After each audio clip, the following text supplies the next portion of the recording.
God's in a different room watching something different, and the audience is so divided and so niched, so nuanced, that the business model has kind of washed out. That creates two things. One, of course, it creates issues that we have to deal with. We have to figure that out. It also will create, and we'll talk about this in a little bit, but it creates a lot of opportunities. But for us, what it creates is we have to change. If you're thinking about getting into communications today, you have to change your mindset for today. You can't think in that one-dimensional space that you used to think in. You can't think of just talking about radio or television or streaming. And even within streaming, you can't just think about talking about, oh, am I going to just stream on YouTube? Am I going to create my own streaming channel? You have to think in a multi-dimensional fashion when you get into communications today, because you don't have a captive audience in any one of those areas. And if you do, you probably only have them captive for a certain time in the day. You might get your radio audience at this time of day, but they might switch over to online streaming during this part of the day. During this part of the day, they're doing this and that. And that means for us as content developers and communicators, we have to, when we start at the ground and think we're creating something, we have to think about creating that, knowing that it has to go out in all of these multiple distribution paths in order for us to reach the broadest audience that we can. So in that area, one of the things that we talk about, one of the skills we talk about there that people have to think about today, in television and in radio, we always had, and people worked on, we have the clock, right? We have the clock, the program clock. Everything goes on the clock, you know. And in television and radio, in television I'm more familiar, we track everything all the way down from hours to minutes to seconds to frames. How many frames are coming out there? And we have that clock because television is on this timetable. The program starts at 8 o'clock, finishes at 8:30, starts at 8:30, finishes at 9, new one starts at 9, it finishes at 10. Then you have that clock, and then throughout that you have breaks and things that are going on, and it's all set. And so you have this clock out there that you deal with. Well, the clock was good. The clock gave us structure, gave us a sense of, well, control, right? We had a sense of control of everything. In video on demand, in a one-to-one relationship where I'm not producing for a clock, I don't have to have that structure. I don't have to hold to a TV program that's 28 minutes and 30 seconds long. I can produce a short form piece, or I can produce a long form piece, and I don't really have to care. I just have to make sure it's engaging enough to keep my audience tuned into it. But go back to the strategy of wanting to get on as many platforms as possible. So you want to not forget about television and the clock. So we tell people, just one little tricks we do, most television is created for a 28 minutes and 30-second program. Okay, that's a nonprofit. A for-profit could be anywhere from 16 to 18 minutes.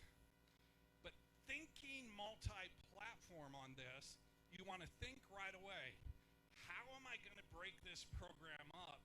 Because I want to use it both in the long form, and then I also want to use it in the short form. So we have this rule, this 9-9-9-9 rule, right? So we get 9 and 9 is 18, and 9 is 27. Well, now you've got a half-hour television program. But if you think about it as 3 9-minute segments, you have a half-hour full television program, and then you have 3 9-minute short-form programs. And if you look at your 3 9-minute short-form programs, you can break those up into 3-3-3. And now I have snippets. I have pieces I can can really have short forms, and out of threes, I can easily get 30-second sound bites or whatever. And that's just one of the methods that we have to think of today when we start thinking of content and going across for multi-platform content. Now, the other thing that you have to think about, so think about your content this way. Multi-platform, that means I have to think about, am I going to do it on television and radio and podcasting and streaming, and am I going to get it on social media accounts that require it to be very short form, that's out there, and then snippet forms like TikTok and other things. So that's one side of it. Now, the other side of it is, so you have to be thinking multi-platform dimension, but you also have to think about it in multi-generational. All right? Because today, generations have the opportunity they didn't have before. They don't have to watch the things that their mom and dad watch. They don't have to watch the things that their brothers and sisters watched. Right? They can pick their own programming because you have video on demand. So now you have to think you're not just producing for a wide audience. Am I producing for a specific audience? Or am I producing segments within my program that are for specific audiences that I can then break up and start to distribute in all these other platforms? So that's just one of the, I just wanted to kind of give an overview. That's just one of the landscape issues that we're dealing with today in this sort of technology advancements, where technology has brought us to a place where, quite honestly, it was very easy to program back in the 1930s, and it's very complicated to program today in 2025, because you have to have all of those things in mind when you're doing it. And I can tell you that television studios, radio studios, they spend lots and lots and lots of time trying to figure this out, because niche audiences are so important to them, and they're so important to the advertisers. Because if you then know who your audience is, or you can go to your advertiser and say, hey, I'm on all these platforms with my program, and this one's hitting this audience, and here's this demographic that fits with your product or your service, and this one's hitting this office, this product, and this demographic, your service. Well, let me just flip the one last thing. For us as the church, it's the same thing. It doesn't change anything for us, because now church kids, the same way, who had to either listen to or watch everything that mom and dad watched, now they get to watch multiple different programs that are, again, tailored for them. And so while this seems to be a bit overwhelming, it's actually wonderful.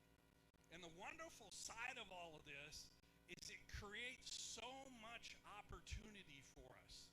There's so much opportunity out there for program creation. And then there's a thing that we all learn in the technologies called Moore's Law, which is this idea: as technology advances, the cost of it comes down. So when I built my first television studio, I was at Gateway Computers, this big tech company. We built an in-house studio to do some short-form advertising, and we built this first studio, and this was in 1997. That studio to build, and this was just a small studio, not a big studio, a small studio. That studio in 1997 cost us about $1.3 million to build. I have a camera sitting on the desk right here that shoots in 4K. It has Bluetooth audio. It can shoot wide angle. It can shoot in way more formats than I could ever have even thought about in 1997. And that camera and its whole kit cost $800. Most of you have probably a phone today, and if you have any of the newer iPhones, they're shooting whole movies on those. And so the cost to get into production today has become so low, you see so many people doing it. But if you don't do it with a purpose in mind, and you don't do it thinking about the landscape you're going to be in, then you're kind of like that music artist who has one hit and then we never hear from them again. So I hope that helps you and helps you to understand that the landscape that we're in today is so exciting.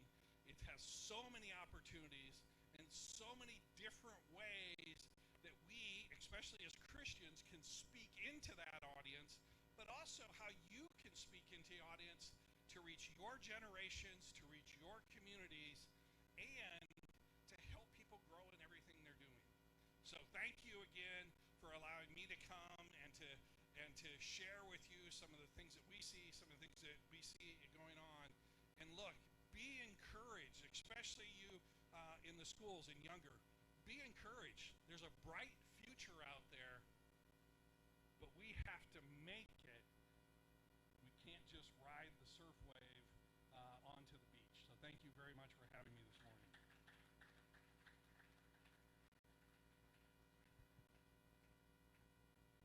I think he deserves more.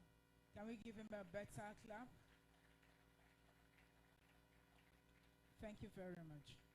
Now we shall take the breakout session.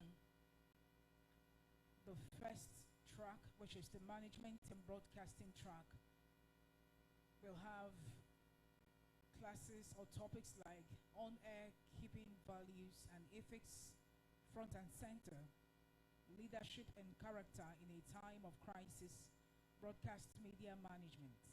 Whereas the production and storytelling track will have such topics as planning to succeed, pre-production skills for audio and video, filming interviews for production, writing for print and online. Of course, you know the management and broadcasting track that your class is at the lobby, the Via Vision Africa lobby there. The production and storytelling track, your class is here. So we'll take off now to our different classes. We have 25 minutes for each of the sessions, and at the end of the day, we will return to wrap it up. Please, let's move. As you move out, get to the registration stand. Make sure you're registered. Make sure the name you put down is exactly what you want to appear on your certificate. Let's do that right away. Thank you. We can move to our classes. Different coordinators for the two classes, stand by and make sure your class goes accordingly.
Experience the smooth and strong feeling that consistently surpasses expectation.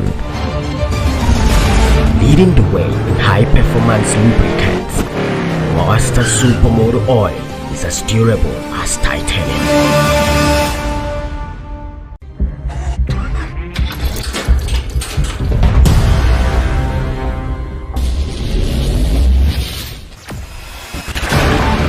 Experience the smooth and strong feeling that consistently surpasses expectation. Leading the way in high-performance lubricants, Master Supermoto Oil is as durable as titanium.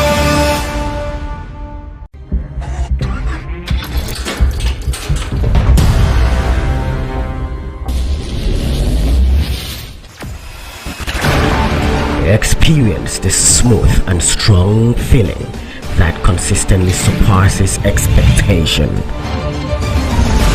Leading the way in high-performance lubricants, Monster Supermoto Oil is as durable as titanium.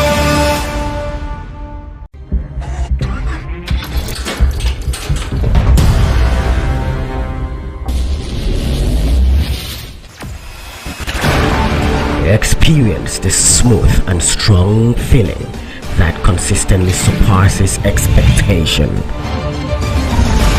Leading the way in high-performance lubricants, Monster Supermoto Oil is as durable as titanium.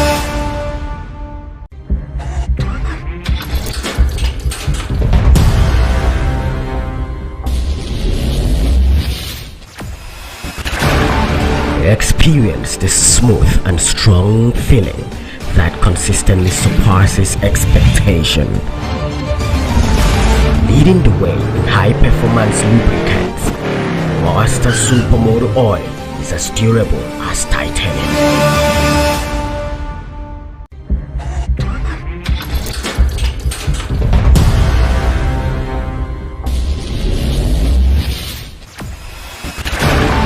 Experience the smooth and strong feeling that consistently surpasses expectation. Leading the way in high-performance lubricants, Monster Supermoto Oil is as durable as titanium.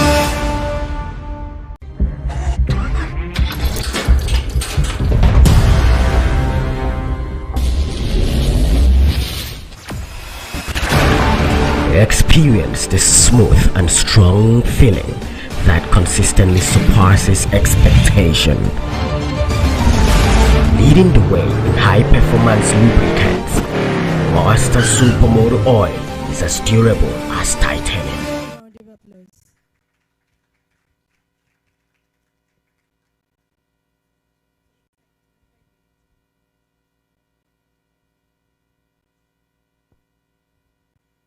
Good morning, everyone. Welcome to day 2. Was day 1, did it give you what you needed? Did it help move forward?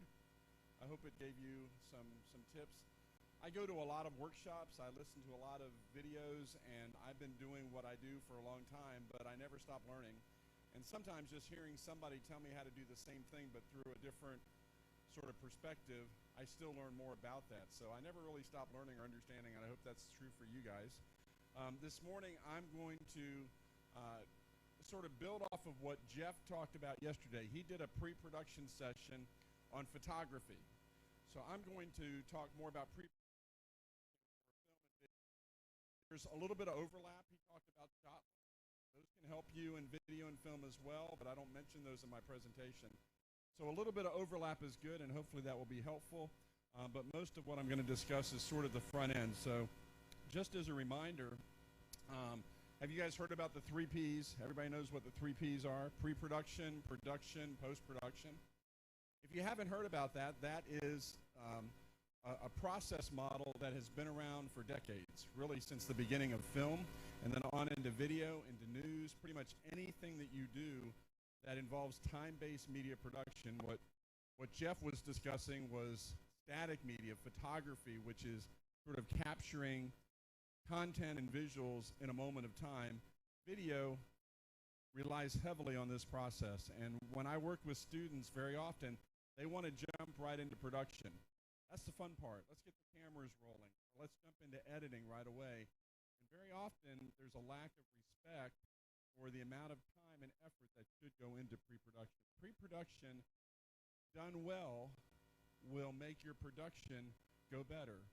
Production done well will make your post-production go better. So at each stage of the production process, these 3 Ps, if you do your job well, if you're thorough, then the next stage in the process will not only go better, it will save you time, it will save you money, because you actually thoughtfully planned for the next step. So we're putting a lot of emphasis this week on pre-production because it is so very, very important. So this is the stage where you set the goals of your project. What are you trying to achieve? Is there a an educational video? Is it a branded content where you're trying to tell the story of your organization? What's the needs assessment? Have you actually thought about what is your audience? How are they going to benefit from what it is you're trying to communicate to them? And you go through this process of beginning with ideation.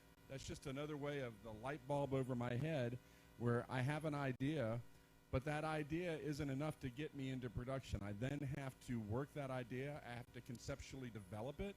I have to explore it. I have to expand it. I have to actually turn it into something more than just a thought or an idea.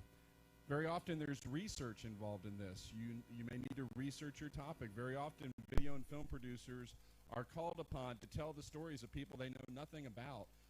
They know nothing about their business, and so we have to actually become a content expert in that. We'll do our job better. We'll be better at interviewing and knowing what sort of questions to ask if we take the time to just go to their website, learn about them, or hear their story, or do a pre-interview.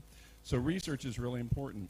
Audience analysis, script writing, budgeting, production planning, then crewing. If it's a shoot that involves more than one person, you know, who are those people? And getting them on board. If it's talent-based and you need to actually cast actors or you need to cast a host for the show, doing all of those things, location scouting, production scheduling, equipment rental. These are all things that fall into what we call broadly pre-production or pre-production planning. And so I'm not going to have a lot of time to go into great detail, but I just want to walk you through this process and hopefully encourage you that if you will respect this process and give it sufficient time, it will make your outcomes so much better. I mean, I really believe that. You will do better work. You won't be as stressed out. Things can still go wrong. Things can still go wrong even with the best plans, but if you have a good plan in place, then you can adapt and you can adjust when you have to shift. Okay, our plans are never put into full concrete, but they help us to adjust. So, what does it involve? And I gave a list up here. The answer is it depends. If you're doing pre-production for photography, there's a certain workflow that might be more likely something that Jeff Wilson would follow as a photographer. Is it a studio or a field-based production? Are you in a controlled shooting environment? You're not moving to multiple locations? Or are you doing field production and you're moving from here to here to here? Does it include, is it an audio podcast, or is it a video that's also going to have sound? Is it single camera, multiple camera, multi-track? Is it streaming or broadcast, as we heard this morning? Short form, long form, fiction, non-fiction, scripted, unscripted.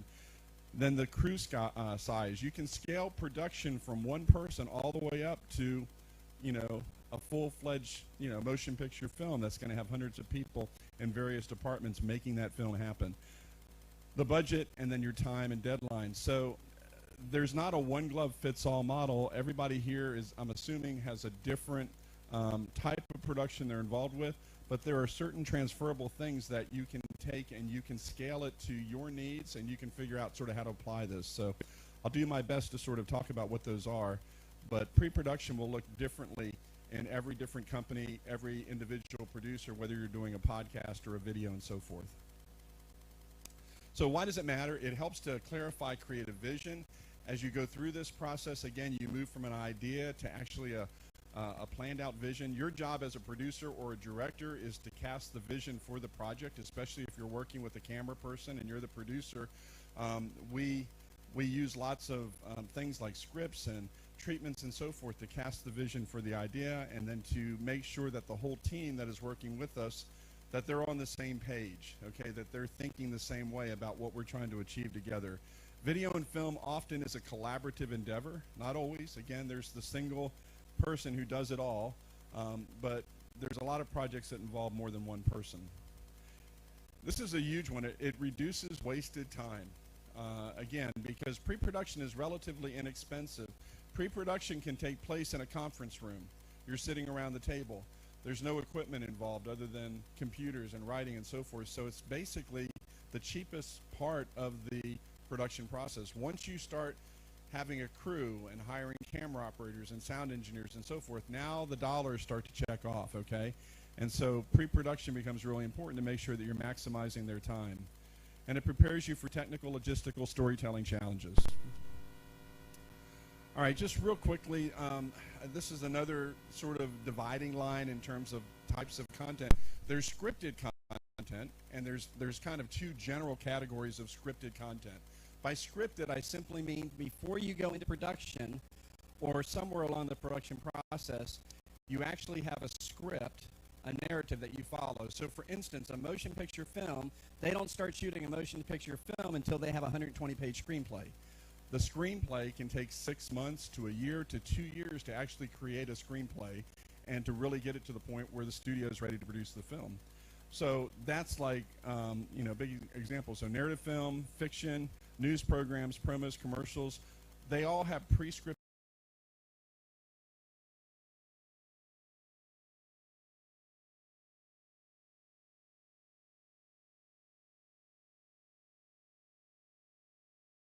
life, reality TV types of things, news packages. A lot of times we're going out without a script, but we've done research. We know who we're going to talk to, we know who we're going to interview, but we don't exactly know what the story is going to be until we actually gather all the content.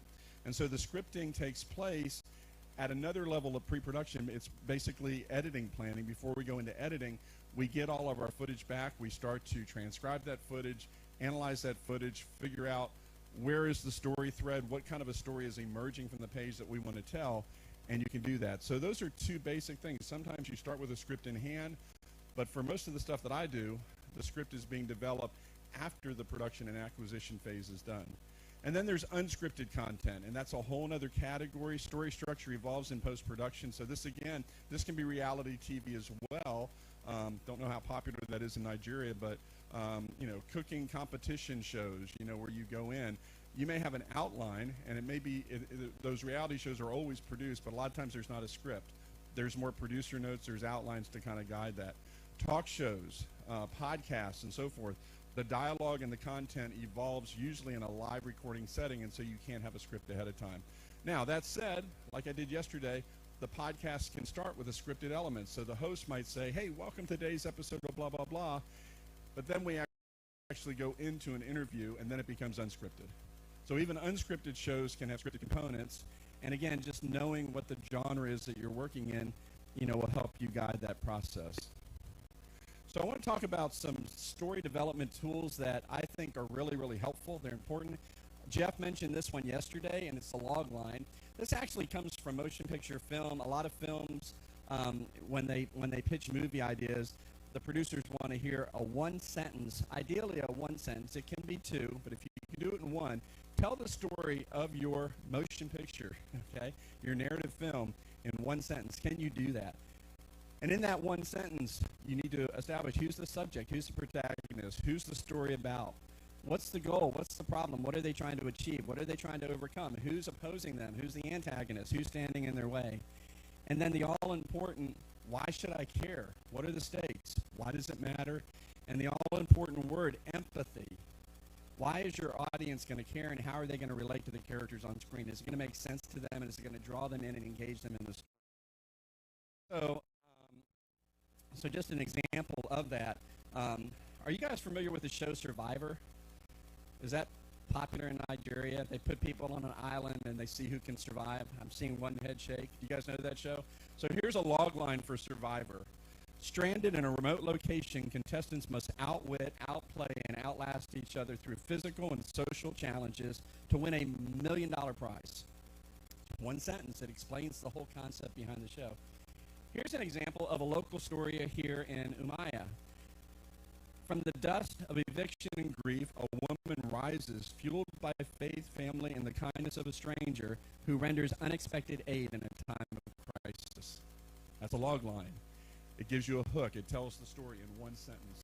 So I think the best idea is you ought to be able to tell that story very succinctly in one sentence and hook whoever it is you're trying to pitch that idea to. So from a log line, and there's the one I just read, we can then expand that concept into a treatment, something a little bit more developed. So you just heard the log line for the local story here in Nigeria. The full treatment might sound like this. Ashes to Harvest tells the story of Ezine, a widowed mother of 7 in Umaya, Nigeria, who loses her husband, her farmland, and her home in a matter of days. Left with nothing but her faith and her children, she struggles to survive in the market stalls of town until a quiet act of compassion from a retired school teacher offers a lifeline. With his help and support of a local woman farming cooperative, Ezine begins to rebuild, transforming loss into renewal and restoring not only her livelihood, but her hope. Rooted in local realities and rich with dignity, the story is a treatment to the power of kindness, resilience, and grace in the face of hardship. This could be a treatment for a documentary, a real story in the community, somebody who has overcome something really, really difficult, and you're going to go cover that, and you're help you to develop ahead of time a sense of what the story is that you're about to produce.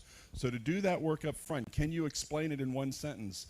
Can you go into more detail into a treatment before you go out and begin developing shot lists and those next steps and so forth, which might further help you understand what the story is going to look like. Don talked yesterday about this. This is just another tool. It's the 3-act structure. It's really the narrative arc has really 5 phases. It's exposition. You guys probably know this from literature classes, but it's true for film as well. But it's also true for documentary. Even photography can carry an arc if it's a photo story. So exposition is just simply introducing your subject, setting the stage. What's the setting, the location? Then you move into rising action where you begin to sort of the story unfolds. Then there's a climax, and then there's falling action, and then there's some sort of resolution at the end. And it's all summarized in sort of this 3-act structure here. And again, if we take the story we just looked at, Act 1, the setup could be, after losing her husband, being evicted from the farmland, Ezine and her 7 children are forced to survive on the streets. So you start with sort of the background of the story, the backstory, and then you move into the resolution going through the conflict. So that's another tool that you can use. And then from there, if it is a scripted show or a scripted content at all, there are industry standard scripting formats that I think are really helpful. The first one, are there any filmmakers here in this group that do short films or narrative films? Jeff does. We had a film crew here last year. So the first one may not apply to anybody, but there is a standard industry standard format for screenplays. It's very, very prescriptive, and if you ever want to pitch a screenplay, at least in the United States, it needs to be in this format, and there's tools to help you. The one that I think is most helpful for me as a video producer is the second one. It's the AV style script. It's 2 columns where you usually have audio on the right and video on the left, or vice versa. I don't know how I have that there. I can't even see my notes. It's video on the left, and you'll have shot descriptions, close-up of this, medium shot of this, wide shot, establishing shot. And it doesn't have to be a whole lot, but this is kind of where you would put your shot list into a scripted format. And then if there's narration or dialogue, you can then go ahead and put that into the audio side of that, and it helps to give you a visual. I like to call it a paper edit. It's a paper edit. It's a way to sort of see how the story will progress from beginning to end before I actually have to pay an editor to sit down and put it together for me. And then the third one is just simply the radio version or the audio version. We don't need the video column. It's just a single column script format for like a podcast, for host introductions and so forth. So you can create these in the simplest programs, Microsoft Word. I use tables to sort of create the cells and the blocks. You don't need a script writing program, but trying to learn how to very neatly put your ideas into a script format, it then helps you to cast the vision even more, because you can then give that script to somebody else and they now understand what the story is about. Jeff talked about storyboarding, and scripts and storyboards and shot lists. I put those all under the category of pre-visualization. We call it previs, okay? Pre-visualization, previs. It's a way for you to get what's inside of your head out onto paper so that others can begin to understand the idea, because again, you're going to have a team of people that have to work on this together. So storyboards are really helpful. They can help you visualize scenes before you actually shoot them, organize shots. They can align production teams on vision, and they can be hand-drawn or computer-generated, or what I'm learning now, these were generated with AI. I don't know how well you can see that. And I just basically asked ChatGPT, and its graphics engine is called DALL-E, D-L-L-E is DALL-E, and I said, create a storyboard. I'll show you the actual prompt in a minute, but create a storyboard showing a 5-shot sequence or a 6-shot sequence of a Nigerian chef preparing a meal, okay? And I'll mention really quickly algorithm bias. This came up yesterday. When I did my search, I didn't mention gender. And it gave me a male chef both times. Okay? And so that's an issue we need to think about. Again, when we're using ChatGPT, we have to realize it's not always going to know how to represent the individual that we want. So I did the search a second time, and this time I gave a specific prompt. And I basically said, please create, I always say please create a visual storyboard depicting an 8-shot B-roll sequence of a female Nigerian chef preparing a signature dish. And then I listed the shots that I wanted. Shot 1, establishing shot. Shot 2, close-up of hands. Shot 3, extreme close-up of the chef's face. On and on and on. And I found a limitation. For some reason, it wouldn't give me 8 photos. It would only give me 6 every time I tried it. So the AI tool I was using was limited to 6 frames. But listen, that's so helpful because I can give that to my cinematographer or my videographer, and I can say, these are the kind of shots that we're going to get tomorrow. We're going to go into a professional kitchen, and let's look for these types of shots that we want to get. And I do that before I go out because it just helps to prepare me. Hopefully I've been to the location, but if not, it helps me to pre-visualize what it might look like. Does that make sense? And again, it's a mix of shots. It's wide shots, close-ups, over-the-shoulder shots, looking down, point-of-view shots as though the camera were my eye is looking down on what I'm doing. And I'm really impressed at the quality of the imagery. This is no longer a cartoon sketch. This is like very realistic, which takes it to a whole other level of pre-visualization. This tool is probably available to you guys here in Nigeria just through ChatGPT. And then that moves, once your idea takes momentum, you've got a log line, you've got a treatment, you've got a script even, and you've got things kind of in development.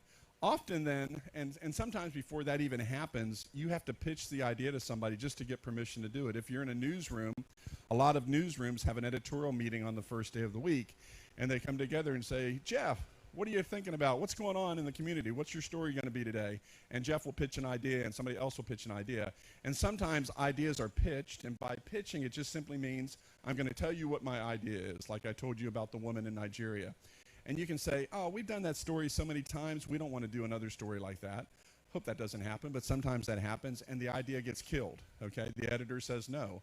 But if you don't pitch, you don't have a chance. So pitching is your chance to persuasively convince somebody else that your idea has merit.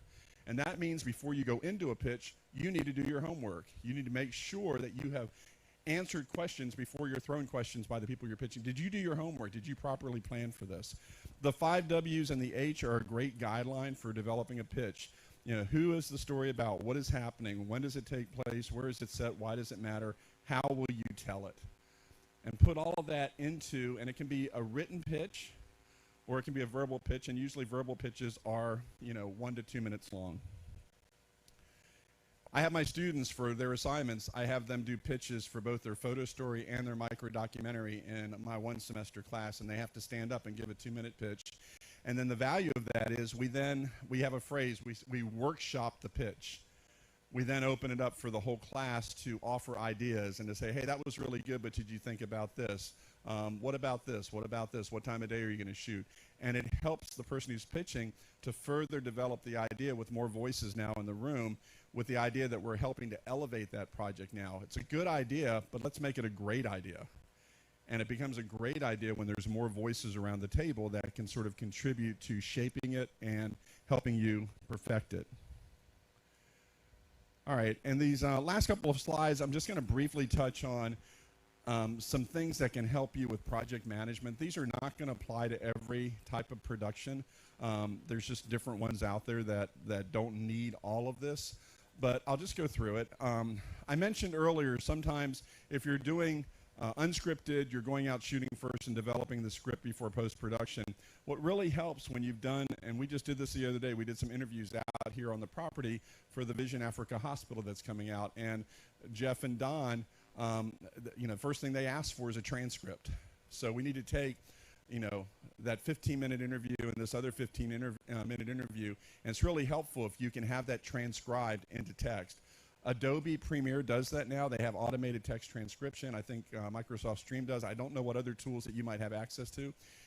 Worst case scenario, you manually transcribe it. You listen and you're typing as you do it. It's hard, but I did that for years. I did a documentary in Ethiopia, and I literally had a notebook with about 60 pages. I had 18 interviews, and I transcribed it all by hand. So you do what you have to do, but then once it's transcribed, you can then highlight, especially if you have a digital copy, you can then actually analyze it, even use ChatGPT to help you make sense of that content. So transcription is really, really important, and if it's lots of interviews and so forth, you will not be able to keep up with it all. So having it in digital form to where you can analyze it and go back to it is really helpful. Having a production schedule, for that, if there's more than one person involved, even for yourself, because you have to get the client on board, knowing what time, what day you're going to shoot, shooting, recording schedule, equipment and crew lists, what gear am I going to have to take? If you have a production manager, let them know. And then what are my budgets and permissions? Very often we have no budget, but at least you know that going in. Do I need any special permissions, location permits? Do I need any types of city permits for shooting because I'm going to be out on the street and so forth? So interview transcriptions, I think I talked about that enough, but just really, really helpful. You can also tag content. You can, in Premiere Pro, it lets you tag things, and then you can search for content that is similar or quotes and text that are similar that share a similar tag. Production schedule, just capturing all the milestone moments from script to screen, as they say, from pre-production to final production. And there are tools like this Gantt chart that will allow you to Excel shoot that requires multiple days. It might just be one day and you do it by hours, like we're going to do this for the first 3 hours, this for the second 3 hours, this for the third, or it could be over days. But plotting out what's going to happen during each of those blocks of time, who's going to be needed during each of those times, and making sure you have that it's done ahead of time and you share it for all team members. Recording schedules, we have call sheets. Usually they go out sometimes the week of a shoot or before the shoot to let everybody know, hey, this is when we're going to expect you on site. You need to be here by exactly this time. And you have all the crew, what they're doing. You're actually letting them know ahead of time, hopefully around the table, so everybody knows what their role is before you go out. Equipment and crew lists, again, just making sure you have the gear that you need. You have the crew that you need. You have plenty of batteries. There's all sorts of things that can sort of scuttle a shoot. Didn't bring enough batteries, and now my camera's dead. What am I going to do? So somebody needs to be responsible for that and make sure that you've got what you need. And then finally, just budgets and permissions, keeping your project financially viable, legally protected. Are there copyright issues? Do you need to get copyrighted music? Are you going to score your own music and then get permission for that? Talent releases and so forth. What about travel, meals, and lodging? Sometimes you can't pay somebody to help you, but you can at least feed them. People will work free for food. I'll do it. So, at least make sure the people that you have, if you're not paying them, at least give them food, right? And make sure that they're comfortable. Give them some gas money, some reimbursement or whatever. So there's different ways to compensate people and to help them out. So listen, that was a lot, and there's a whole lot more to this, but that's just sort of a taste of the types of things that are needed if you really are engaging in either short form or long form video film production. The longer the form it is, the more detail you're going to have to put into this. The shorter stuff, it's really more of a condensed process, but you're still thinking it through. Even if you're just doing a short 30-second TikTok video, sometimes those are even harder to produce because they need to be scripted out ahead of time. So I hope that helps, and I think we're ready to move on to the next session. Thank you very much.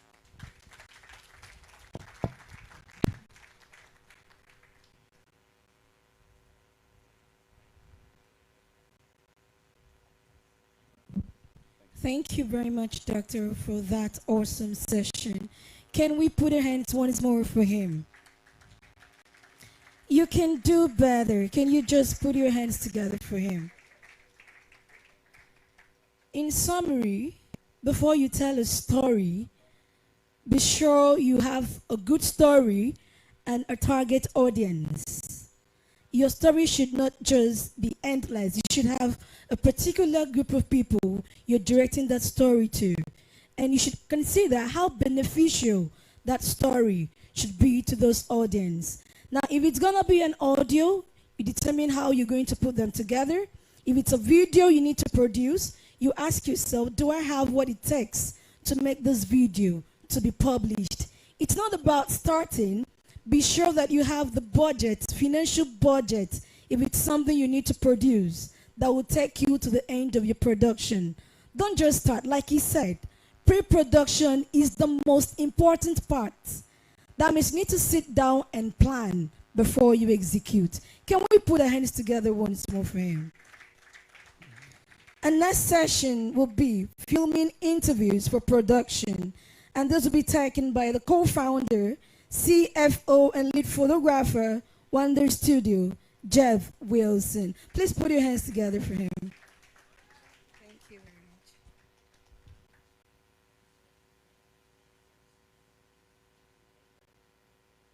much. Okay, how's everyone doing today?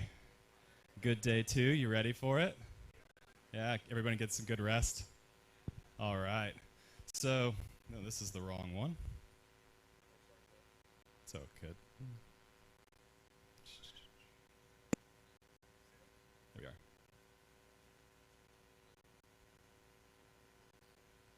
Almost started on my afternoon presentation for you. Okay, so I'm going to be talking about filming interviews for production. Just a show of hands, who here has seen an interview? Oh, come on, there should be way more hands than that, right? Everyone's seen an interview? Yeah, lots of different types. I mean, you could have interviews on the news, you could have interviews in a documentary. A lot of what I'm going to be saying today is applicable to both of those things. Going off of what Vic just talked about and the importance of pre-production, I just want to cover pre-production for interviews really, really quickly. If you don't put in enough time here, and if you try to skip it, that interview will most likely fail in what it's trying to do. You won't get that message across. So I highly, highly recommend, just as Vic was saying, you need to have pre-production and planning for that interview, just like any other cinema film, any other short film, you want to be doing this. First, you need to understand the tone of the interview. So this is going to guide the questions that you're actually going to be asking the interviewee, your subject. It's also going to tell you how you should be asking them. It might guide where you place your cameras and what the location of the interview is. Usually, this is not always possible, but can you do a pre-interview with that subject? Can you actually meet with them before that interview time and start asking them some questions? That's going to do multiple things there. That's going to help you formulate maybe even more questions for the interview. That's going to get your brain working, and you're going to say, man, I didn't think about asking that before, but now I know. It's also going to help that interviewee, that subject of the film, be more comfortable with you. So then you're going to have a better feeling between you two, better emotional intelligence between the two of you. Next up, write out those questions. Don't just keep them in your head, you will forget them. I can guarantee that. You want to write out each of those questions, and you want to do this in a certain way. You kind of want to start it off almost like a checklist, similar to a shot list when it comes to photography or videography. But a few things here I want to mention with each of those questions. First, you want to avoid yes or no answers, because that doesn't do anything good for your video. If you're going to be interviewing somebody and all you're going to show on the video is that interview speaking and not the interviewer, and that interviewer says, were you here that day? And the interviewee just says yes, that does nothing for your video. You can't use that, right? So you want to ask it in a way, hopefully, and you might even tell your interviewee to do this, but ask that interviewee to maybe repeat the question somewhere in their answer. So that way you can actually craft it later on in post-production and in your production, so that way you can cut out the interviewer entirely. You might not be part of any of the shots. Next up, location scouting and selection. I'm going to talk about that a little bit on this next slide. So first off, when you want to think about locations, how can that location enhance the story? We were talking about that yesterday with composition. That location is so important. If you're going to be interviewing a doctor, you're probably going to be wanting to do it in maybe their operation space, maybe outside of a hospital. It also needs to be ideal for filming. So maybe outside the hospital might not be possible because you might have ambulance sirens, honking cars, loud people as they're coming in. They might be in pain. So all those audio bites might make it impossible for actually getting a good interview outside of the hospital. But maybe if you're on the side of the hospital where there's no traffic or there's not even a road, that might help block some of that excess audio from you. Next up, the background. You want to make sure that it's lit correctly. Say if you're interviewing and you're inside this tent, you're interviewing that direction and it's going outside of the tent on a sunny day. It's going to be fully sun behind this tent and it's going to be blown out and you're not going to see anything on the other side of that tent. So you want to make sure that it's lit correctly. It's probably going to be lit almost the exact same way as your subject. You also want to make sure that there's nothing distracting, something that's going to take that viewer, that audience that's going to be seeing that interview. You don't want them to be looking at that film, not paying attention to that interviewee, right? Next up, this one's really important. I think a lot of people miss this, but that space, that's the distance between both the subject and the interviewer, as well as the background and the interviewer or interviewee. So you want to make sure that that creates a dynamic scene. If I was interviewing somebody on a film and say they were back all the way against the background like this, that's going to look very two-dimensional, right? And we're three-dimensional. We live in a three-dimensional world. It's going to look a lot better if I'm out here, maybe on a podium. You're going to see this. This might be a little bit blurred behind me, but you still know where I am. You still know that environment. So now I'm going to start going into production. This is the other side, all right? But this is production from the interviewer's perspective, all right? Before you think about being a cameraman or anything like that, this is what the interviewer wants to be doing. I already talked about this earlier, but maybe getting that interviewee to put the question and the answer, or you might tell them this ahead of time, and then they can kind of workshop their way in. Because you're going to be cutting that question out of the answer, or you're going to be cutting that question out of the final production, and so you want to make sure that it's cohesive for the audience. Next up, make the interviewee be as comfortable as possible. There's multiple ways to do that. One, I said pre-interview. That can really, really help. Two, if this person's never been interviewed before, maybe just giving them a stool to sit on during that interview could really, really help you out and make them more comfortable, less fidgety. They might not be going side to side, making it really hard on that camera person.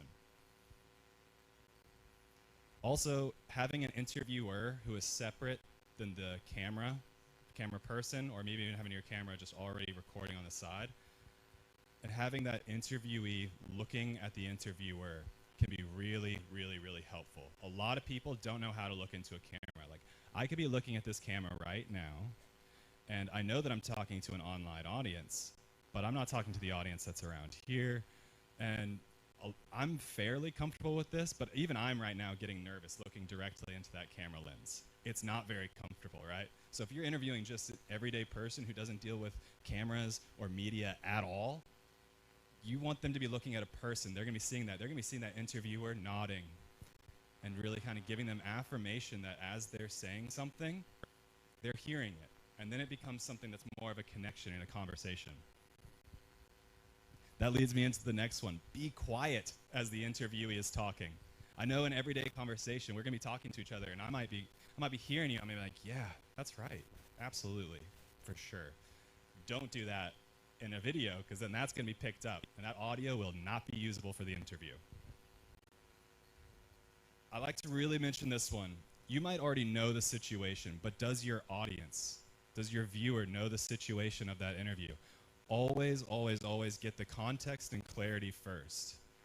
So you want that interviewee to be telling you who they are, why they're there, where they were, what they were doing. You want them to speak those things into the interview, and maybe your audience already knows that and you might cut it, but more than likely your audience doesn't know the background knowledge that you have because you did your homework already and you researched them, so now you're going to be wanting to provide that to them. Actively listen. I mean, you want to be quiet as you're actively listening, but actively listen. When that person sees you actively listening, nodding your head, that really gives you a connection there. If you were to be talking and I'm looking down at my notes, looking towards the next question, they're going to feel like they're being ignored. Why are they there? Why are they doing this interview for you? The last one, and I'll get to this at the very end of the presentation too, is shoot B-roll and inserts. You kind of want to have this in your mind as an interviewer Who knows what B-roll is? It's going to be the other bit of the production where it's showing that interviewee or maybe the subject of your entire interview, and it's going to be going on, and it's going to be the video that might be playing over top of the interview or might be kind of helping out with those cuts in post-production. And if you, as an interviewer, I think it's always good to kind of keep in mind as they're saying something, ooh, maybe that's a good shot for B-roll. Maybe I need to keep that in mind and write that down for me to get to later. All right, now we're going to move on to camera.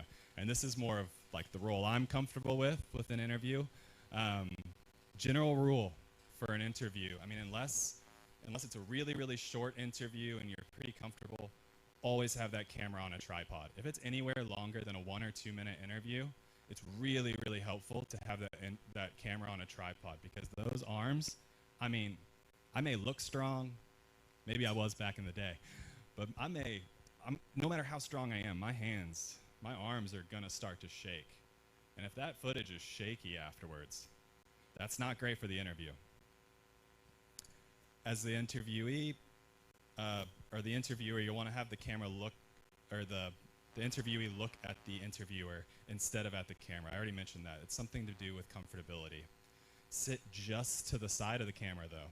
So if this is my camera right here, I might be looking right here, like you're the interviewer. It's gonna look almost like I'm looking at the camera, but it's giving a little bit of depth and it's giving a little bit of feeling here. Next up is space. There's lead room. And I'll show this in a little diagram in the next slide, but wherever that person is looking, so the camera's here, my interviewer is here, I want there to be more space on this side of the frame of the interviewee. Why? Because that person is looking this way. You want to show that they are looking into more of an open area. If they're looking off to this side and the end of the frame is right here, it creates tension. There's a disconnect. It's not right, right? There's just going to be blank. Nobody wants to look at what's behind somebody. They want to be looking at what they're looking at. You could do the opposite, though, if that interview was meant to provide tension to the audience. So I do want to point that out. As I mentioned earlier, too, you want to be off of the background. That also deals with space. You don't want that interviewee right in front of a background. You want to usually create a blur and that depth of field we were talking about with composition yesterday. Lastly, headroom. So that frame, you don't want the frame to stop right here, right? Where you're not going to see the top of my head. You also don't want it to be super, super high where then I'm at the bottom of the frame and all you're seeing is a little floating head at the bottom, right? That looks weird. You want to have just a little bit of headroom at the top to show that's kind of how we look at each other as individuals and as people. That's how we converse with each other. So that's what you want to see in the frame. I'll go into a little bit of manual settings here. If you have a manual camera, you can do some of this in your smartphones nowadays too. That aperture, who knows the 3 things about manual settings? Aperture, shutter speed, and ISO. It's the manual settings triangle for setting up a camera, but these 2 are the most important when you're shooting. Aperture, usually you want to have an f-stop of 2 or 4. And what I mean by that is that's a camera that's open more, and if it's lower, like an f2, that background is going to be blurrier. So then that's going to create more depth of field and make that look more 3-dimensional to the audience. Shutter speed, this is dealing with where your distribution is. Are you putting it on camera or on the like a cable network, or are you doing it on YouTube? There's a difference there. I mean, if you're doing cinema or broadcast, you'll be wanting to shoot at 24 frames per second because that is what is being shown to an audience there, and that's the natural environment. And there's a rule here when it comes to shutter speed and determination that you always want to double that denominator, the shutter speed, to what the frames per second is. So if you're shooting 24 frames per second, you're going to be wanting to do at 1/50 seconds. That's 1/50th of a second is your shutter speed. If you're shooting at 30 frames per second, it's going to be 1/60 because it's double.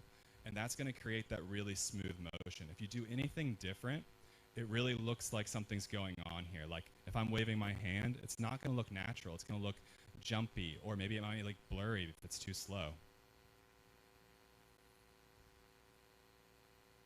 Next up, you want to make sure that the interviewer, the interviewee, and the camera are all going to be at the same height. Because when you're looking at that frame afterwards, you don't want the interviewee to be looking up in the frame. You don't want them to be looking down in the frame. You want them to be looking the same level as the camera. It's not a rule, it's a guideline. You might be doing something creatively where you want to challenge that, but for most of your interviews, especially news or anything like that, or a documentary, you want to be doing that where they're all at the same level. So here's just an example. This is showing on the left side here. This is if the interviewer is on the left of the camera, looking at the interviewee.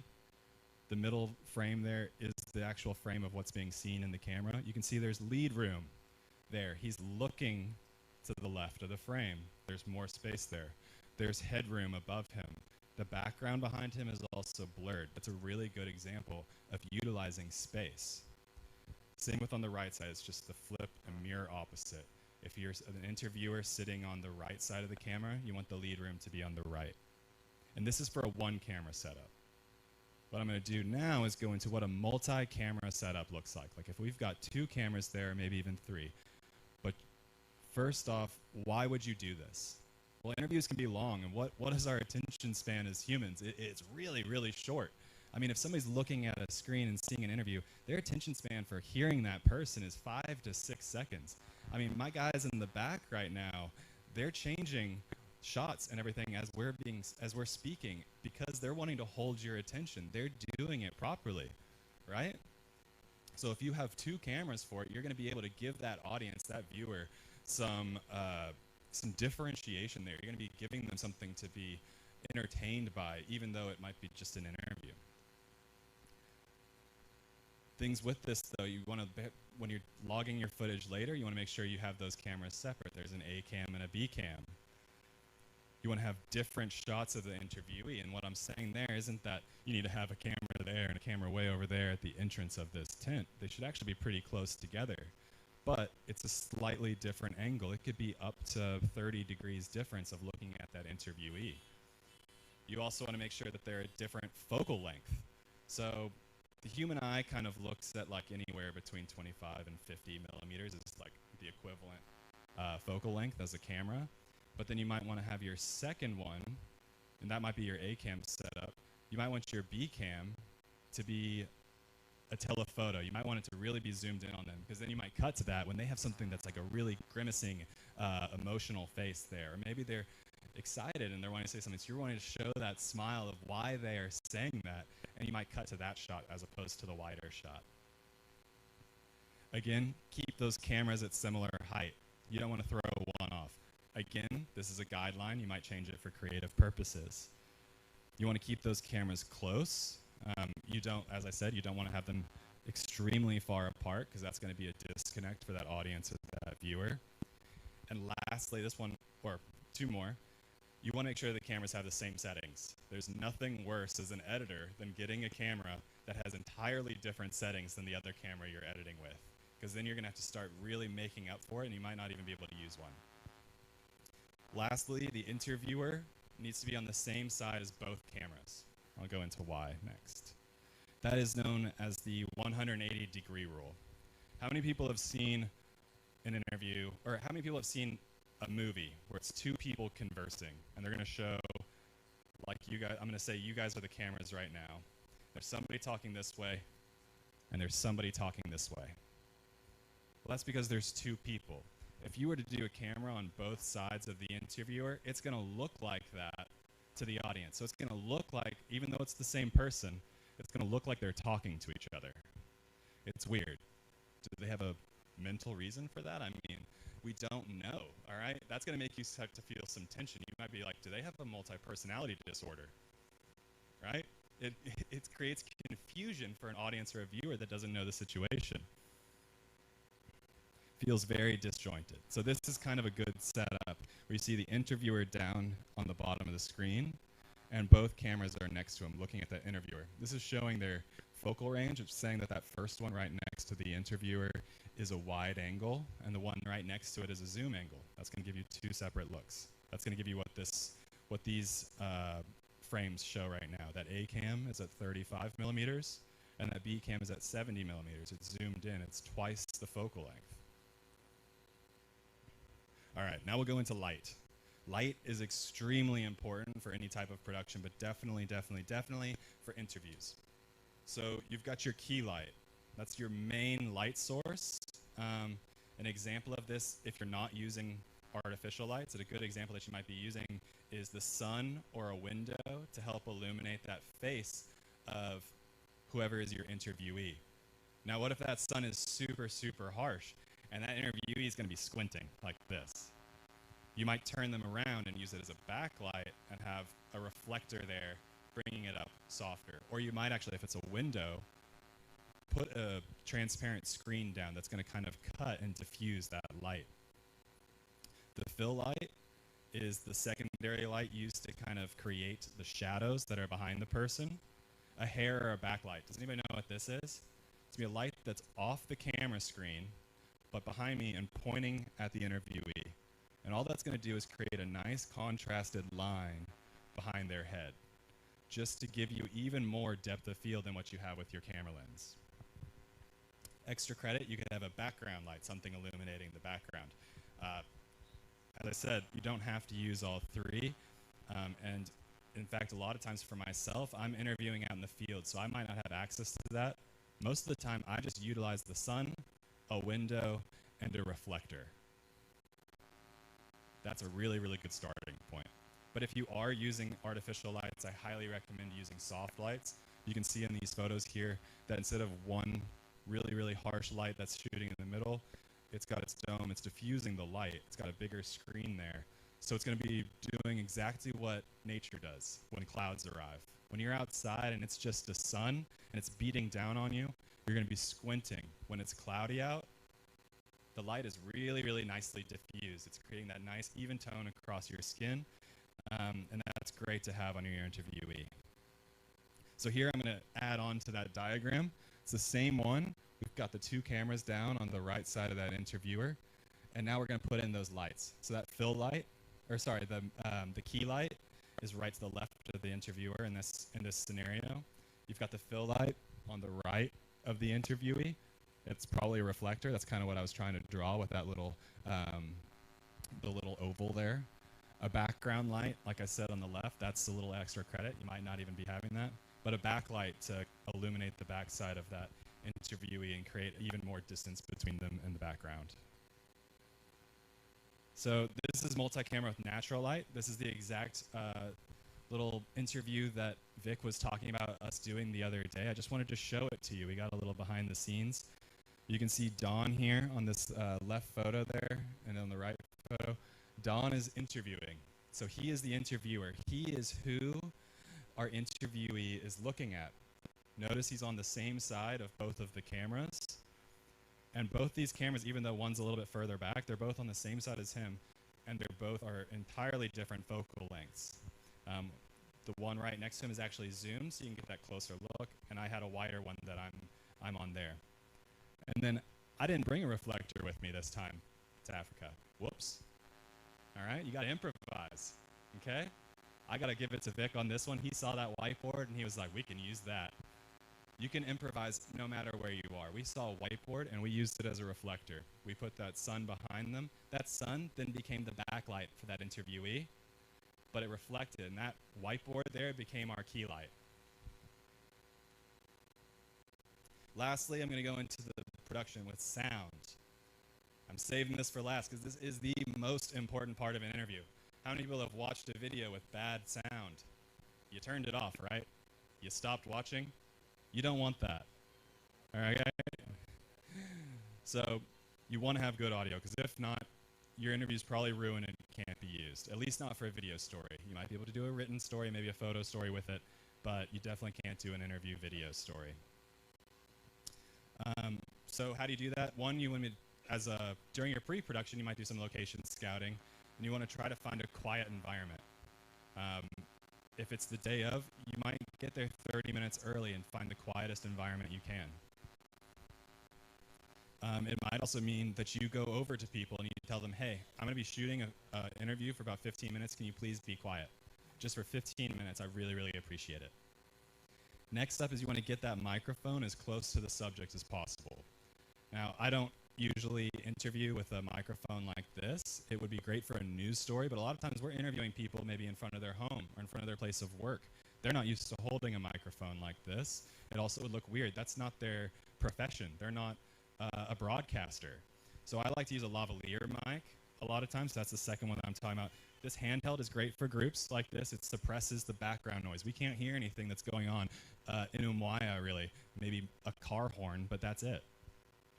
The lavalier, it actually can go on here. It can remain hidden from the camera a lot of times. It can make the person feel more comfortable because they're not holding anything. And it's really good for using on a single person. Maybe you have two lavaliers if it's a two-person interview, but it's always going to be used just for a single person. And it's going to be clean, clear, and hidden. A really good rule of thumb here, it's nice because I'm going to show you a little hand sign for it, is where to place the lavalier. And this is one that I don't think a lot of people have learned in school recently. Vic learned it, and I just randomly know it. I don't know why. I think I'm 35, you know, I'm getting up there. So if you want to know where to put the lavalier, you take your thumb and your finger like this. You put it here or on your chin and bring it down. This, where your pinky lands, is as far as you want that lavalier to be. So where does that land for people? Usually in a lapel of a shirt. Maybe it's on the top or the back side of a shirt if all they have is a crew neck. But that's as far as you want it to be, right there. Lastly, you've got a boom or shotgun mic, and these are both the pictures here. That top one is a boom, and that's where somebody usually keeps a microphone and is angled down. It's directional. They're trying to hold it over that interviewee or the subject. This one's used a lot in interviews and a lot in cinema. Next up is the shotgun. That's on the bottom one where you keep it. It also is directional. You keep it on top of the camera. And I'm not going to lie, for interviews, I like to use two types. I usually always have a shotgun mic, and I usually have a lavalier. It always is great to have some backup audio, just in case one of them cuts out, or in case one of them just picks up noise that you didn't anticipate. Here's a full scene, kind of showing everything for an interview. This is inside. Looks like a very intense interview. And you can see that there's natural light being used instead of the only artificial light is that key light there. It's probably used to the same lumens as what the sun is giving out, so it's the same color, the same warmth of light. You can notice that there's multiple cameras there. There's one. The interviewer is on the very, very left of the screen. There's a wide shot camera right next to her. You've got one form of audio there picking it up. Then you've got another camera, you know, maybe 25, 30 degrees away, and that's the close-up. Lastly, I mentioned B-roll. This is the very last bit. It visually tells the story and context of the interview. So usually when you're giving somebody something that they're going to be watching, they're not going to want to watch a 60-minute interview from the start to finish, right? They're going to want to see the context. They're going to want to see that. Really good example, if you're interviewing a coffee shop owner, and they struggled during the pandemic, and maybe their coffee shop even closed for a while. They lost a lot of money, all right? This was their hopes and dreams. They poured their life savings into it, and now they no longer have this shop. So what are you going to show here? Well, you might show shots of the coffee shop, shots of that person making coffee, both wide, environmental, might be a close-up of just hands, shots of owners with the customer, or the owner with the customers, showing how he interacts with people, how it's a great environment. And then maybe shots of an empty coffee shop, showing what that pandemic did. It closed that store down. Maybe a detail shot of flipping a open sign to closed. Maybe people walking past the exterior of the coffee shop with a door that says closed on it.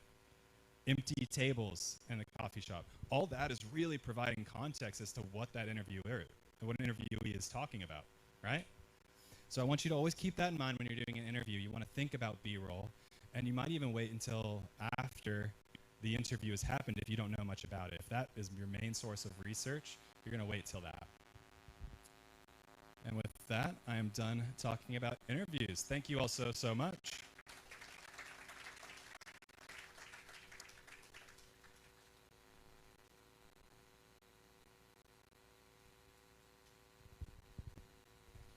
Thank you very much, Mr. Jeff, for that awesome session. Can we put our hands once more for him? In summary, when you were making an interview film, be sure sure that you consider the tone of your interview. Is it formal? Is it informal? Is it supposed to be in a professional setting? Check out your location. You don't want to tell us a story about a market woman and you're giving us a background or location of a farm. So put all those things into consideration. Then he talked about the B-rolls. There should be shots to back up what you are telling us. Make your interviewee very comfortable. You don't want to make the person feel embarrassed.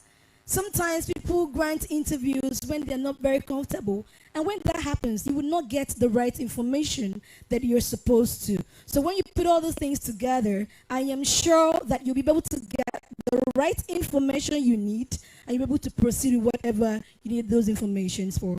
Once more, can we put our beautiful hands for Mr. Jeff? The next would be writing for print and online. This will be taken by a photographer, a writer, and storyteller in Texas Instruments, Dallas, Texas, Mr. Don Geiger. Thank you very much. Wasn't that interesting, these previous two presentations?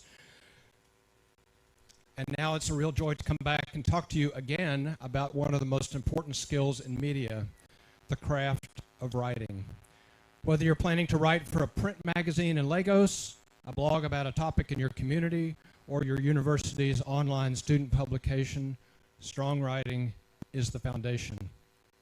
So in this session, we'll explore how to write clearly and persuasively across various formats, from newsletters and blog posts to online articles and features. We'll look at how digital media is changing the way people read and how you can adapt. Writing in this fast-scrolling age requires a different kind of discipline. Getting to the point, keeping your content engaging, and making sure your message lands.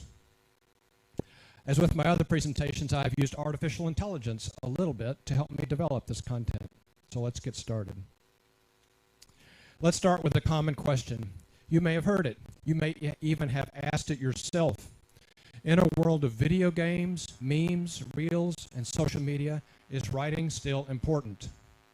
We talked about this yesterday, but my argument is that yes, writing matters more than ever. Writing shapes public perception. Every feature article, every video script, every news update, every social media post that sparks a conversation starts with writing. Clear writing is clear thinking. And good writing builds trust and authority. Whether you're writing for a national publication or managing a campaign in your state, writing gives you reach and opens doors.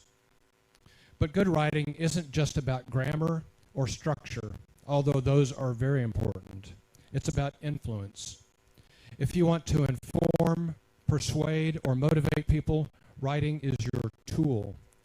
Words shape public opinion. They fuel action. They clarify complex issues. Print and online writing share the same foundational skills: clarity, structure, and persuasion. But the reader's behavior is different. These are some general observations, not hard and fast rules. They're guidelines. There are exceptions. In print, people typically read more slowly, and you can write longer. They sit with a newspaper, a journal, or a book. You can build your argument or your hypothesis gradually using longer paragraphs and formal transitions. Online, people are scrolling and multitasking. You have just a few seconds, about 3 at the most, to capture their attention before they decide whether they want to read what you have to say or whether they want to go do something else. So we have to adapt our style. You can go deeper into a topic in print, but online writing offers immediacy, interactivity, and reach. A blog post can be shared around the world in seconds. Understanding these differences can help you tailor your approach for maximum impact. Online, use shorter paragraphs and punchy sentences. Use subheads to break the content into shorter sections. Bullet points can help readers skim the content. Conversational language can make the content more engaging. You should start every writing project with this question: What's the purpose of this piece? Are you writing about a major news event? Are you trying to persuade your audience to vote, to donate, or to attend an event? Are you telling a human interest story to inspire compassion? When you're not clear about your purpose, your readers won't be clear either. That's when your writing can become confusing and unfocused. Purpose determines your tone, your structure, and your style, and you need to match your tone to your goals. Let me give you an example. Let's say you're writing about a malaria outbreak. If your purpose is to inform, you'll want to focus on facts and data. If your purpose is to motivate action, you might open with a story of a young child who died needlessly. That's a very different approach. As you write, stay focused. Don't try to do everything. Ask yourself, what do I want the audience to think, to feel, or do after reading this? And then make sure every word, every sentence, every paragraph works toward that goal. If purpose is why you're writing, then your audience is the who you're writing for. Understanding your audience is critical. Who are they? Are they students, professionals, mothers, urban youth, government officials? Each of these audiences comes with different expectations, levels of knowledge, and emotions. They are about different things. You need to understand what tone will reach your audience. For example, if you're writing a blog post about youth unemployment for university students, your tone might be relatable and energetic. But if you're writing about the same topic for a government white paper, you'll need to be formal, have data, and use policy language. Use references and examples that your audience will understand. Avoid using slang if it could alienate readers. Explain your acronyms the first time, and always respect your audience's intelligence and motivations. Never talk down to them. Talk with them. The way you structure your article is important. Structure is like scaffolding. It holds up your writing and makes it readable and understandable.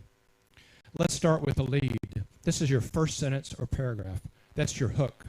In print, you might build your argument slowly. Online, your lead needs to grab attention immediately. It could be a surprising statistic or a short story. The lead and the second or third paragraph need to communicate to your reader why they're reading the piece that you've written. Some people call this the nut graph or nut paragraph. The flow uses transition to guide the reader. Make sure every sentence, every paragraph connects logically to the next. Every sentence should propel readers through the story and make them want to read the next sentence and the next paragraph. There are a few, There are a few common structures depending on your goals and your format. For news stories, many journalists use the inverted pyramid. Start with the most important information: who, what, when, where, and why, and then provide the details. Many blog posts use a listicle or a Q&A format. Many feature articles use a narrative arc. These stories often start with a human interest lead that draws people into the article. Short paragraphs, clear subheads, and a logical flow make your content easier to read and easier to trust what you have to say.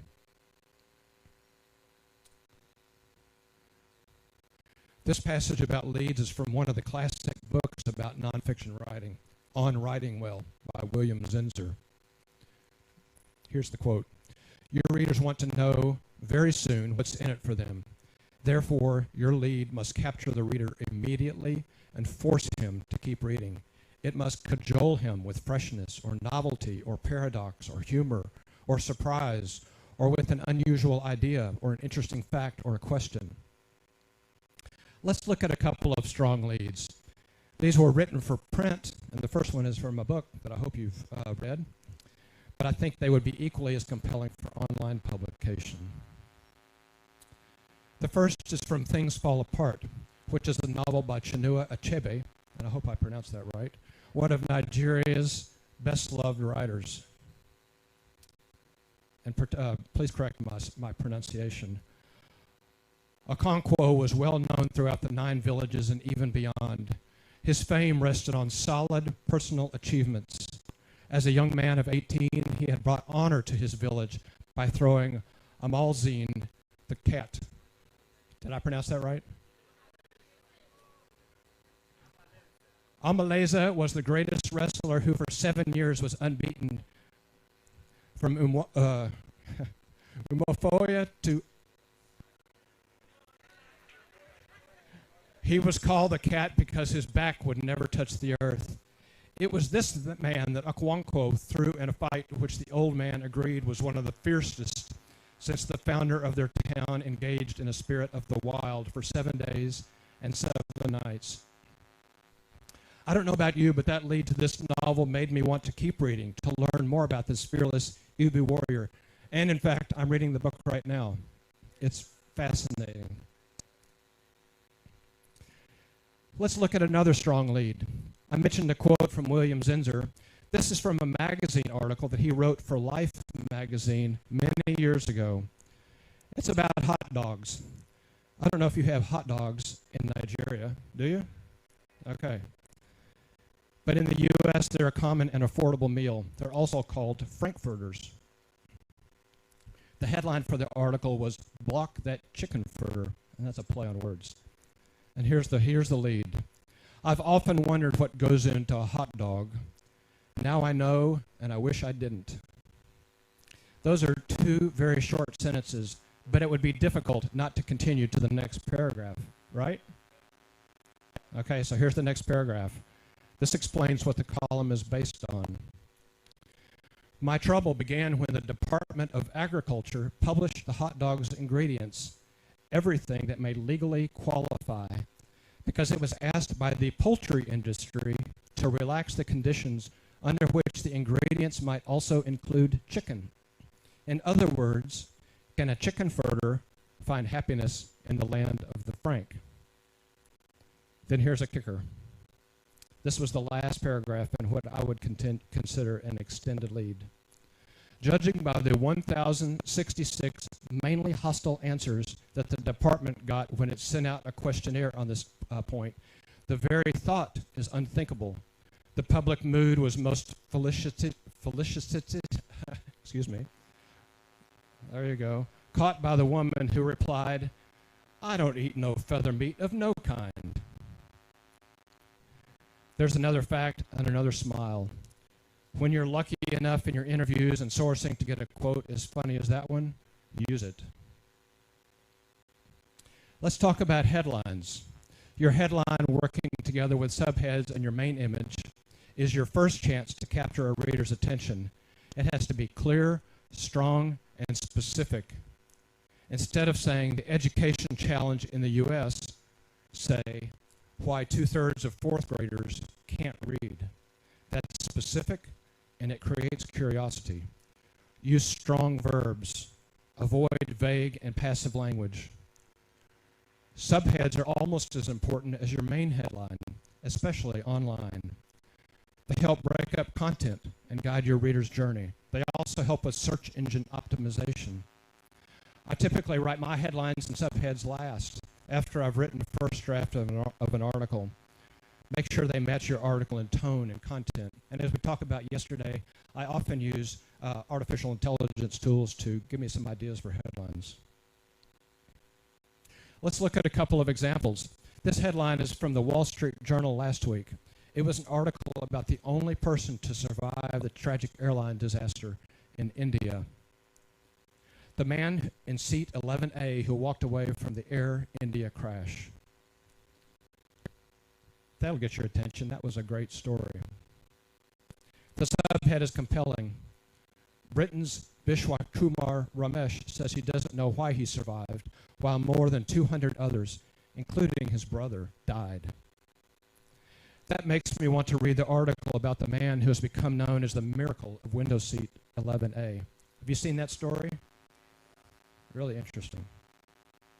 Here's another recent headline from the Wall Street Journal. Very different headline. Muppets superfans hold a funeral. Are you familiar with the Muppets, the puppets? The subhead reads, closure of Disney attraction brought a stream of mourners who wanted one last look at Kermit and his crew. And it includes a quote, I was all cried out. So are you familiar with Muppets? Yeah. That headline, which was used both in print and online, made me want to read the article. And the photo of the woman holding the Kermit puppet is very interesting. Let's look at a few of the platforms you may be writing for. Newsletters are personal. They land in your reader's email inbox, not on a public blog or a social media feed. So write them like a letter from a friend or an advisor. Make your tone warm and human. Then transition into your content, whether it's news, event updates, or features. Keep your formatting clean. Use bullet points, bold subheads, and links. Use calls to action, also known as CTAs. So make your CTAs clear, such as register now or read the full story. The best newsletters are for value, something the reader didn't know or something that persuades them to act. Make it easy to skim, but rewarding to read. Blog posts give you some creative freedom. They're conversational, personable, and shareable. Write like you're having a coffee with your reader. Write directly to them. Use words like you and we. Tell stories. Ask questions. Include examples. Structure matters. Use subheads, bullets, and images. Make the post visually appealing. I try to include a compelling, strong image every 300 words or so in longer articles. Tell stories and share insights. End with an invitation for readers to comment or with a call to action. Here's a suggestion. Think about blog articles as problem solvers. What question are your readers asking, and how are you answering it? If your post delivers value, readers will return and share it. Online articles need to balance depth of content and ease of reading. They should be thoughtful but accessible. That could be a delicate balance. Keep paragraphs short. Use subheads to guide the readers. Include hyperlinks to sources. And write for the web, which means clarity, the ability to scan, and adding value. If you're writing for a professional blog or a news site, focus on credibility. Use quotes, add data, cite your sources. Stay away from jargon and complicated language. Be clear. Don't try to be clever or show how smart you are. Think about keywords that are important for search engine optimization. What will people search for if they're researching the topic you're writing about? Include those words in your headline and subhead. It can make a big difference. Whether you're writing an editorial, a blog post, or even a fundraising email, persuasion may be a key goal. But how do we persuade? Using only words. Here's the first rule. Focus on benefits for the reader, not on yourself. People aren't interested in your product, your cause, or your argument until they see how it connects with their lives. So speak to their needs, their pain points, their hopes. Next, use evidence. Readers trust facts, quotes, and real examples. A persuasive piece should appeal to both the head and the heart. Let's take a hypothetical example. Let's say you're writing an article asking readers to support clean water projects. You could list technical facts and statistics about boreholes. Or you could begin with a story about a mother who walks 5 kilometers every day to collect dirty water. The second approach creates an emotional connection. That's the foundation of persuasion. Finally, anticipate objections. Ask yourself, what would a skeptic say? Address those concerns head on in your writing. Acknowledge them and then provide a thoughtful response. Persuasion isn't manipulation. It's clarity plus empathy plus credibility. And when you get it right, your words don't just inform, they inspire action. If you only take away one idea from this conversation, it should be this. Clarity is more important than creativity. Beautiful language means nothing if your message is lost. Clarity begins with sentence structure. Use short, active sentences. Avoid jargon, big words, cliches, and long-winded explanations. Don't say, due to the fact that. Just say, because.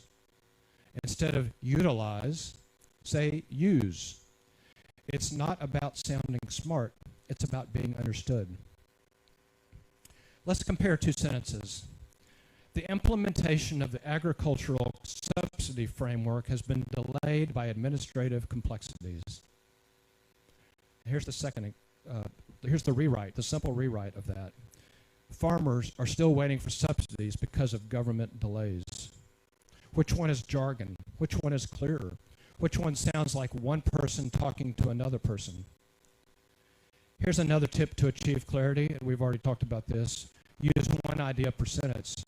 If your sentence has commas, dashes, parentheses, and semicolons, it probably needs to be 2 or 3 separate sentences. Finally, and we talked about this yesterday, edit mercilessly. Read your writing out loud. If you stumble over a sentence, your reader will stumble also. This helps you catch awkward phrasing and long-winded constructions. Clarity earns trust.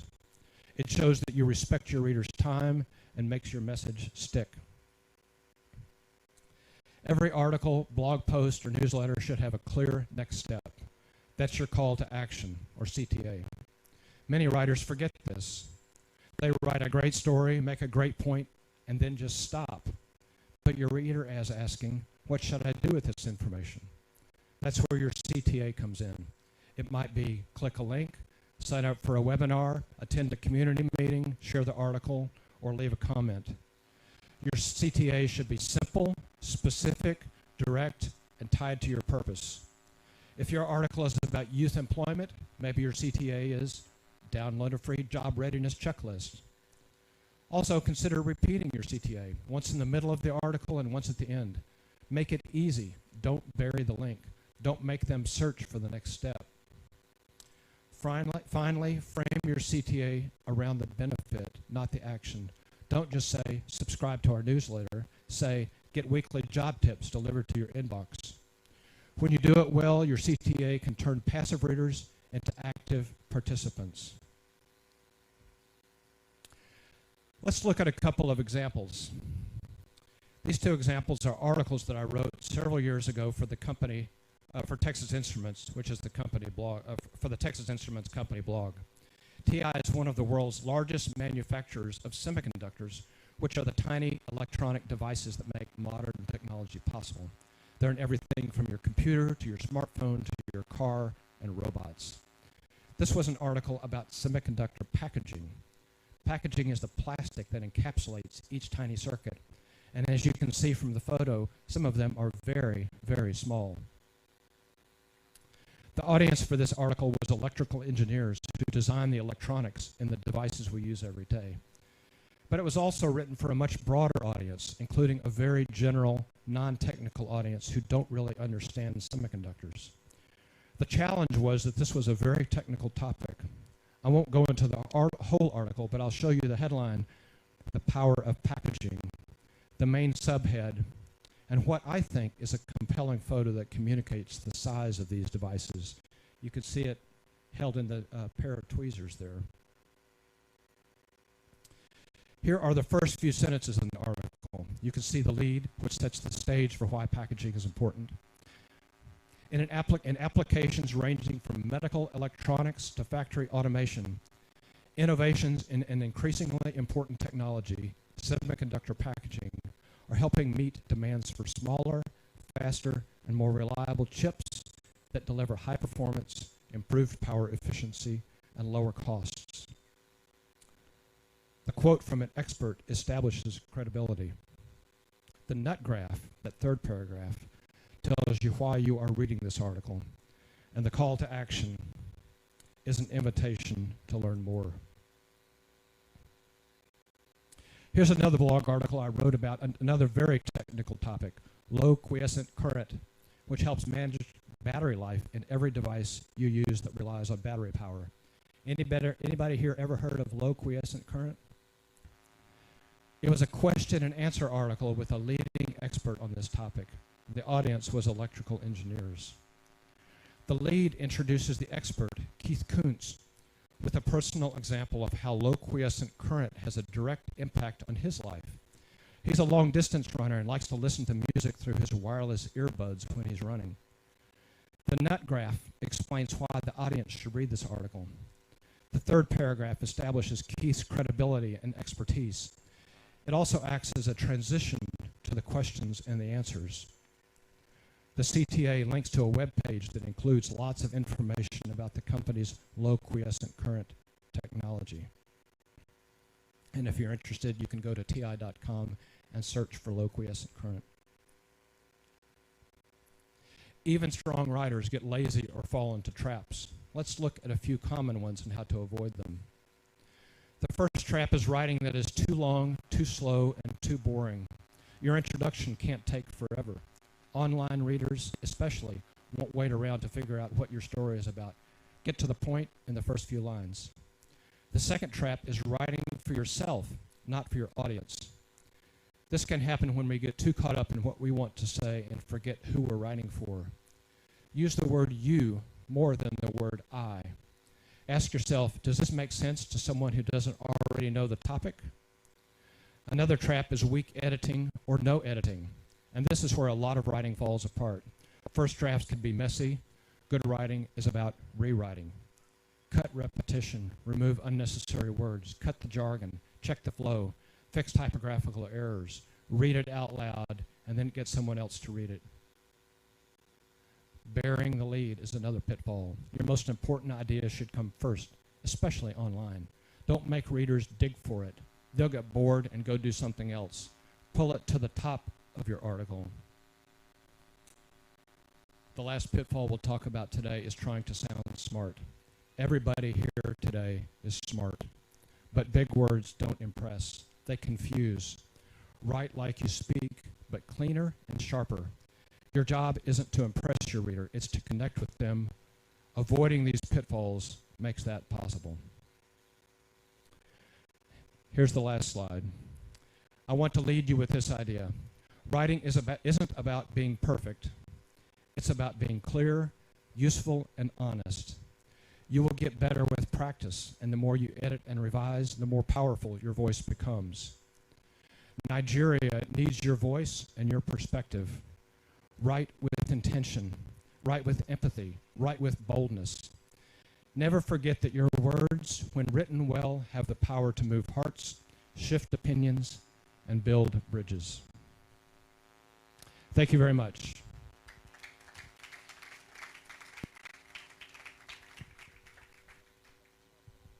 Thank you very much, sir. Can we put our hands together for him again? That was a great session, and I've learned a lot too. In writing, I've learned that I need to understand the purpose. Is it to inform? Is it to inspire? Is it to persuade? Is it to entertain? Now, when you know the purpose of writing, you're able to know your target audience, who you should direct those stories or writing to. Are you writing to a group of people who are undergoing depression? Those are your target audience. Now you understand that it's for people under depression. Now you need to inspire. I don't need to sound like you want them to feel more depressed. You know, the Bible says that when you sing for someone under depression, it's like you're pouring cold water on someone who's already feeling cold. So when you know your audience and you know your story and the best way to approach them, like he said, be clear. You don't need jargons. Don't give your audience assignments like we do in school. We write exams, we say we're giving the lecturer assignment. Please don't give your audience assignment. Ensure that your message is clear and well understood. When your message is well understood, the next time they see your post on a blog, they'll be intrigued to read. Then use compelling headlines, something that will make someone feel interested to read your post on a blog or on any social media platform. Can we put our hands once more for him? Our next lecture would be Visual Storytelling for Video, Shooting with Purpose by Dr. Vic Costello. Can we put our hands together for him?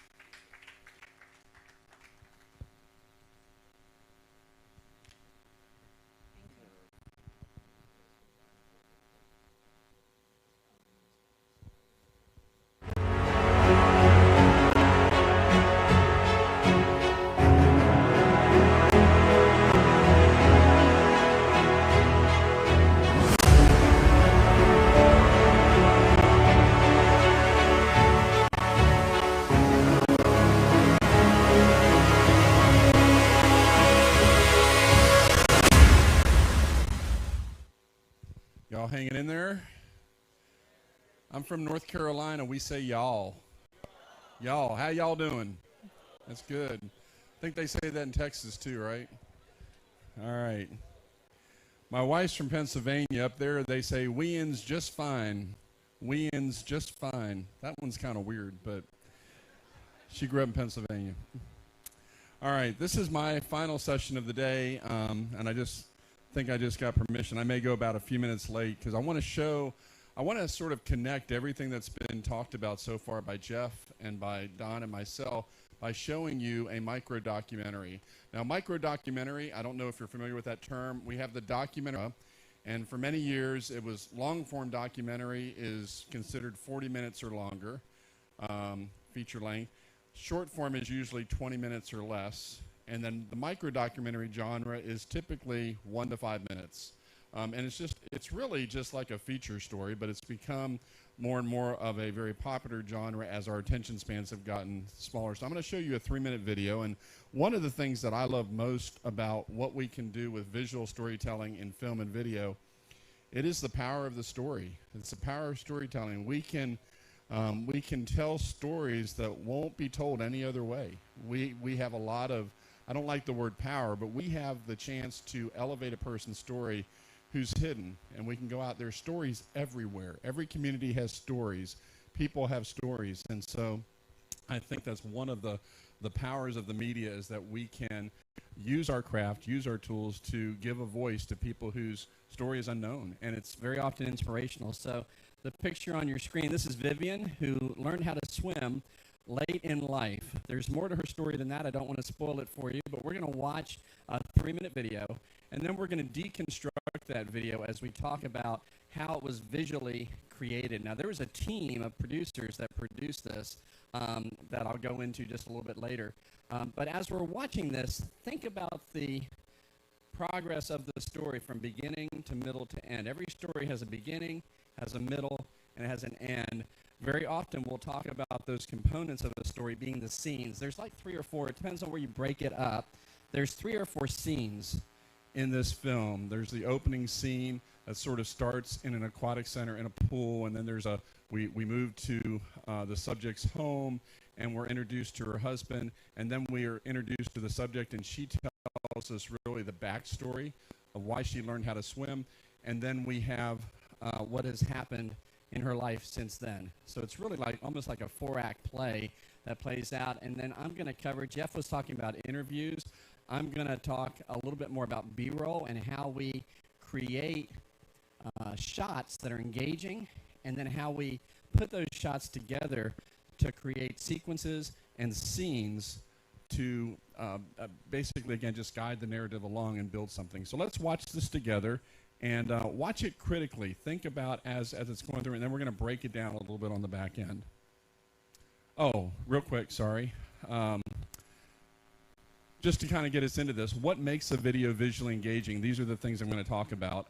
First, I'm going to talk about coverage and variety. Just shooting a lot of footage is sort of the starting point. I often tell my students, overproduce. Always get more footage than you think you will ever need.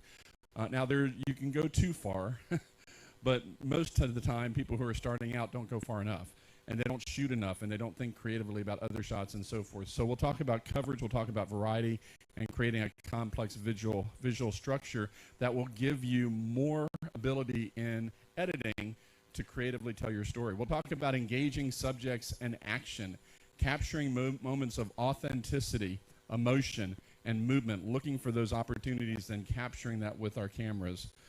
Good composition, like there's no substitution for that. So how do we compose shots?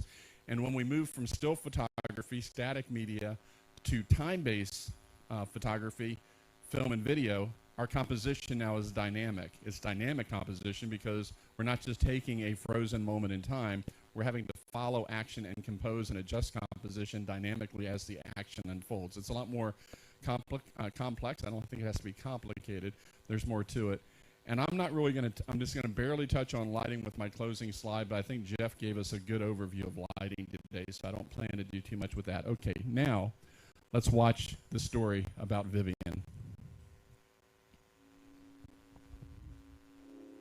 We can raise the audio. I was 50 years old.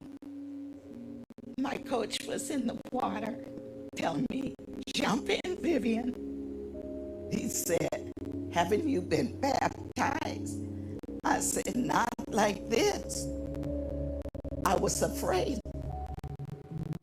What is going to happen to me in all this water? The kids said, look at that old lady trying to learn how to swim. And I said to myself, why not now? And I jumped in.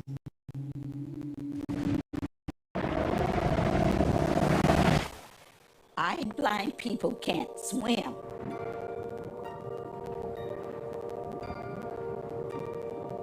Oh, yes, they can.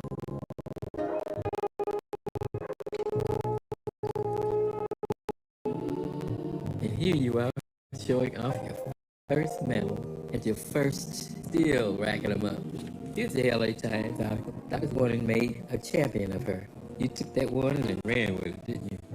When I was 50, the doctor told me I was gonna die if I didn't lose the weight. My teeth were so dangerous. Something clicked into my head. I realized it's up to me to take control. You're kicking my butt, Vivian. I am. Yeah, you are. You should see it. Wow. I went from a size 20 to a size 12. I look delicious. I look good. I'm healthier. I have more energy. I started a foundation that teaches swimming lessons free. I become a first day. I got up rejoicing. My work is not finished.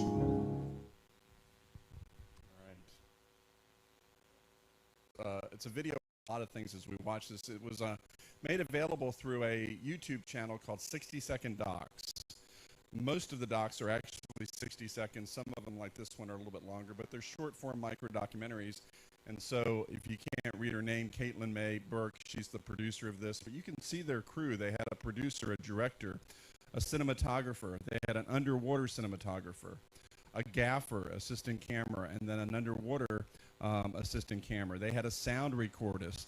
They had a hair and makeup person, a production assistant, a composer, a colorist, sound designer, sound design and mix, and assistant editor. 1, 2, 3, 4, 5, 6, 7, 8, 9, 10, 11, 12, 13 people, and I don't see any repeated names. So it's a crew of 13 people that put that together. A big team. Now, could it be done with a smaller crew? Absolutely. But it just shows you, again, with collaboration, working together and so forth, you can put videos together that are maybe they just involve a little bit more effort. Certainly when you're dealing with water, that's a whole other level of photography, and somebody who's good at that can really help with that. So let's begin by talking about coverage. All right, this was, I hope, did it engage you? Did it keep you wanting to move forward? The video was moving pretty quickly, wasn't it? So there was a lot of B-roll over top of it. It was mostly, the narrator was Vivian herself. So this was the person telling the story genre. As Jeff said, we don't usually hear the interviewer. We hear the person telling their story, and then the only other two voices, we heard her husband briefly, and then we heard her swim instructor in the water briefly. But it was mostly Vivian telling the story in her own words, and we were trying to capture, and that was done, I would imagine, with an interview that was probably 30 minutes long. You know, they gave them enough content to do that. So when we talk about coverage, this is the total amount and variety of footage captured for a scene, a subject, or an event. It includes all the different shots, all the camera angles, all the framings that give editors multiple options to build a compelling, coherent visual story. There's a phrase in news and documentary production that goes like this: you can never get enough B-roll.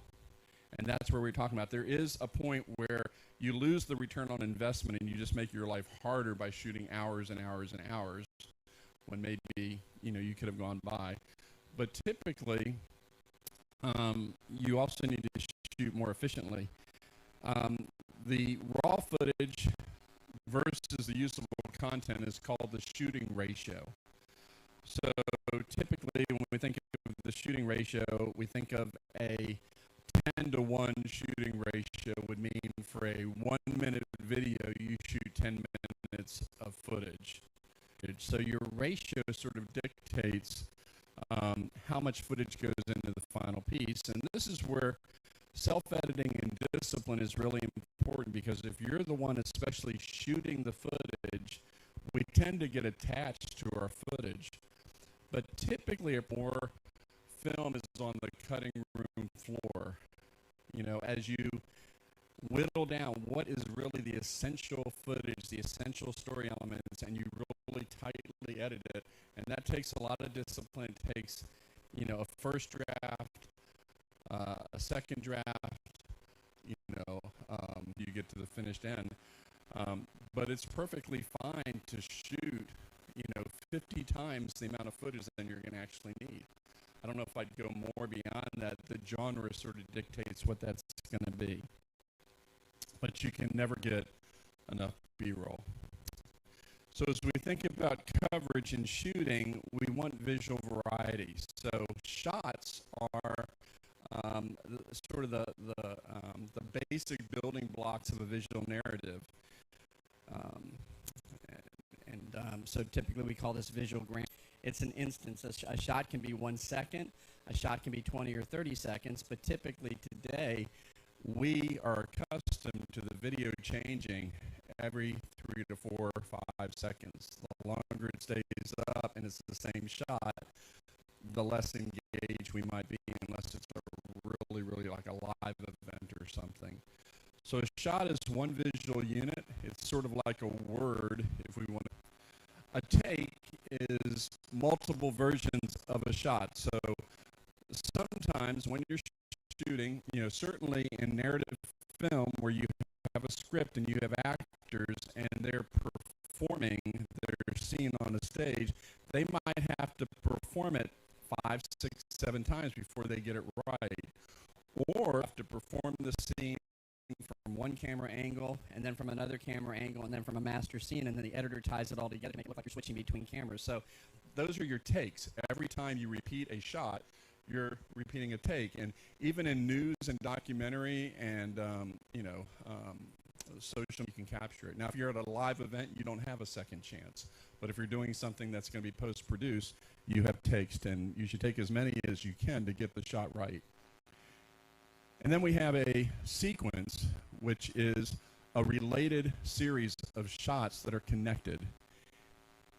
And they're put together in a way that creates continuity. It looks as though it's natural. You see this shot, it's like the same subject, but you're shooting from multiple camera angles. You're moving from one to another to another.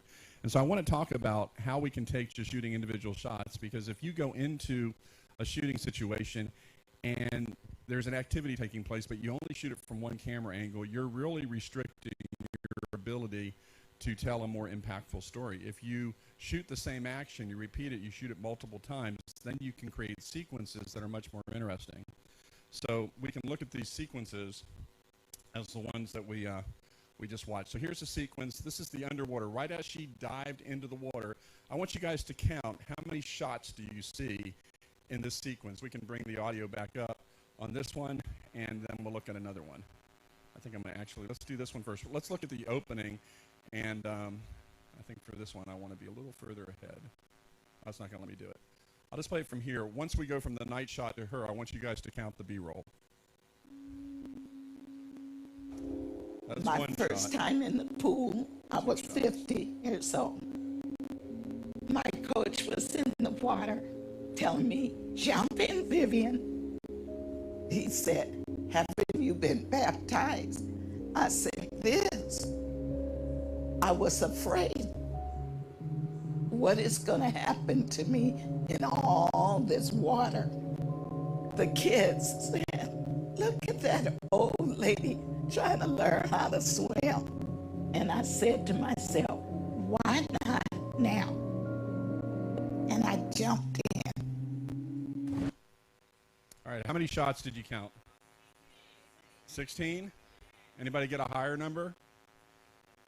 16. So if you started with, you didn't count the first one. I counted 20 from the very beginning, so 16 is probably right. Did it feel like it was cutting too fast? I mean, it was natural, right? It was the story being told, it was the action being, but all of those shots had to be taken from a different camera angle, what we would call a setup. And so you have to stop the action, move the camera, shoot again, because very often you're not going to have multiple cameras where you're shooting it at the same time. You're going to have to repeat the action. In a situation like this, I'm not sure what they did, because if you did this multiple times, it also might involve drying her off, you know, and then doing it again for continuity, right, and so forth. But that's how that took place. So all of these shots working together. And look, it's a mix of close-up shots. Like, do you ever think about just shooting the feet? It sounds kind of boring.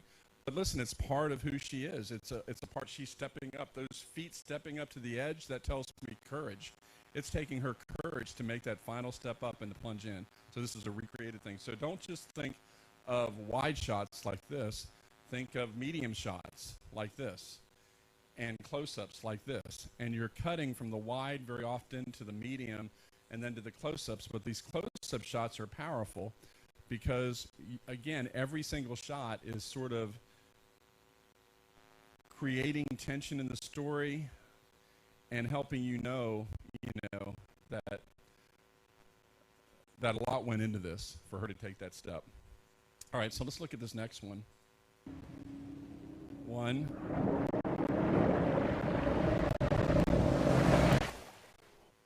That was a little quicker. Were you able to count? 6? I counted more. Anybody get more? 7 or 8. I think it's 7 or 8 or whatever. Here, I'll play it again. Here we go.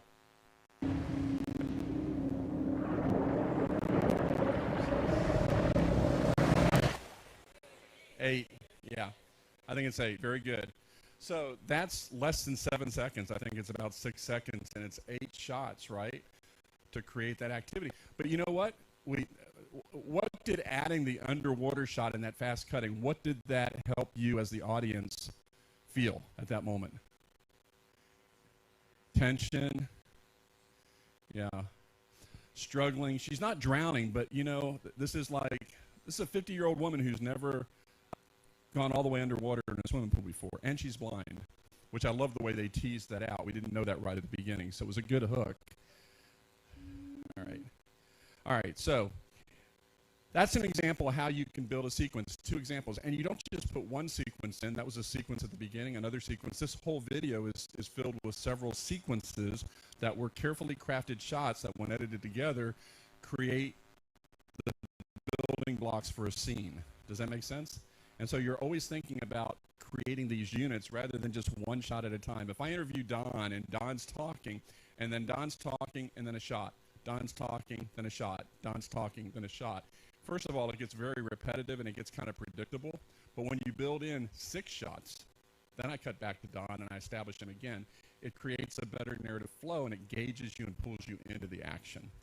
So let's look at this one right here. This is a 15-shot scene, so you don't have to count this one. There's 4 sequences overall in this one. There's a house establishing shot.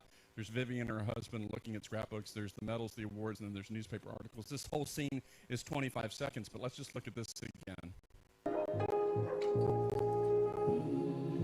And here you are showing off your first medal at your first Senior Olympics.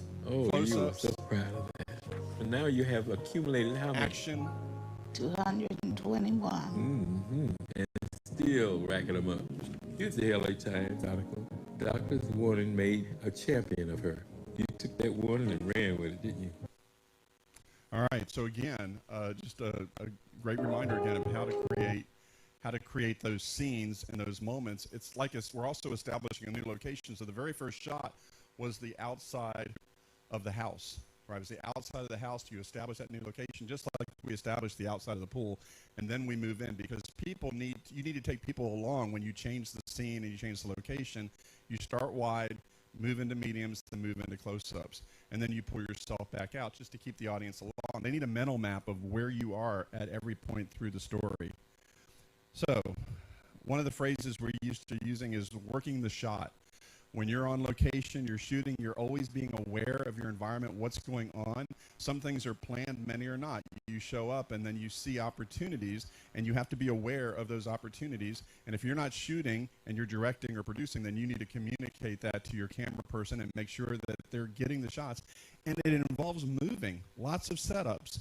Every time I move the tripod, I have to focus. I have to make sure the lighting's okay. I have to go through the series of things that once you have experience, you can do it in like 2 minutes. But I'm moving around. I'm shooting. I'm trying to shoot as much on a tripod as possible, but sometimes I'm hand-holding. Sometimes I'm underwater. And, pre-visualizing that through your storyboards will help. Shoot from a variety of angles, focal lengths, point of views. Jeff covered a lot of that. Zoom with your feet. Avoid using the zoom control. I'll talk about this a little bit later. And the panning and tilting, the PTZ movements. Panning, tilting, and zooming, compositional tools. That's how you frame the shot. Try not to pan, tilt, or zoom unless it's motivated by the subject matter in the camera. Acquire good static shots that are properly framed. Prioritize primary motion. This is from Herb Zettel, one of the first books I read in college on video production, and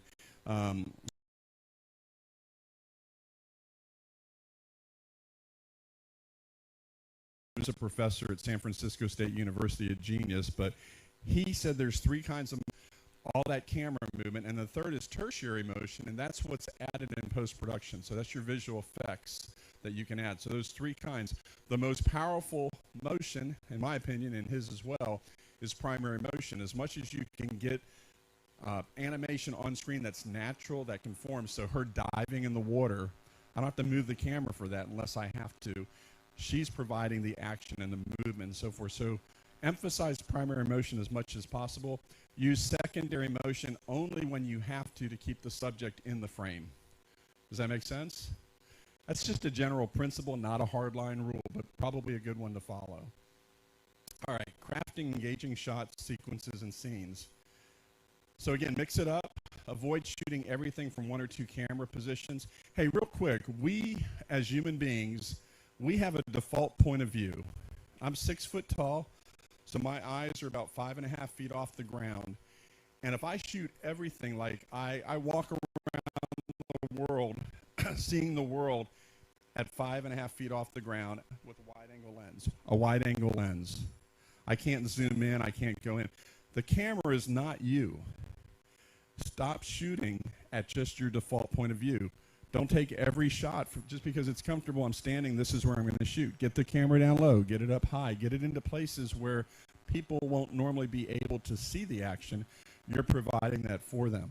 So shoot from multiple points of view. Break free from eye-level videography. Break free from wide-angle composition alone. You need wide-angle shots, but everything shouldn't be a wide-angle shot. And then move close to your subject. That's one of the best ways.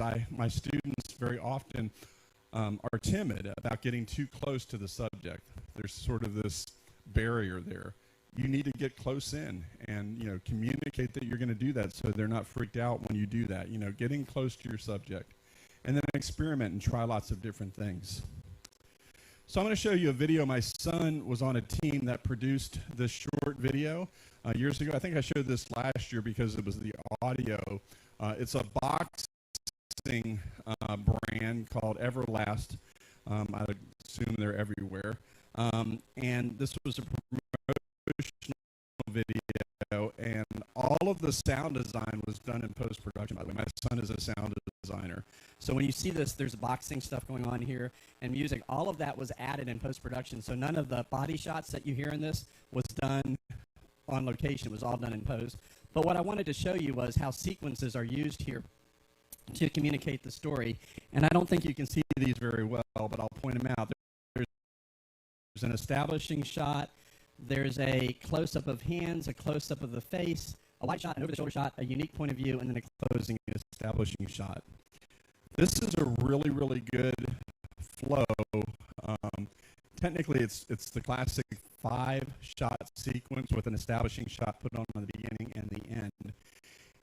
And in this video, it's mixed up with the boxing shots, so your sequence doesn't have to actually be continuous. Sometimes you can break it up and use it. I just wanted you to see this. This is 1 minute long. We'll need audio. A little louder, maybe.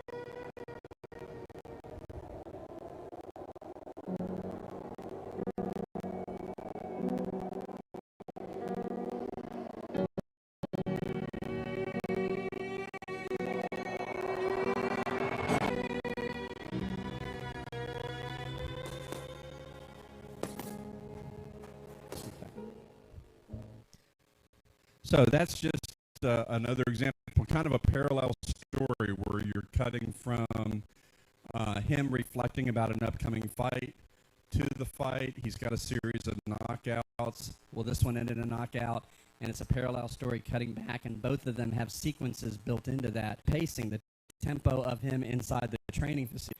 So just think about that again. I'm technically, guys, I'm out of time, but I know I asked for 5 extra minutes, so I think they're going to give that to me, hopefully.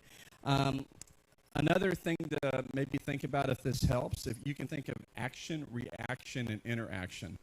So when you're shooting B-roll, oftentimes there's primary action taking place in the scene, and then there's people reacting to the action, and then there's the interaction between them. These are probably not the best examples. I had to rebuild my PowerPoint this morning. Didn't get the right ones, but you can definitely see the action where there's engagement between the two. That could also be interaction. And then just the, you have 2 people in the ring, and, you know, you're paralleling the different reaction shots with them. So think about how you can, sometimes it's not the thing that the person on screen is doing, but, you know, if we had a shot of the audience, that would probably be a better reaction shot. Somebody watching the fight could offer that perspective. So Jeff gave this example earlier. I added the video component. So this is Barrister Serafina Nakenta, who's our COO for Vision Africa, being interviewed yesterday. And you can just see how this setup produced that framing and that shot. It was very intentional. Jeff crafted background in the cornfields and did this to create a setting that would have good Z-axis depth and work well. So there was deliberate subject placement. We put the subject in a specific spot. We put the cameras in a specific spot. The background would be aesthetically pleasing. And we had the camera set up at an eye level because it's a documentary style interview. And then Jeff explained the lighting. And this was the other one that we did with Matron Ago, who's working with the Vision Africa as a midwife. And again, you can see the shot. So for this one, Jeff brought in the ambulance as a prop and staged that in the background. So we literally had to arrange for the ambulance to be pulled over, and it created a really good backdrop for that particular shot. So again, showing this is a setup, 2 different shots, 2 different backgrounds, and 2 different sorts of visual impressions to get that shot up. So just in terms of a really good mantra for how to shots, if you can establish the subject and the background clearly, if you can achieve balance, rule of thirds, which Jeff has covered already, if you can build in different points of view so you're not shooting everything at eye level, and if you can eliminate clutter, shoot with as much simplicity so that you can clearly show.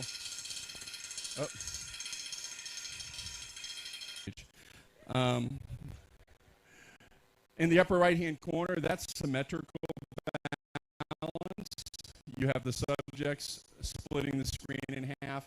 The one right below it is asymmetrical. She's framed on the right. The water balances her out on the left.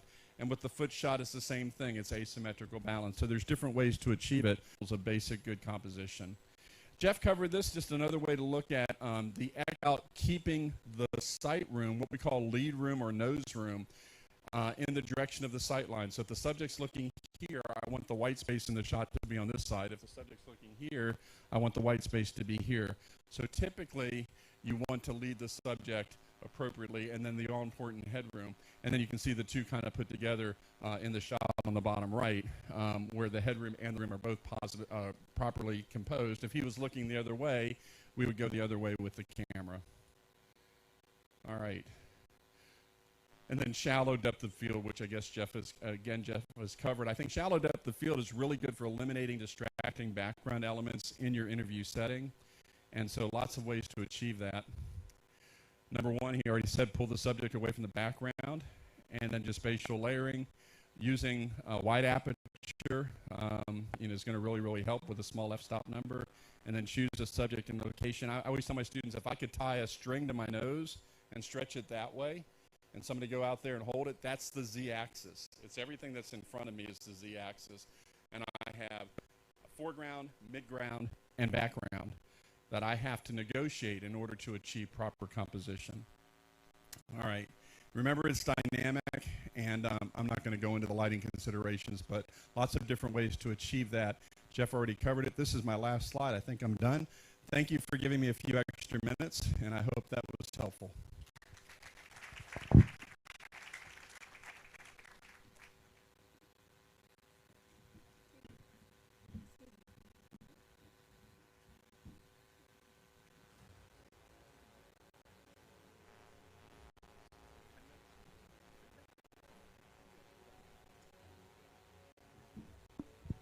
Thank you very much, Doctor. Can we put our hands together once more for him?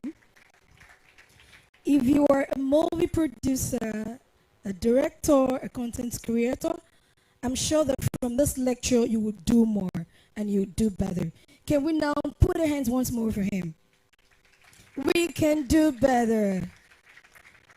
Please, we're just going to take 2 minutes break. Walk around, stretch out, and we'll return. So we'll start the next lecture at exactly 1:25. Just stretch out. If you're okay, you can still sit back. We'll start the next lecture by 1:25. Thank you.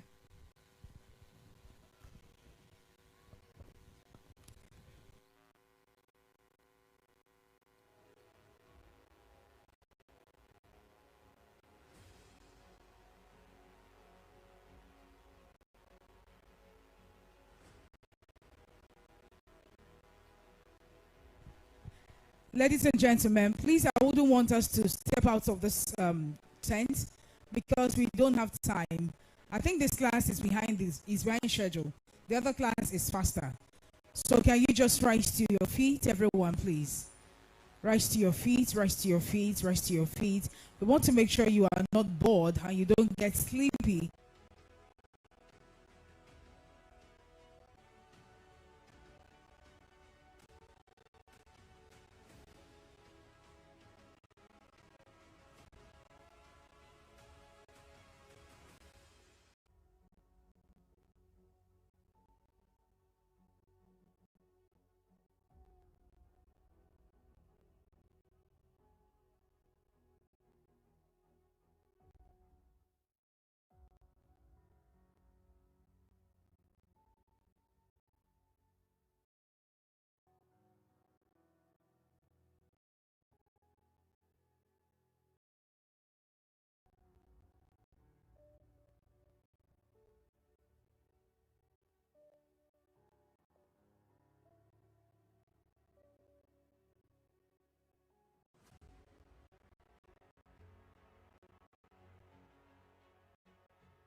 Experience the smooth and strong feeling that consistently surpasses expectation.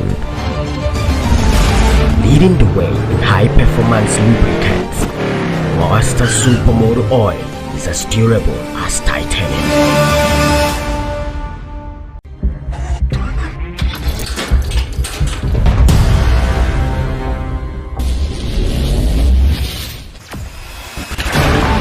Experience the smooth and strong feeling that consistently surpasses expectation. Leading the way in high-performance lubricants, Monster Supermoto Oil is as durable as titanium.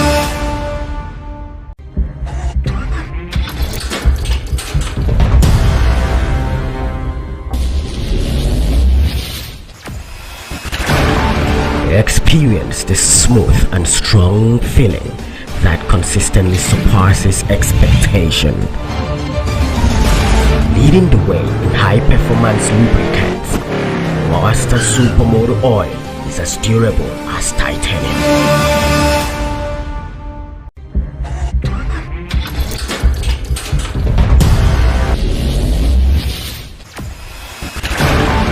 Experience the smooth and strong feeling that consistently surpasses expectation.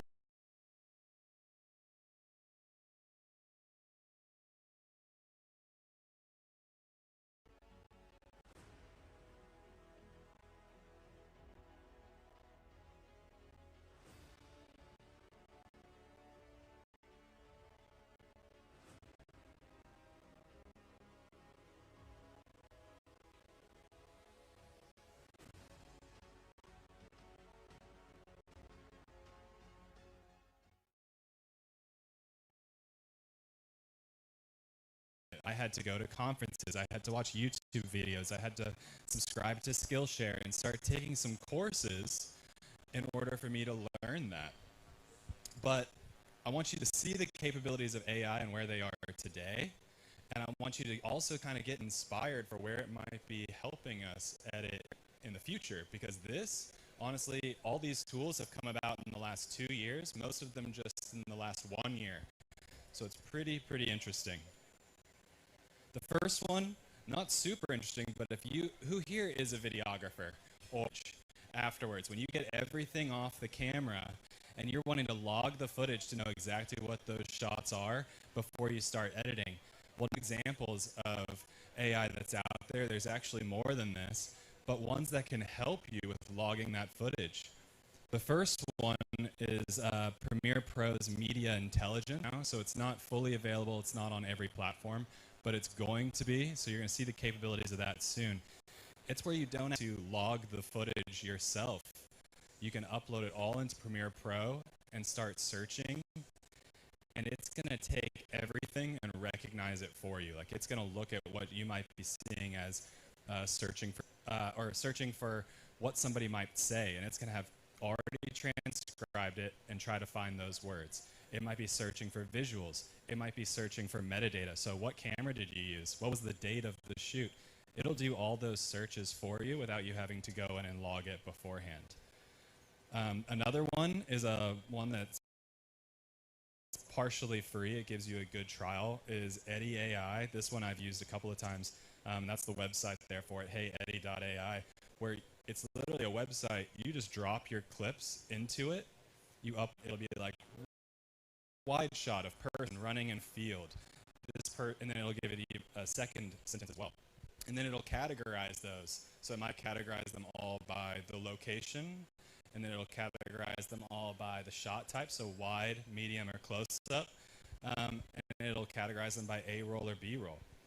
And then from there, it can import into any of the editing software. So I use Premiere Pro, so that's the one that I've gone into, but it goes into DaVinci and a lot of the other ones. So here's an example of Adobe Premiere Pro. This is actually their promotional video for it.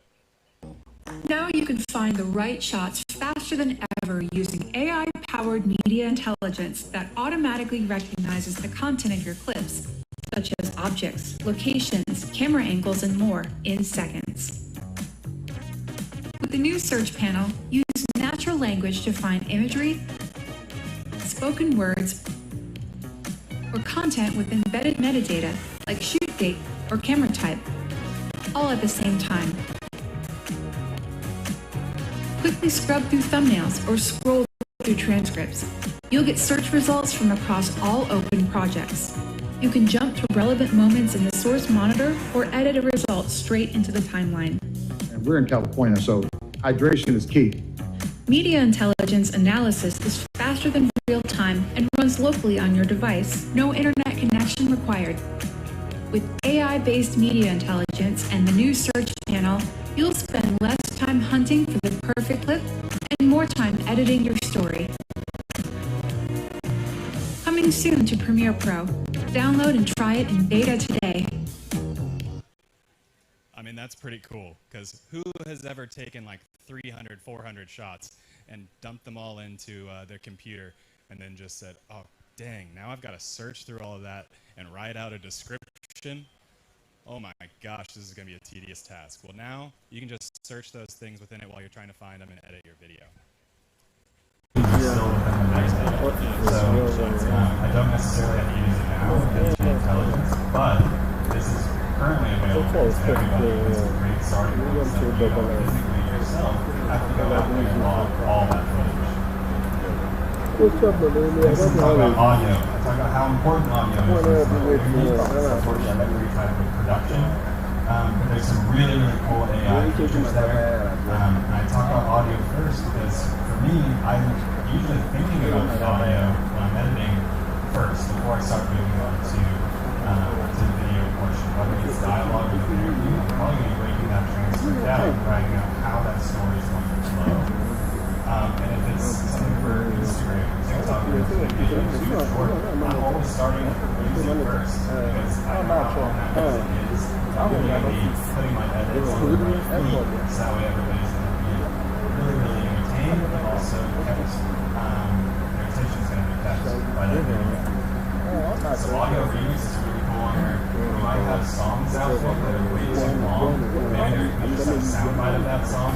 What you can do is take the length or shorten that song and create really, really nice edits. That's a good first one, but I would have a video and edit that song. I'll show you how fast that is. Then you've got enhanced speech. You might be doing an interview inside of a room where there's a lot of echo. It might be background noise, it might be cars honking, it might be construction going on next door. Enhanced speech is something that's really cool.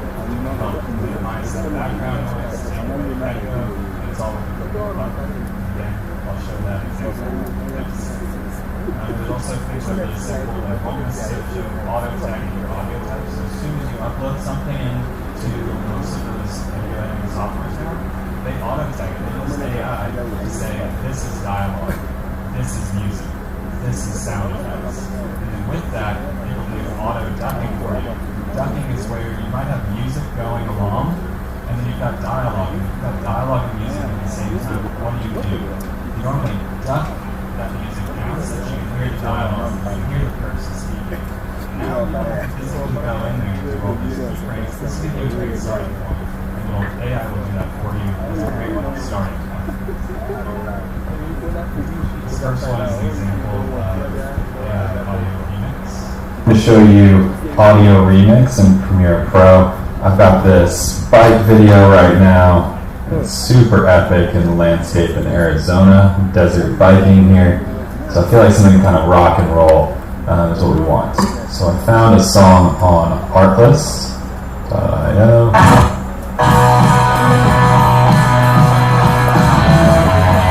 And I like the sound of that, but this song is way too long. So I'm going to audio remix this by going to this Ripple Edit tool and going down to Remix tool. And you can see the icon kind of change, and I can just go to the end of this and bring it the length of my clip, and it has shortened it and created these little cuts you can see down here. So now let's go over that and see how it sounds.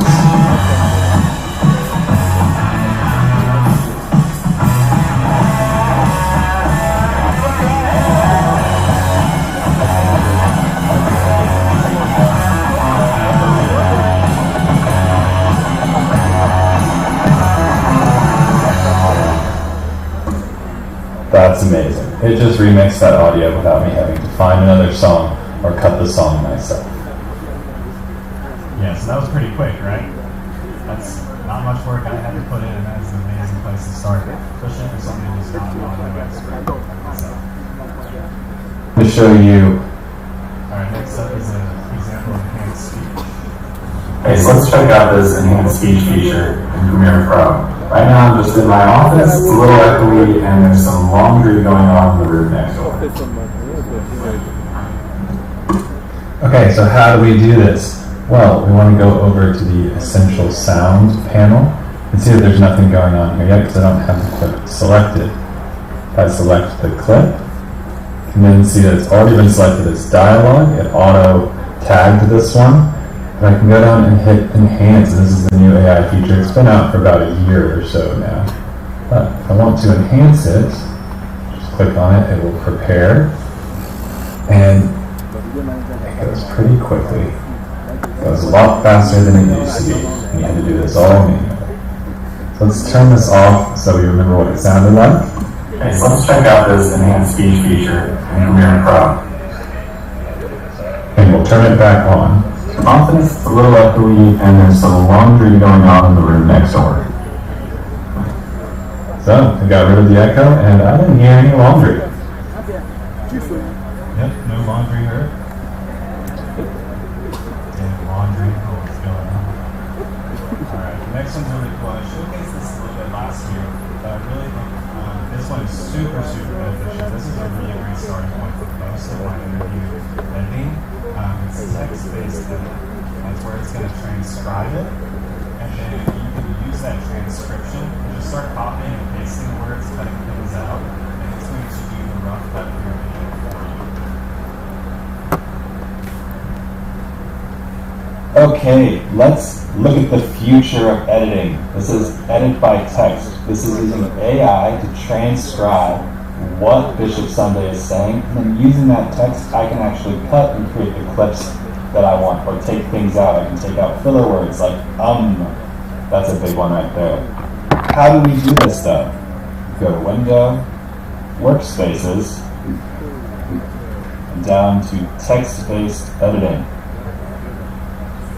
Cool. Now look at this. It goes really fast. It's already transcribed what Bishop Sunday is saying. You go along with it.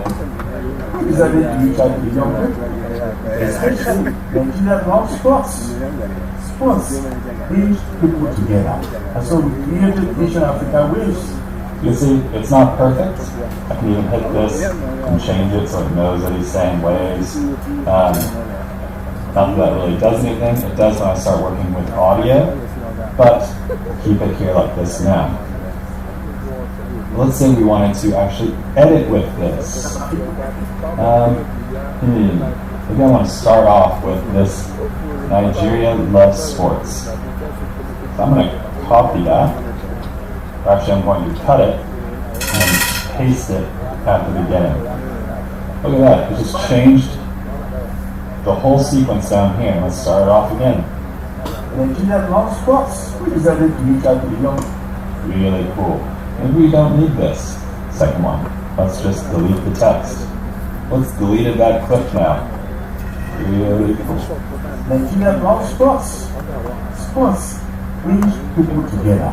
And so we created Asian Africa Waves. That is a game changer when it comes to editing interviews. And I use this all the time now.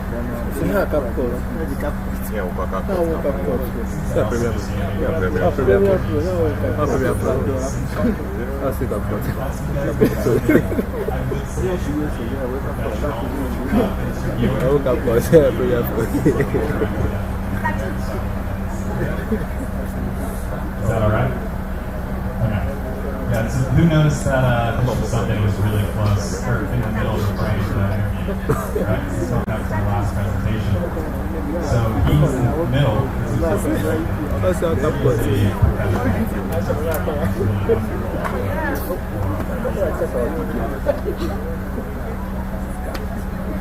the next one is very, very new. It's in its beta phase, called Generative Extend. Has anybody ever heard of this? So it's taking maybe Here we go. Come on, there. Stop from there. Cut that out now, and what it will take is the AI recognizing scene from all the rest of the shot and generating its own new visual content. So that can be up to 2 seconds of video right now, whether it's at the beginning or end of the clip, or up to 2 seconds. Thank you. Wherever you go, Papa,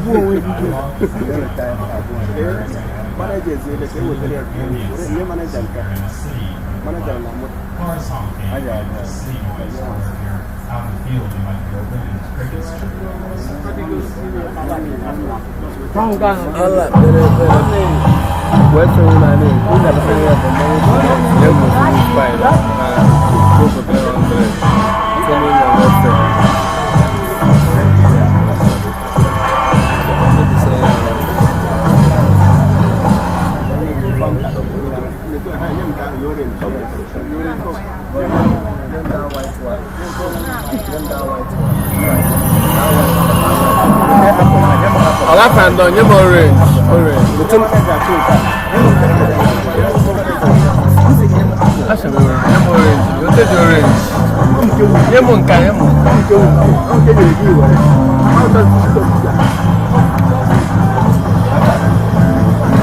I don't like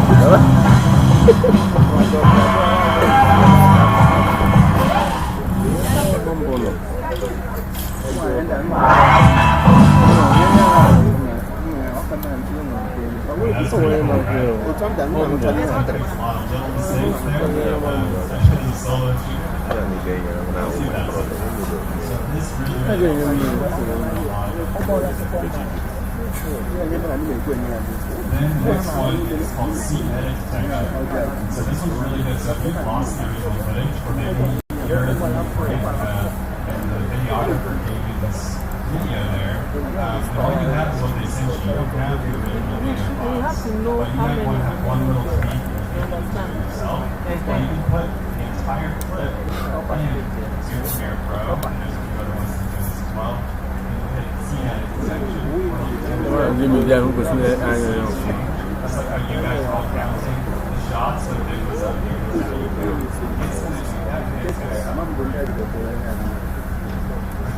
Okay, so this is a video that I made last year. I honestly have no idea where the original project files are, so then I don't want to have to go back and locate each of the individual files I've used in this. If I just need to make one.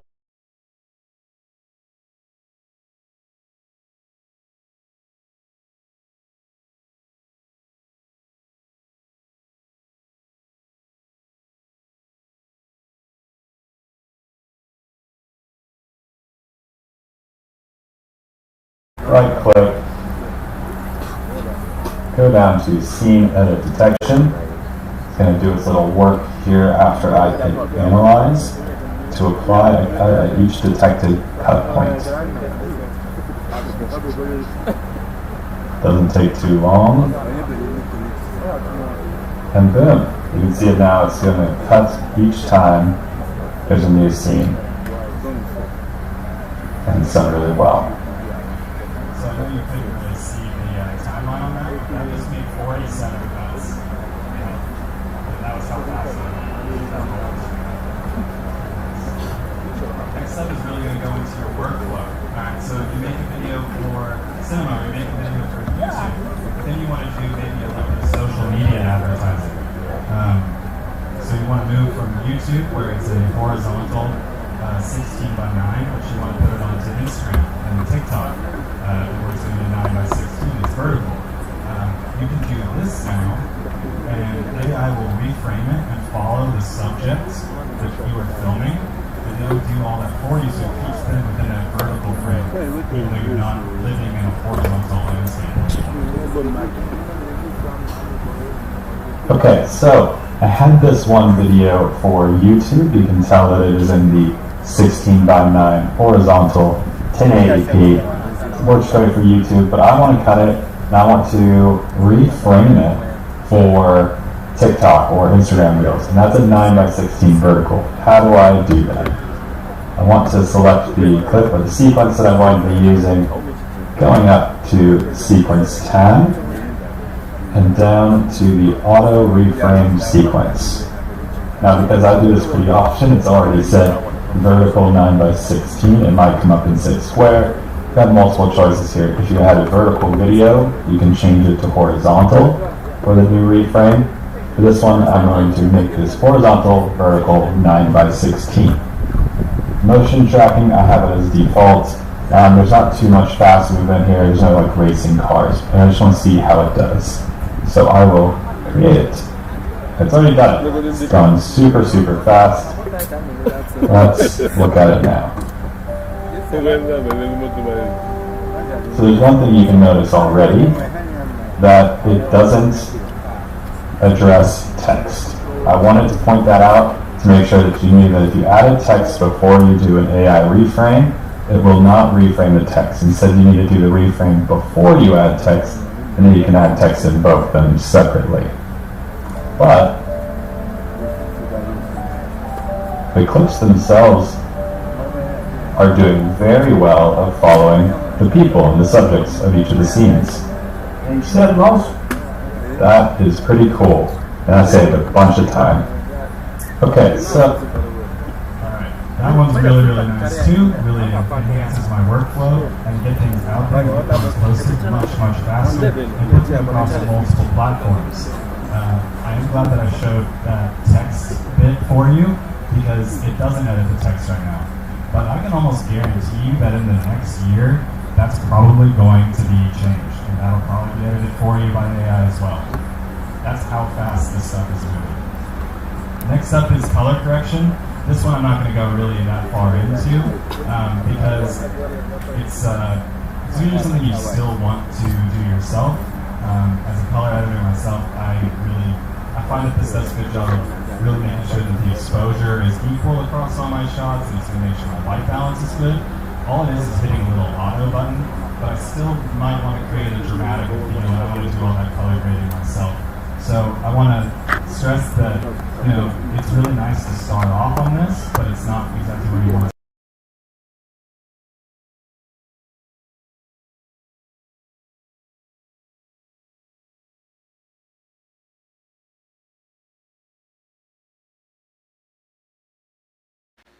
Here we have an iPhone video of him when he first started crawling, and it's pretty good. It's really bright because of these windows. It's also shot just on a iPhone RAW, so it looks a little bit flat. Oh yeah, he's coming. So I wanted to show the AI color correction. It's an auto color correction within Lumetri Color right here. And you want to hit that and be in this basic correction tab. You want to make sure that you've got your clips selected and just go ahead and hit that auto. Okay, so it made it a lot more deep. It brought in the white balance and it kind of brought up all the colors. Not perfect, but this is a great starting position for any type of color correction.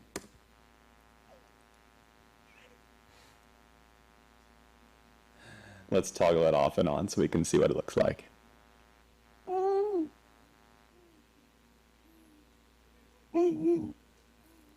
Hey, buddy. And that is color correction. Sorry, I really just wanted to show you all my son. Yeah. I mean, he's pretty dang cute, right? Yeah, yeah. I'm super glad I got that video. And with that, this, you might be able to see it. This is kind of on the left side is before. See, it just brought up the exposure. It made the contrast just a little bit more using not necessarily the contrast slider, but all the other sliders. So it is pretty nice, and it works on white balance as well and evening those out across your shots. But again, you'll probably want to go even further than that. With that, that was the last one I wanted to show you, but how cool is that? All that AI stuff, right? Yeah, and I bet you next year there's going to be a lot more I need to show you.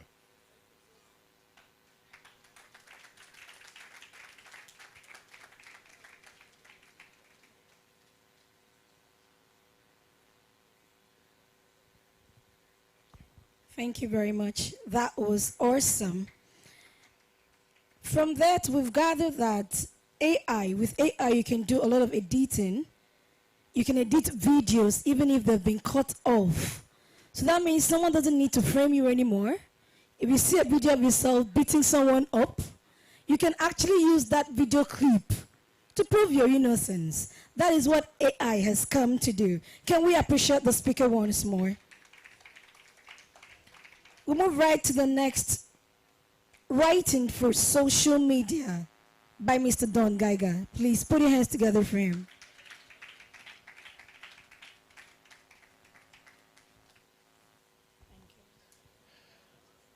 Well, if I had known that Jeff was going to show pictures of his son, I would have brought pictures of my grandkids.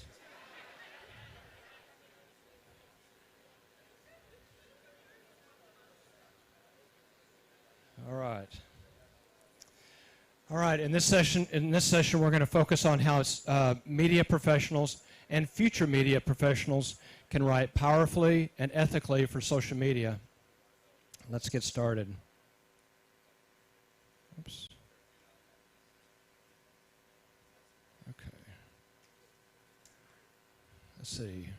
Hey, Vic.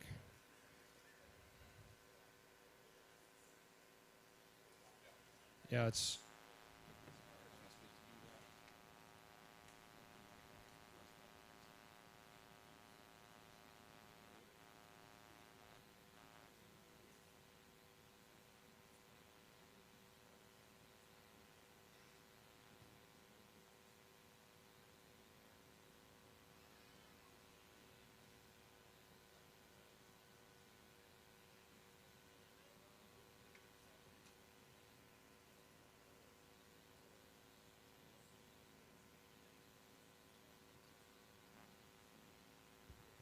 Bear with us, we're having technical difficulties.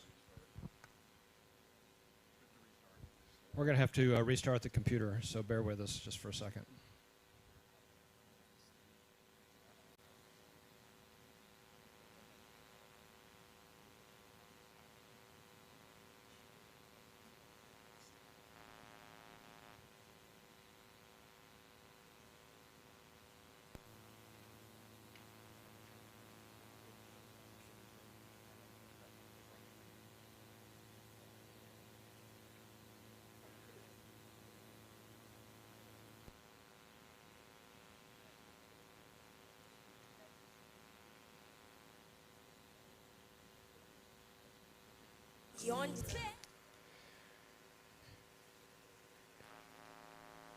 In journalism and communications, social media isn't just marketing.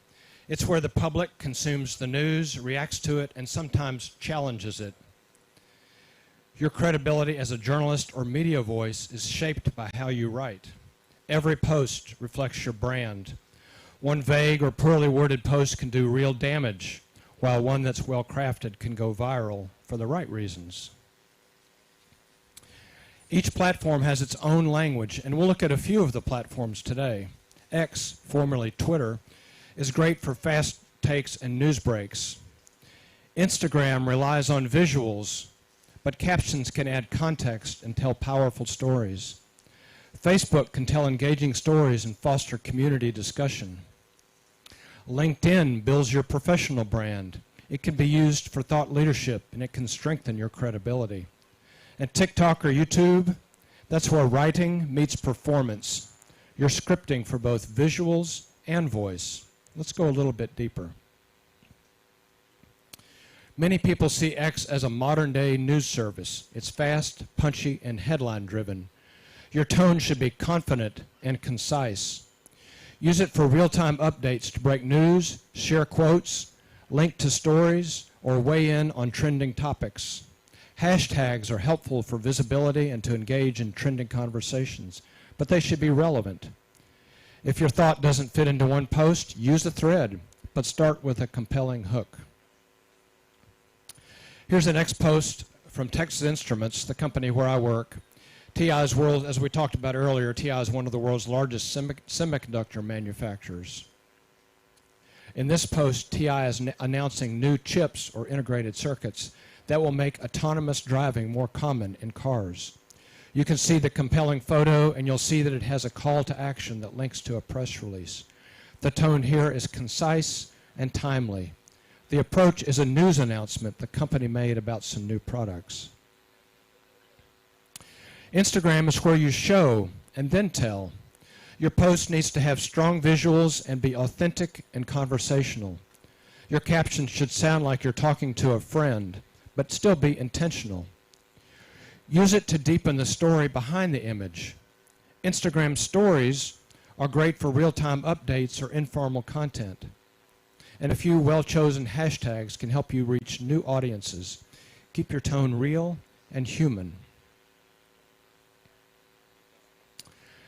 Let's look at a couple of Instagram examples from Vision Africa, our host for this conference. You'll see that these posts feature strong portraits that are complemented by captions that are authentic and conversational.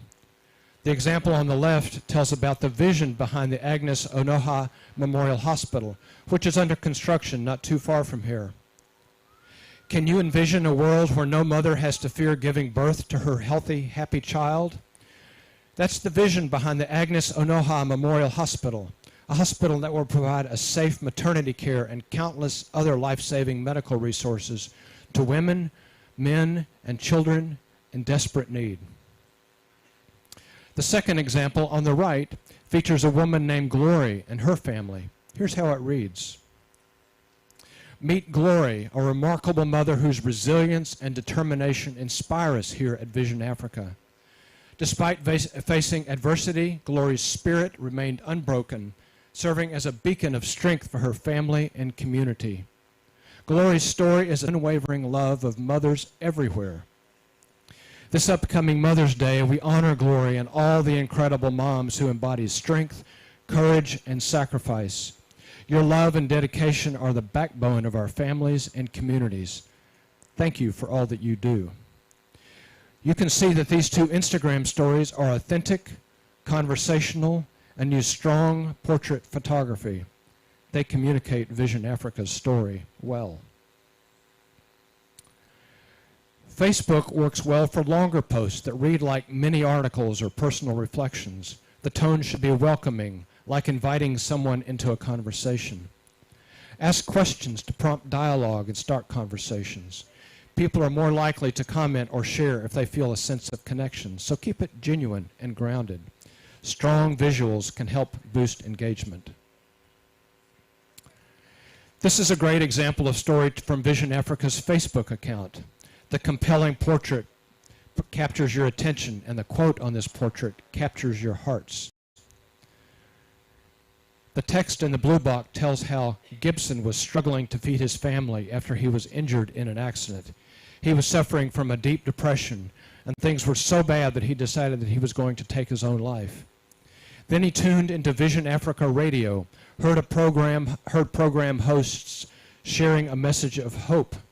He paused, and that moment saved his life. His daughter heard the radio and burst into the room. He immediately realized that he was about to make a terrible mistake.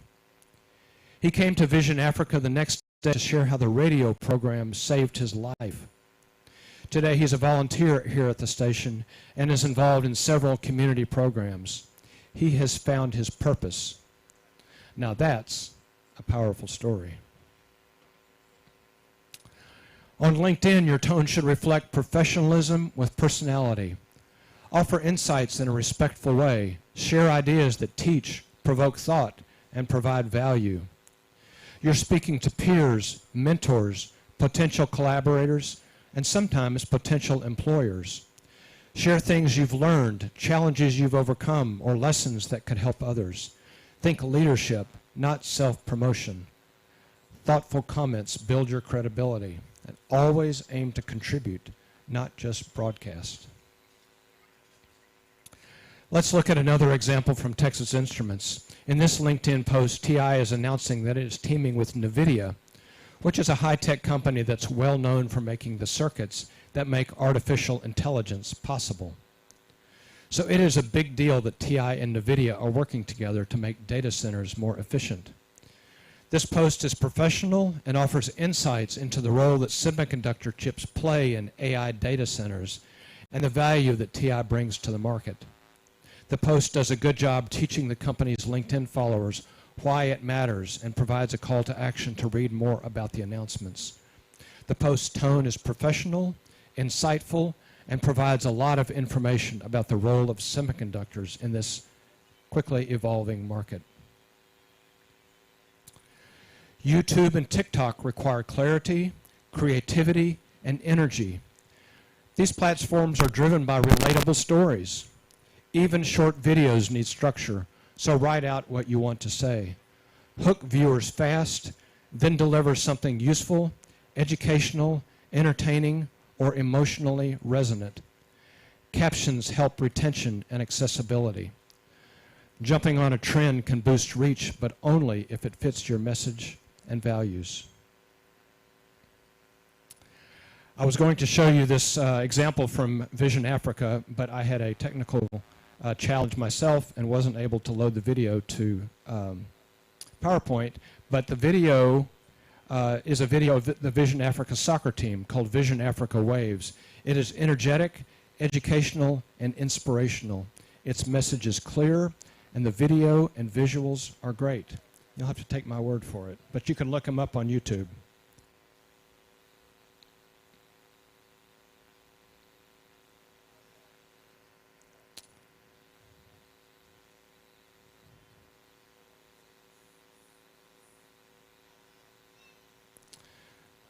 Always keep your audience front and center in your planning and content creation.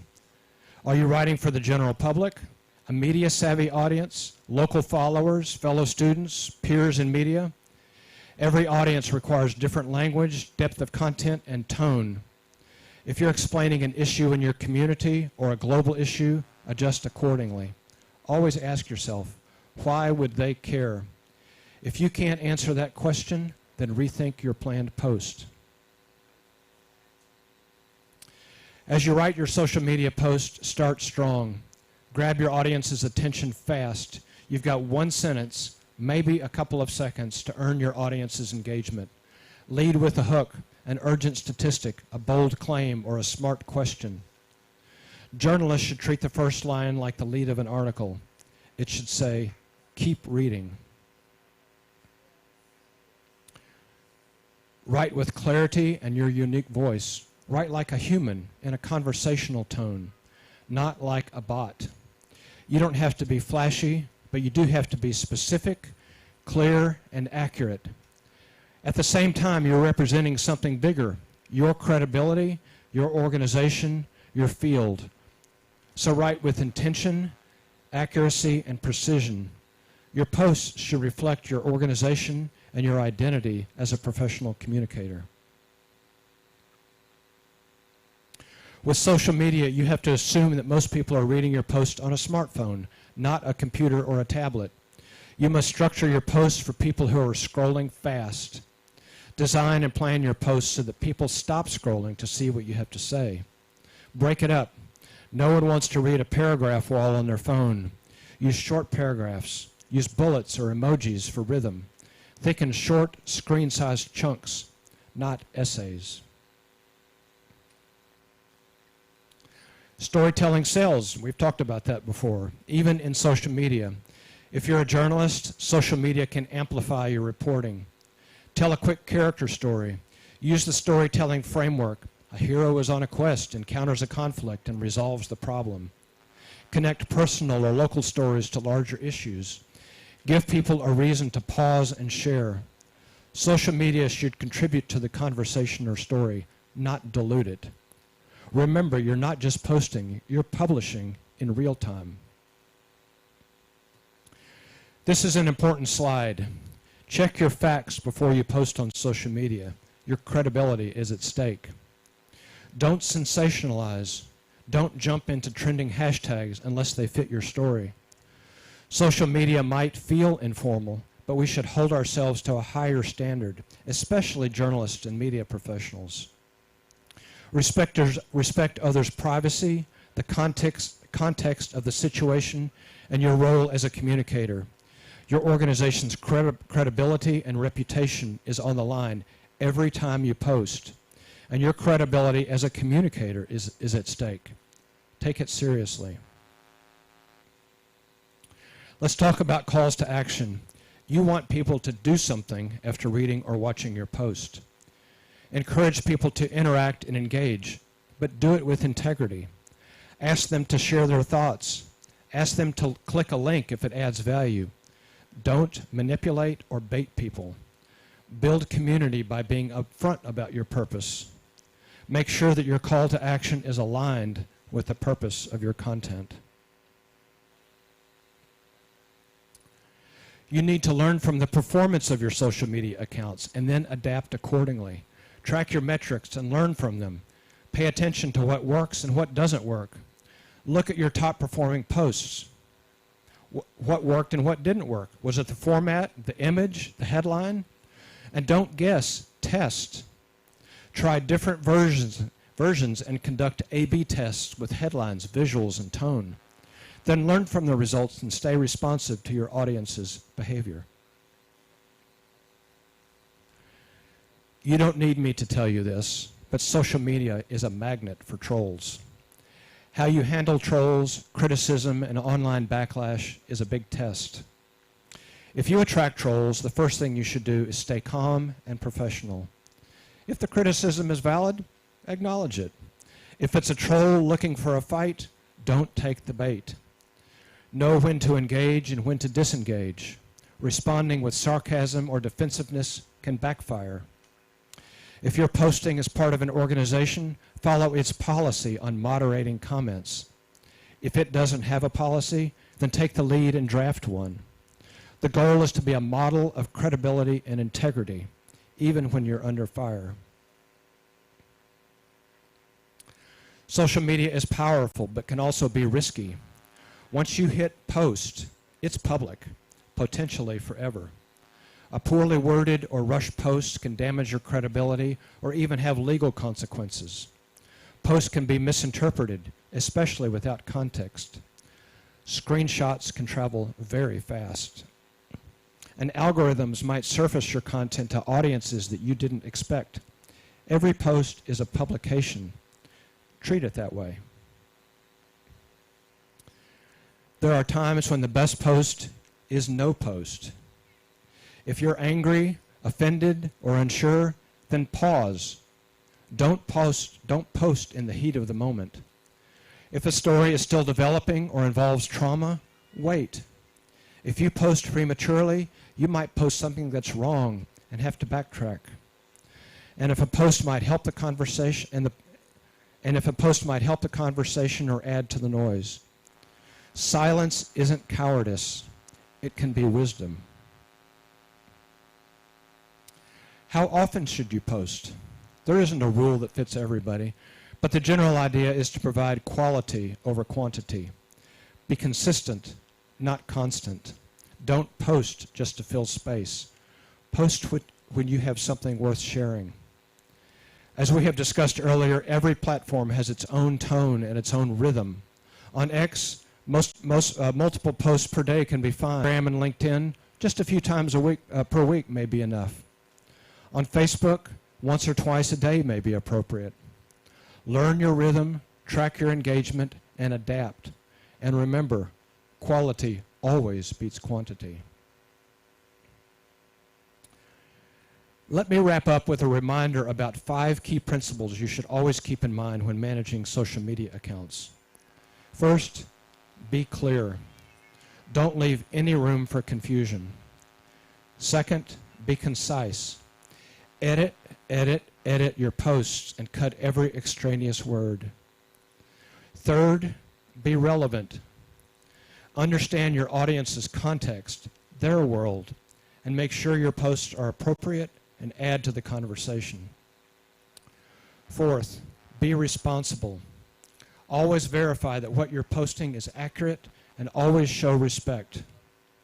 Finally, be real. People connect with authenticity. Your credibility and your organization's credibility relies on your reputation. Thank you.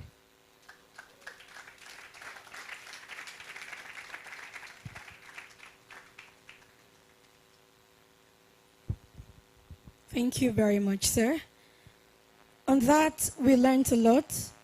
To build a good social media presence, you must understand that there are approaches to the different social media platforms and apply them accordingly. You have to keep your tone real and be human, be confident and precise, be authentic and conversational. Know when to respond to trolls and when to ignore. And most importantly, know that every post is a publication. Sometimes you may not be there to defend yourself, to explain better what you were trying to convey. So you must be sure that you are sure of the information you want to pass across before you do that. Can we put our hands together for our speaker? The next lecture would be Brand Photography by Mr. Jeff Wilson. Please put your hands together for him.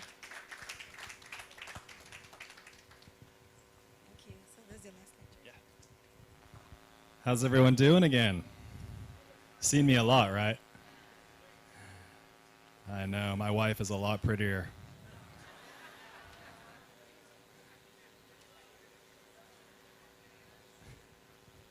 All right, so for this lecture, I'm going to talk about brand photography. And this one's saved for last for me because it's kind of the bread and butter of my business. It's what I've really got started with. It's what I'm most comfortable with.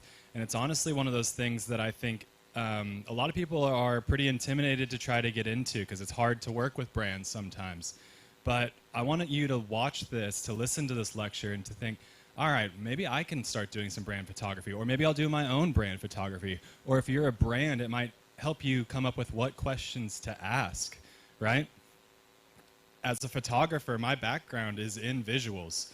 But often what I'm paid to do, what I'm actually paid to do, is to take a brand's vision. We've talked about that. The brand has vision. I'm going to take that brand's vision and project it for everyone to see, to make that vision beautiful, to make somebody interact with their vision and then interact with that brand.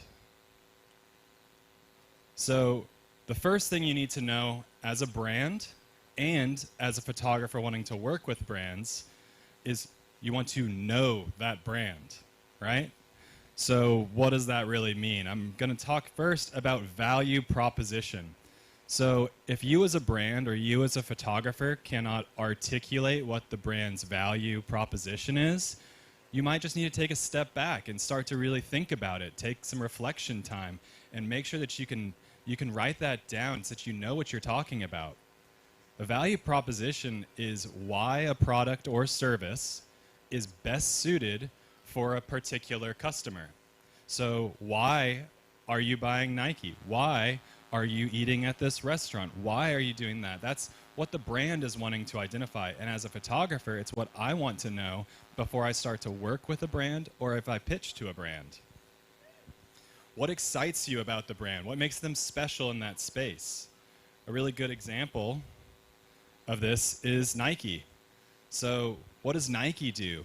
They associate themselves with winners. I mean, you know, their motto is just do it, but their value proposition is we want our customers to feel like winners. When they are wearing our material and our brand, they feel like a winner. So for your brand, I want you to think about it. What makes you special? How do you identify it?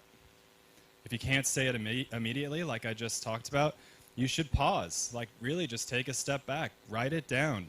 What does it do? What's unique about it? That's where you find your value proposition. And then once you know that, the opportunities start to really line up. That's when you can start going into the market. So the question you need to know is, what do we do well, and why do people buy from us? Next thing, after value proposition, is understanding the brand users. Those are usually the buyers, but it might be a consumer. They might not actually be buying it, but they might be consuming the video that you're putting out there. Those are your users as a brand. If you're a television station, it's the people watching your broadcast. If you're a YouTube content creator, it's the people viewing, it's the people interacting with you, people commenting, liking, disliking. All those are your brand users, and you yourself are a brand.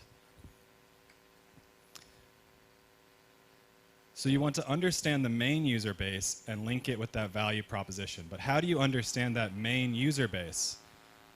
Really, it's through reflection.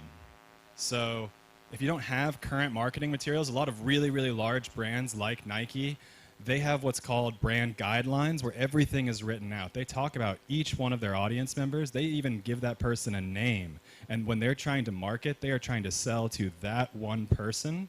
And that one person is actually, a lot of people can identify as them. But if you don't know it, you should start looking back at who has interacted with you in the past. Is it a certain age group? Is it a certain gender? Is it a certain ethnicity? And without realizing it, you might notice that there might be some implicit biases that can creep in when we're going to market. Like we might always be, you know, if I'm doing all my shoots in America, but maybe I'm trying to work in Africa, all my past material is with Americans. And really to break into that other market, I need to put myself out there and I need to start being attentive to that new audience. So review that current user base. Is that inclusive of everybody within your value proposition? For Nike, if they're wanting to make everyone feel like a winner, and it's usually going to be athletes, so if they're wanting athletes and people who like sports to feel like winners, just like the people that they are showing in their marketing campaigns, what if they were only actually marketing and all their marketing material wasn't showing NBA players? They were all showing track athletes. This is actually how Nike started. They were a track and field company. They were marketing originally to track and field. Well, when they started realizing that their user base was so much larger than that, they started marketing other sports. They brought in Michael Jordan to get themselves into NBA. So, let's see. So yeah, we want to identify what's missing in our brand. So start off by taking a look at that main user group, and then going back, mix it with your value proposition, and then you can find that gap. And that's really where the marketing stuff is great. So as a brand, that might be why you're trying to look for a photographer like myself and trying to hire me. Or me as a proactive brand photographer, I'm trying to get business, right? I'm not at a shoot every single day. A lot of times my work is sales pitching. It's me going out and finding my client. So what I might do is I've done a lot of research on a brand I might want to work with. And then I'm going to go to them after doing this research, finding what their value proposition is, looking at who they've marketed to in the past. Is there a gap? How can I fill that gap? And then that's when I go and I pitch them and I say, hey, I think this is missing from your marketing materials. How can I help you? Or do you want to be helped? So now that we've talked about brand's value proposition and the brand users, or the expansion to those new users, let's go through what actually is brand photography. And brand photography is creating a cohesive look across platforms. Don's talked about all the different social media platforms, so that's wanting a cohesive look across all those. But let's say you also are starting to do billboard advertisements, magazine advertisements. That's even more platforms that you're going to have to be cohesive across. You don't want one person to look at your brand, see it in a magazine and say, wow, that's really, really beautiful.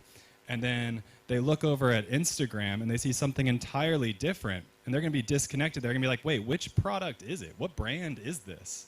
They don't know. They need to have a connection there for them to always know that this brand is cohesive and this is what that brand stands for, and they will inherently know what that brand's value proposition is.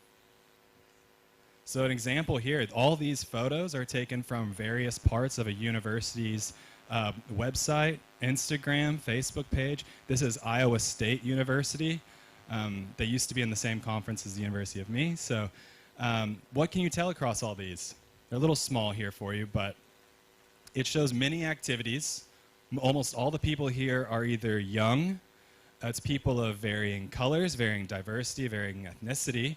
There's a couple of professor shots, but it's mostly this, so it's obviously not just one activity that they're performing. This is a place where you can go to play an instrument. This is a place where you can go to learn science. This is a place where you might go for athletics. Also, they've got brand colors. Who can tell just by this grid of photos that their brand colors are red and yellow, right? And they aren't intentionally all wearing just red and yellow. There's There's even foliage of trees that's behind one of the pictures where it's showing orangish yellow trees. They're bringing those in, and that's very, very intentional. So I talked about content cohesion, and so why? Why do we do that? Well, you want everything to look cohesive across all platforms. That's print media, social media, website, and everywhere in between. So what I'm going to go into next is you need to understand how that system works, that platform itself, and how to best execute and use those photos for that particular platform. So if I'm going in as a photographer and I need to know that where this is going is magazine, Instagram, billboard, and Facebook, like if it's going to all those places, I need to account for that as a photographer and make sure I'm getting shots that are both cohesive and appropriate for all those locations. So how do you do this? You want to create different photos for the different platforms because not all photos can live in each one. For all the platforms, you want to shoot with intent that draws the viewer in. It's going to be something that's going to make them interact with that brand. That's something you want across all your photography. And then you want to solidify that brand identity with a variety of images. It's like that last slide. You saw that color was one of their parts of brand identity. It was red and yellow, and that was clearly shown in their photos. Right here, this is Nike, and this is showing that this is one Instagram one on the top right. It's very clean, everything. It's not busy, it's very simple. But then what happens when you blow it up? Well, they wanted to make sure that Caitlin Clark, who knows who Caitlin Clark is? She's a female basketball player. She's dominating the WNBA right now, and she's making... A lot of people just didn't believe in her. The WNBA didn't think team, and she came out and is probably going to make MVP this year. She's telling them, you don't think I can win? I can win. And Nike is taking that, and they are making it part of their brand. So I'm going to dive into those platforms now, so giving you some examples. First up, Instagram. Everybody is on Instagram. All the brands, and then usually people are getting brands now fed to them between posts of people that they're already following. And those people are paying for it, right? So they're going to want to make sure that because they're paying for it, their images are going to be appropriate. It's going to actually interact with the people who are scrolling. So how do you do that? One, in Instagram, usually you utilize lifestyle photos more than region will give you and what you're going to do if you're actually you yourself going to that location. Also, phones are vertical devices. So photos should be vertical. If you're doing a horizontal one, all you're doing is hurting yourself the majority of the time. It can be intentional, but you got to think of that phone screen as real estate. And why would you not be grabbing as much of the real estate as you can when you're making a post? You want people to be able to see it and see your picture fully and not minimizing it. I mean, for photos, it's usually 4:5 right now, but then vertical videos takes up your entire screen. So I talk about the aspect ratios here. It's 2:3 on your camera usually. It's horizontal. 4:5 on the Instagram, 9:16 is video, so it's even bigger. But you can even turn your photos into videos now. You can just have them go on for longer, maybe put some music behind them. That's going to take up more real estate. I like to say also as a photographer, shoot wider, something that you can work with later when you're editing. Because you might notice with all of these, as a photographer, I need to keep that in mind. I might need to make this wider because text might be added.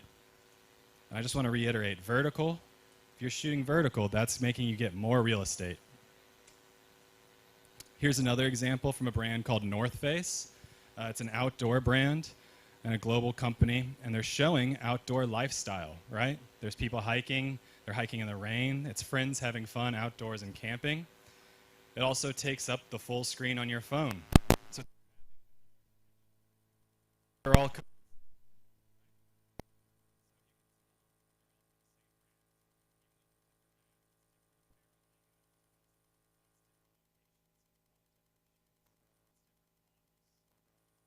But I also might notice something that's missing here. As a photographer, I'm looking at this and I say, you know, I don't actually see any people of color here.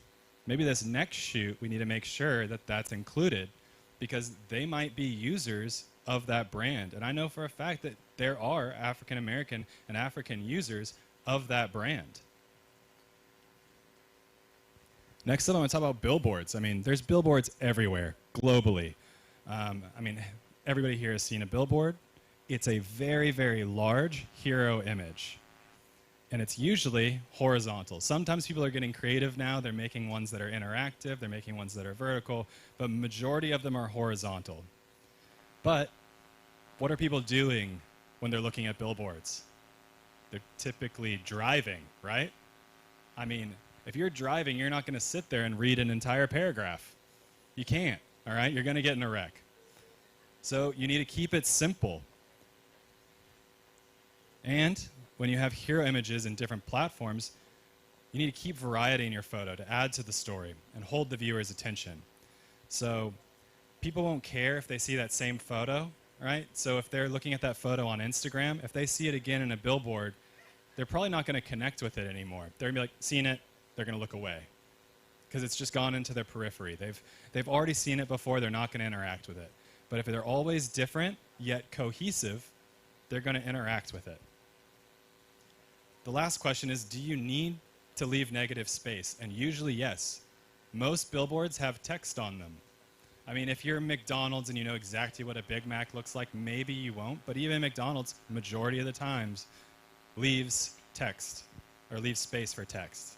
You might also leave space for logos.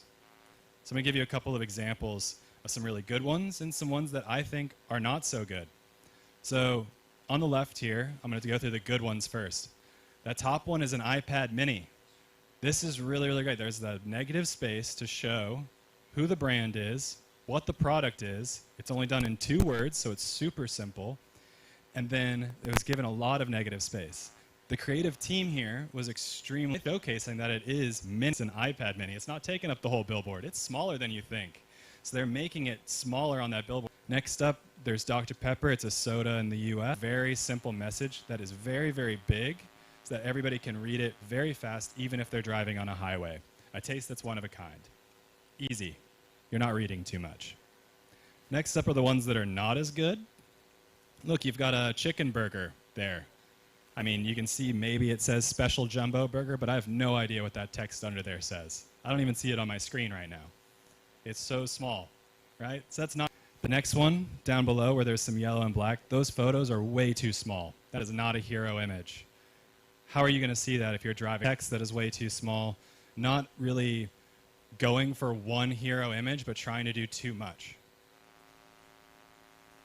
Next up, we have web. There's going to be more photos than just that one photo. So you want to tell a complete story. Show the viewer the lifestyle they want, how the product is used, and then show the product itself. Just like imagine if you're shopping for retail, like a shirt, right? I wear that shirt. Next, you're going to show the product itself. And then you might show a detail of that product. That's giving you a complete showcase of what that product is. Lastly, I really want to say that there's a lower resolution is very, very necessary for web. So if you're shooting, don't images, because that's got load time. How many people have been on their phones or on their computers and tried to pull up a website that was way too slow to load? It just wouldn't load. That's usually because of the images. They gave somebody something that was way too high resolution, took up way too much space, took way too long to load, and then that audience member, that viewer, just left the screen. They're like, you know what, I'm not going here, I'm not wasting my time. Right? They have 3 seconds to start being engaged. So usually 72 DPI is what you want for that. Magazine, entirely different. That's going to be something that somebody holds in their hand and might look at. There's no load time because it's already been printed. So if you're going to be shooting for a magazine, you need to give that brand a very, very high resolution image. As high as you can get usually, but 300 pixels per inch minimum. So, I mean, it's going to take a lot of time to load when you're sending it to them, but again, there's no load time when people are actually viewing that magazine. Like Instagram is usually vertical, and that's actually why Instagram started off as vertical, because they wanted it to look like a virtual magazine. And again, just like Billboard, you want to leave way more negative space because usually there's text, logos, and more. So just a recap of all of those. my advice for almost all of them is shoot wider than necessary, because you'll probably crop at some point, or you might need extra space for text and logos. So leave some negative space for that text and copy. Then identify a theme and carry it between all the social media, print, website images. Everything that you're shooting as a photographer should be cohesive. You're not going to give them something, you're not going to give the brand something that's not going to be cohesive. Then they're probably never going to hire you again. So then planning your content. We've talked about pre-production for everything. It's the exact same for brand photography. But first, involve all the necessary people. So if you're working already with the brand, that's the marketing team. They might have a creative director, or they might just have one point of contact for you. And then you've got yourself. But you don't want to start asking, you know, Don from accounting, like he's not going to have input for marketing. So when I say necessary people, don't get everybody involved. You just want the necessary people there to be giving their opinions. Because if you have too many opinions, you're probably not going to be hitting that value proposition, and you might not be hitting the right brand user. Perform a look-back analysis. Look at what has been marketed in the past and see what has happened with that marketing material. Has it been accurate? Do people like it? If yes, how can you expand on that? How can you just better that in the next shoot? If not, how can you correct it? That's what you need to be thinking about as a brand photographer.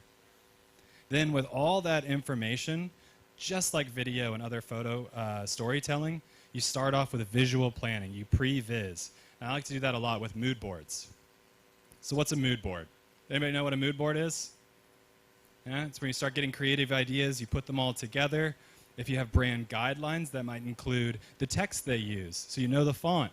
It might include the colors. So when I showed you Iowa State University, if I was to put a mood board together for Iowa State, I would include those exact colors on my mood board so I know what I'm shooting with. How do you find inspiration for what photos you might start adding? Look at the competition. What are they doing? What are they doing well? Similar products, complementary products. So say if you are a soda company that works with a lot of fast food restaurants, you might look at what's the photography like for some of those fast food restaurants. How do I bring that about for my soda? Again, color palette, tones, and themes. For these to find images, I like to use search engines like Pinterest or Adobe Behance. Both of those are entirely free. They've got a lot of great images. A lot of my images are on there because people can't rip them and use them. If not, that's copyright infringement. But it gives you a really good opportunity to use them for mood boards. So I'm going to give some example of mood boards. This is one of the clients that I shot with. It was a glove brand. They gave me 16 different pairs of gloves to try to create a cohesive different styles. There's ranch gloves, gardening gloves, and you'll see the next one there. But I usually write out the model that they have on their internal website and on their internal magazines.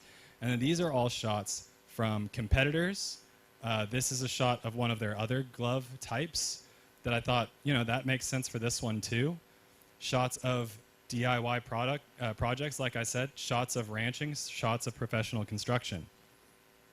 This is another one. This is gardening, but it's still taking that same type of feel across the mood board. So that way when I'm working with this client, I can provide this to the marketing team. They can see it and see where my head is at creatively. And then this is the actual final products that I gave them, all right? So for that one glove that we saw first, I got a rancher that I know who's a person of color. It was something that I had identified with them that they didn't really have in their marketing material, and they said, we need that. So I made sure that that was my shoot. So majority of my shots were with him. And then I also found a professional construction worker, and he was doing some sanding, and I thought, wow, that's really cool how it kicks up the sand on that post that you're doing the work with. So all of those too, if you actually take a closer look at the photos, you can see the logo on the tops of the gloves.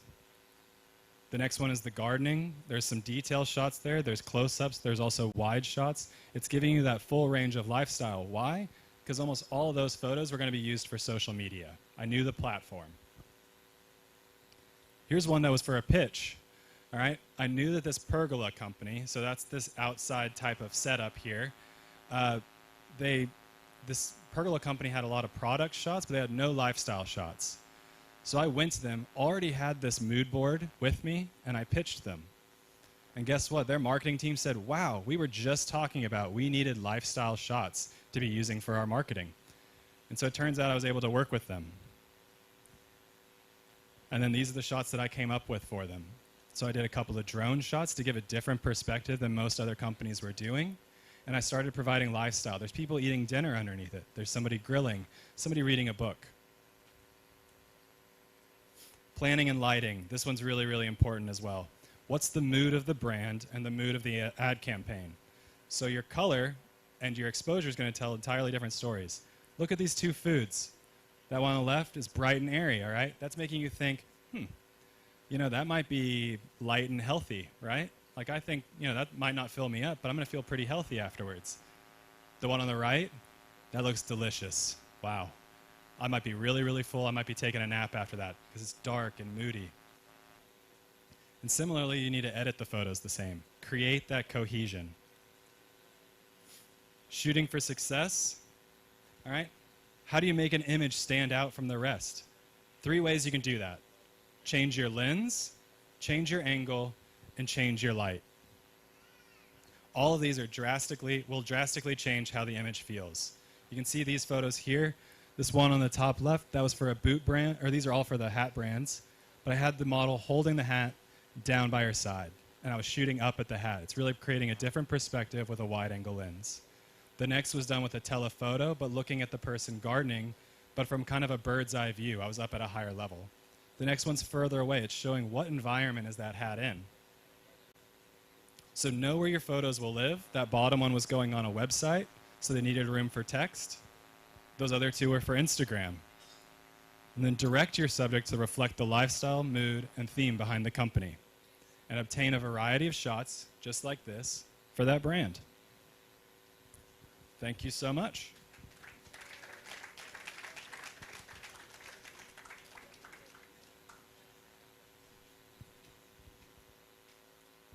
Thank you very much, Mr. Jeff. Can we put our hands together once more for him? Please do well to put down your questions and send them to the registration table. Because after this, we're going to take the question and answer session. Now, under the brand photography, in summary, after knowing your brand, the values and the brand uses, the idea is to reinforce brand recognition, build trust, create a compelling narrative about your brand's product and services, and support their marketing efforts. Now, can you once more put your hands together for the presenter? Also, appreciate yourself. Appreciate yourself. It's not easy to be here since morning. Appreciate yourself. Thank you so much for your patience. Thank you so much.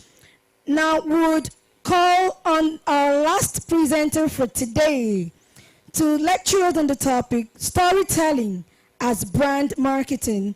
Put your hands together for Mr. Don Geiger.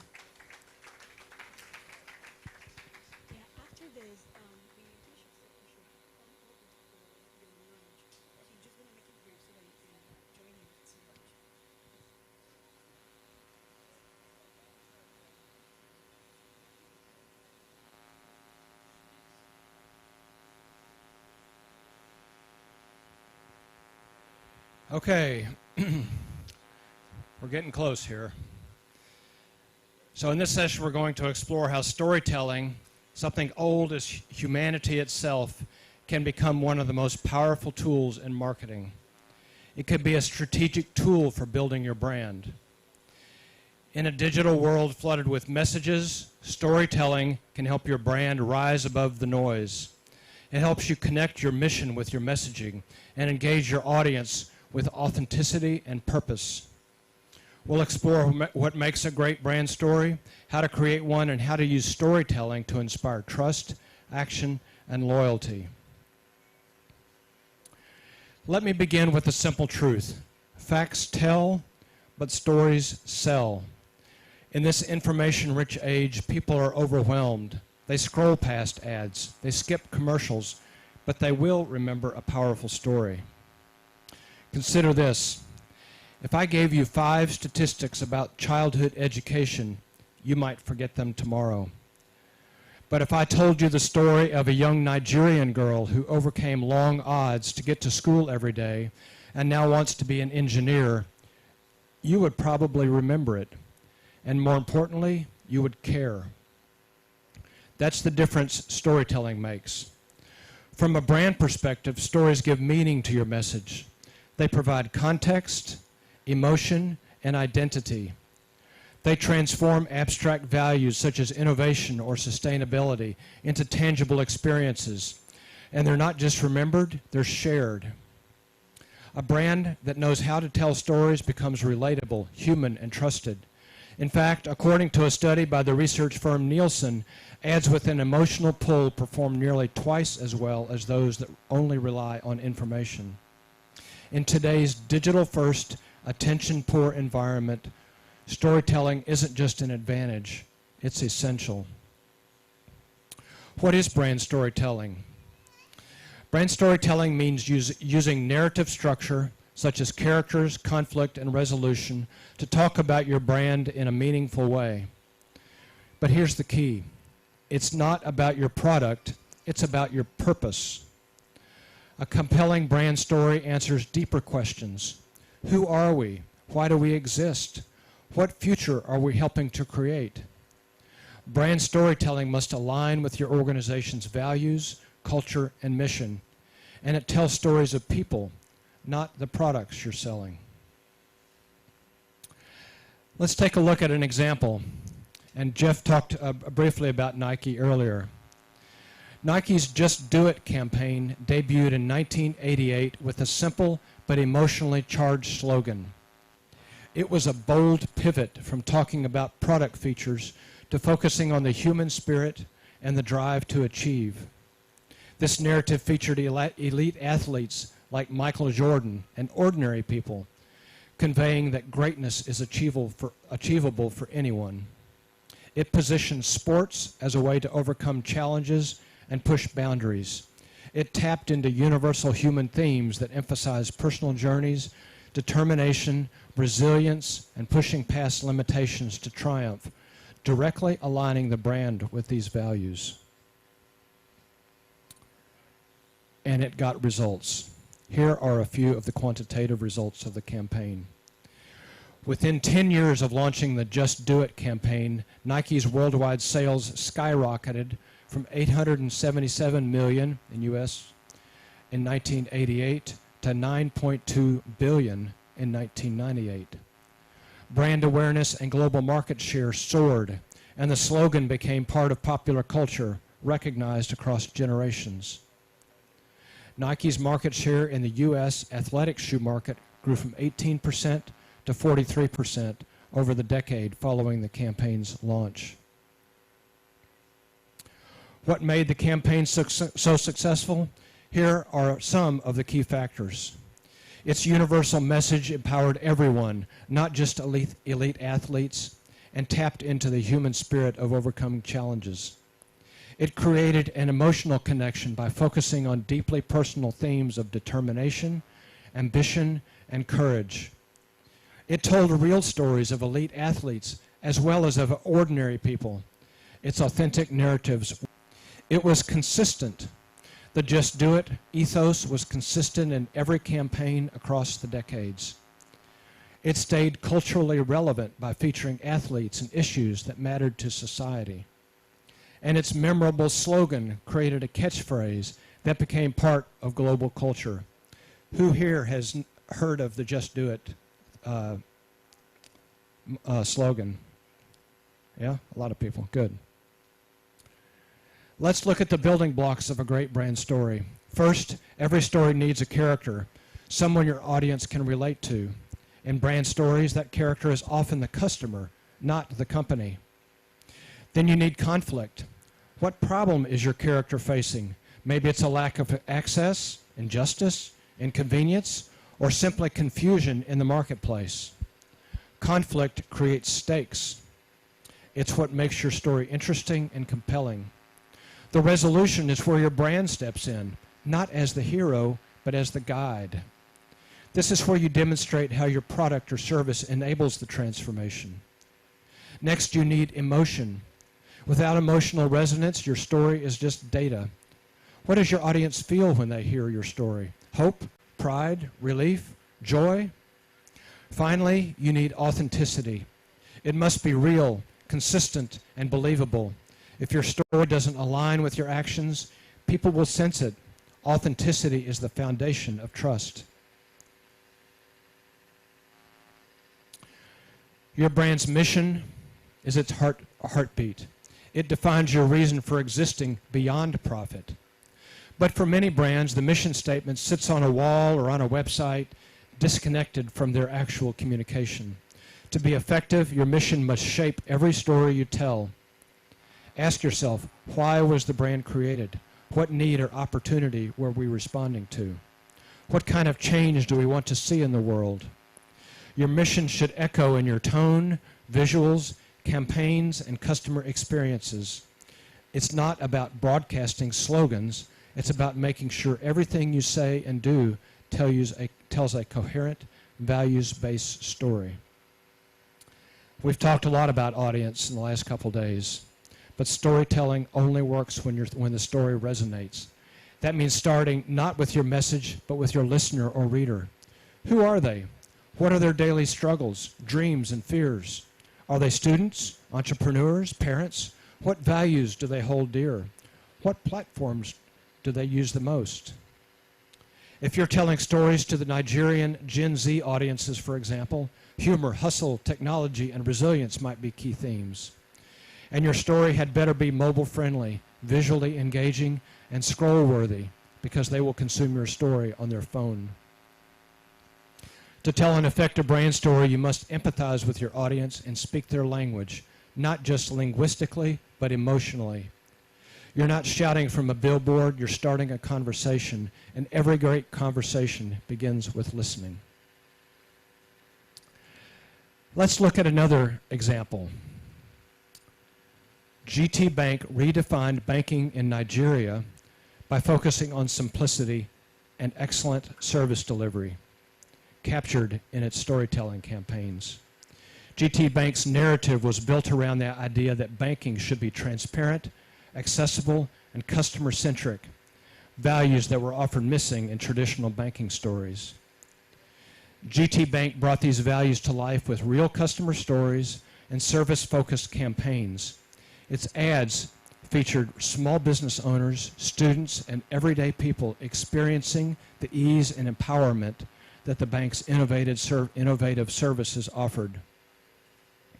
The bank also engaged audiences through digital storytelling that showcased local stories, culture, and entrepreneurship.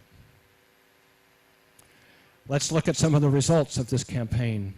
GT Bank grew to become one of the top 3 banks in Nigeria in terms of profitability and assets. Its customer base expanded rapidly, with millions of new customers adopting their digital banking services. And its brand consistently ranked high in customer trust and loyalty surveys here in Nigeria. What were some of the success factors for this bank's successful brand marketing campaign? Its customer-centric narrative focused on making banking easier for real people, not just financial services. Authenticity. It delivered on the promise through digital innovations and transparent services.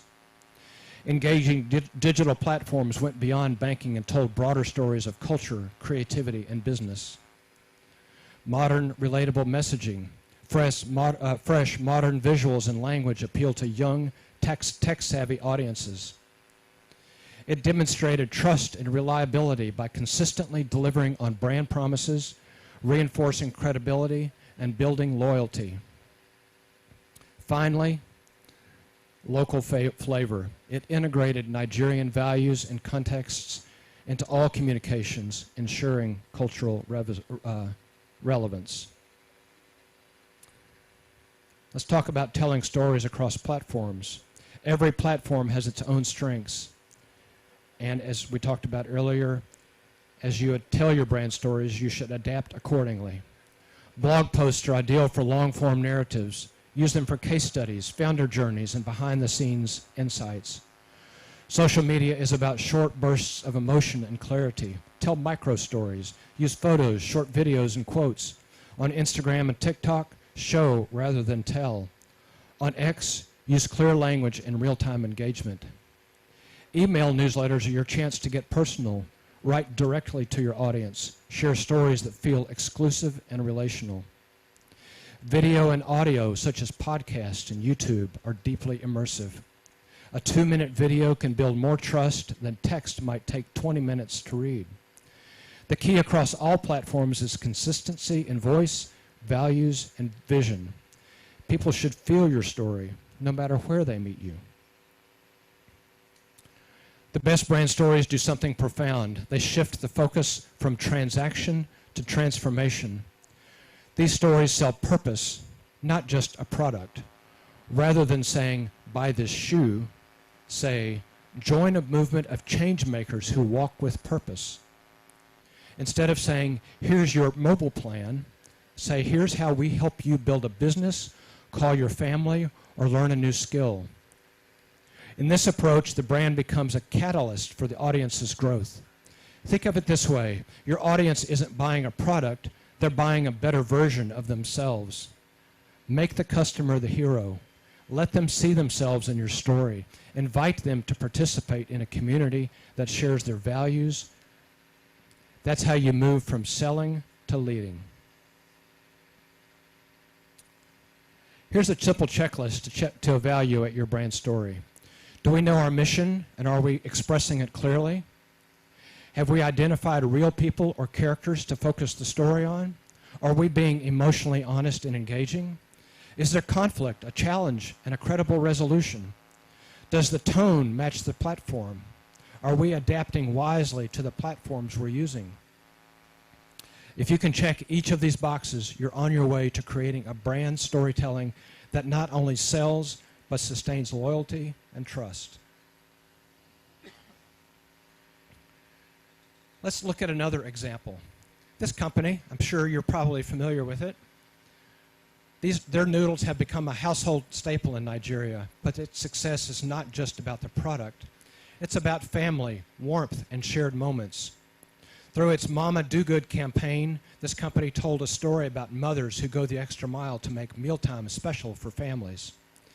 This narrative resonated with millions of Nigerian households where food is not just nutrition, but an expression of love and care. Its advertising showed mothers making noodles as a quick, tasty, and affordable meal for their children, linking the brand to family comfort and the feeling of home. The emotional power of these stories transcended mere marketing. It reinforced the brand that understands and supports the everyday challenges and joys of Nigerian families. Let's look at some of the results. The company became the market leader in Nigeria's instant noodle category. The brand's resonance with family values helped it maintain dominance despite increasing competition. It also has become part of a popular culture, becoming synonymous with instant noodles in Nigeria. Let's look at some of the campaign's success factors. Emotional resonance tapped into the universal love and care that motivates mothers provide, making the brand part of warm, familiar moments in households. Cultural relevance. The campaign showed real-life scenarios in Nigerian homes, reflecting family mealtime as an essential bonding activity. It had a simple, clear message. Its noodles are quick, tasty, and helps mothers nourish their families effortlessly.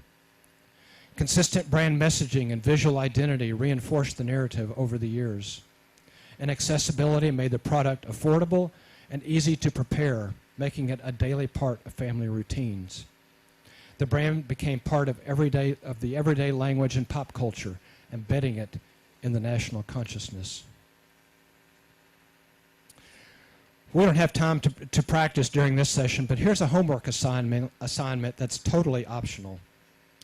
If you choose to do it, pick a local business.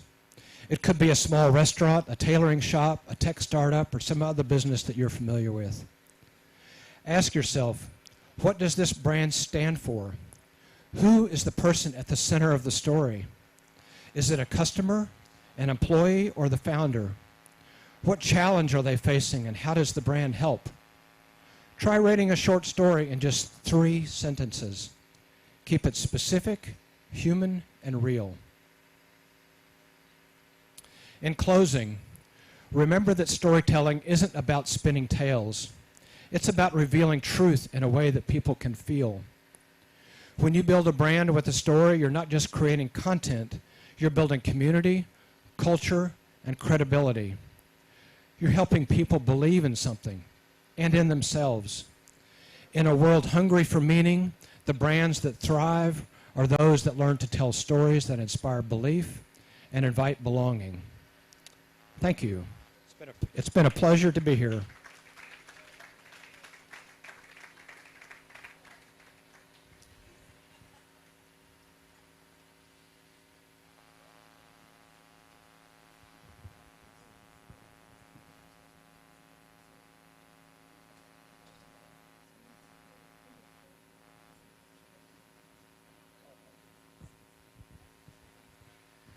Thank you very much. It has been an interesting time. Is that correct? It has been a great time. We will take a break for 10 minutes. I know the other class got done before us, so it won't be too good to keep us sitting all through from morning till evening. So we will allow us to take a 10 minutes break. We'll return, every one of us will return for the final session. If you have your question, I'd like you to please write it down and submit. I am here. My colleague is also here. You can give to her or give to me. We'll be here. So during these 10 minutes, please let's have your question. If you're ready, put them down. If you haven't and you still remember them, put them down so that when we return, we will quickly take out those questions and we'll call it a wrap for the day. Thank you very much. DJ, you can give us soft music, something soft, so that we can interact, rub minds, engage with one another.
No, even my ties.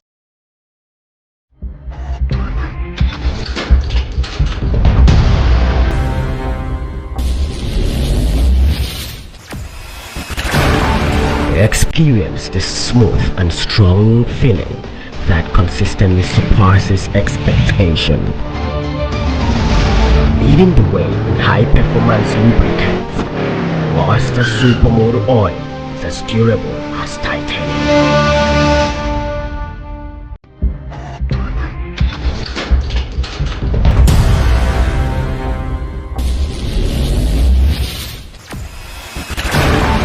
Experience the smooth and strong feeling that consistently surpasses expectation. Leading the way in high-performance lubricants, Monster Supermoto Oil is as durable as titanium.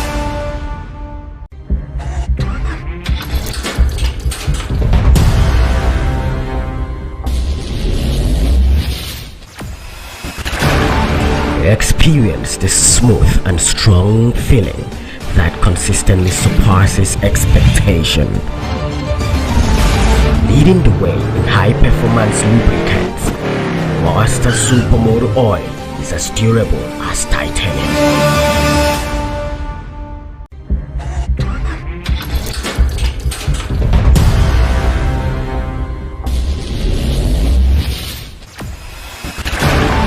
Experience the smooth and strong feeling that consistently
listen to someone talk. It's easier when you're the one doing the talking. You're the one prancing about and dishing out the knowledge. But when you have to sit at a place, except your heart is really, really into what you're doing, it could be heavy sometimes. But this session has been a beautiful one. The media training has been very, very profitable, very interesting, very challenging as well. And I know that everyone who's been here today, in fact from yesterday, will have a story, a beautiful story to tell. So one more time, I'd like to welcome us to the last part of this program. We've had different sessions, we've had different teachings from yesterday up till this moment. And I want to say that if you have been here, your life will not remain the same. True or true? True or true? True. Your life will not remain the same. Your job will not remain the same. Even your interpersonal interactions with people will be different because you have learned something. And so we will take the question and answer session. We already have the questions taken down. We have them on the screen. We have our resource persons already seated, and they're ever willing to listen and to give advice or proffer solutions. But before we do that, I'd like to make welcome a very important person in our midst. I was so glad when I saw him. He decided to spend part of his day with us. Ladies and gentlemen, we are privileged to have with us the Chairman, Christian Association of Nigeria, Abia State Chapter, the Reverend Ojo Uduma. A round of applause for him, please. You're warmly welcome, sir. Thank you for pitching your tent with us today. So we'd like to take the questions. Let's have the first question on the screen.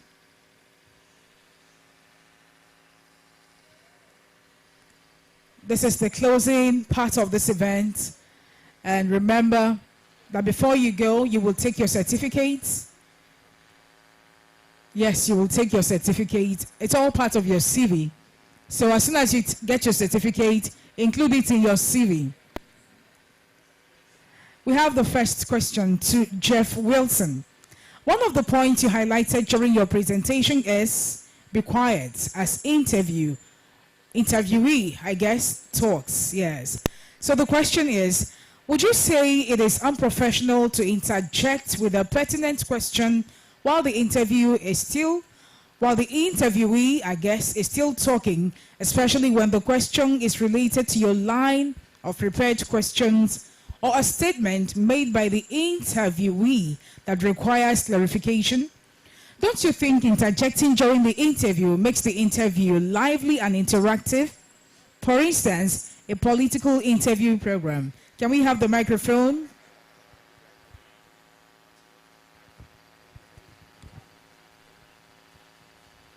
So I would definitely say you do not want to be interrupting who you're interviewing, especially if it's going to be a production, something that you're going to be putting together and post later. You want to let that person talk, and you want to let them keep going on with their thoughts and let them speak those out, because they might, one, say something that you were not expecting them to say, so you might get a really good soundbite, and if you interrupt them, you won't get that. And two, you might make them a little bit less comfortable, and then your interview might go downhill from there. I think what you could do is just kind of note it down, maybe add a little note just underneath it. I do notes in my phone as my checklist of questions. I would just add a little note right there saying follow up on this, or just don't even check it off until you let them finish, and then you say, can you please discuss this more, or whatever you're going to possibly interrupt them with. I would say just let them finish. Thank you very much. Next question. By Omojua Ernest, Temple Gate Polytechnic. The question is to Dr. Chuck Pollack. Sir, you said strategy shapes the pathway to each vision. How do we get to know that our strategy is shaping a way for us into the future?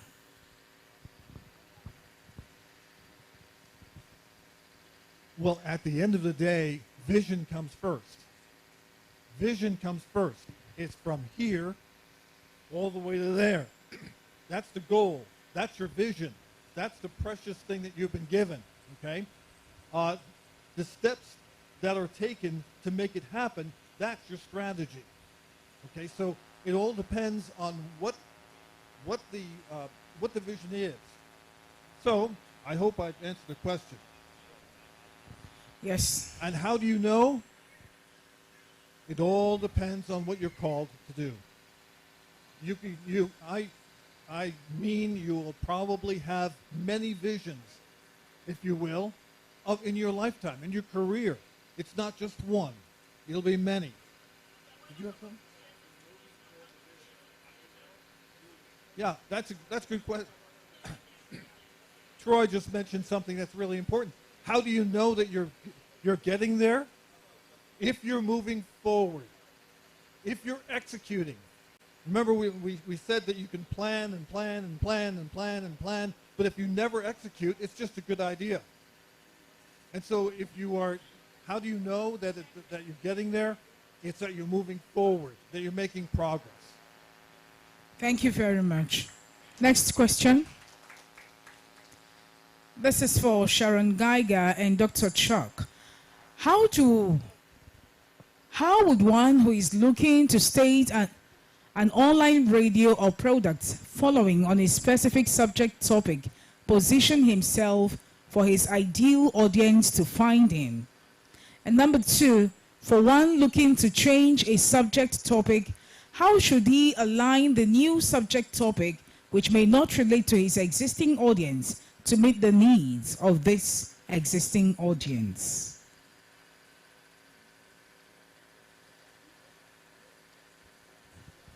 Okay. Then I'll hand it to you. Okay. If you're going to have an online radio station, by the way, I totally agree with Troy. This is the most exciting time to be alive and be involved in media. This is absolutely true. There's never been a more openness to becoming involved in media than right now. So now's the time to jump. Now, as far as the question is concerned,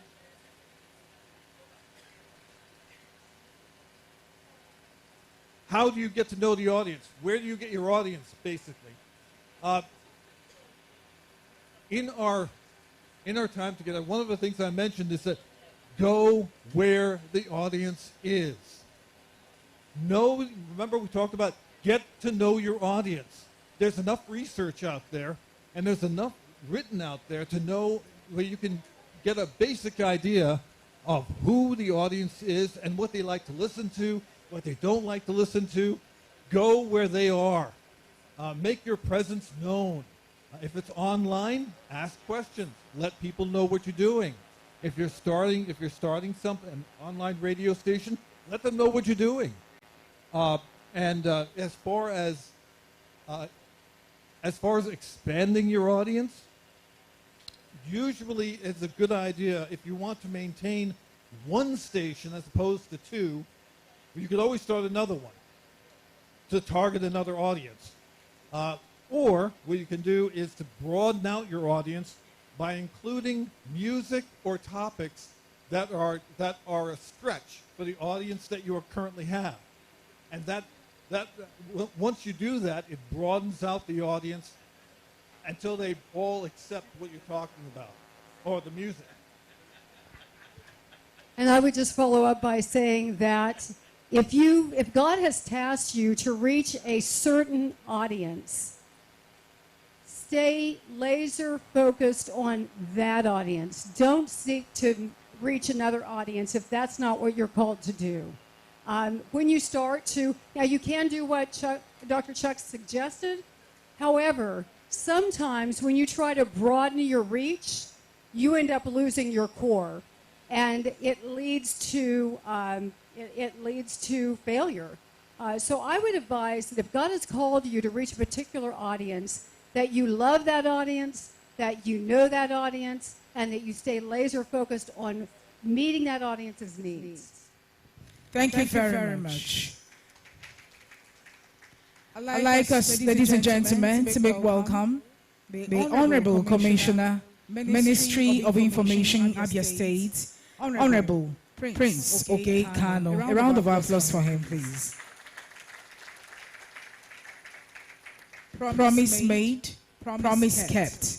Yesterday he wore a red cap, and he promised he was going to wear another color of the cap today, and he did. Thank you so much, sir. We are learning integrity. Thank you. Next question, please. This is for Jeff Wilson. You said, quote, shoot wider for cropping, unquote. But I've come to realize that cropping a picture reduces the original quality. How do we crop a picture so as to retain the original quality? That's a really good question. That is one that is specific to the gear you are using. If it is an older phone or something like that, you might not be able to crop. And then you do have to think about that when you're planning your shot list. Maybe you aren't able to shoot wider. I was speaking specifically with my camera there, where I mean, each one of my photos is minimum 48 megapixels, and I mean it's shooting really large. So when I zoom in and I crop in, it doesn't really lose too much of that quality. But if what you're using is what you have, which honestly is the best thing to be shooting with, you need to always be shooting with what you have to get better. You do need to keep that in mind when you're planning things out. So maybe you aren't able to necessarily shoot wider. So you might already need to know, will there be text on that image? Will there be a logo that needs to be placed on that image? And then you need to not shoot wider, but you need to shoot appropriately.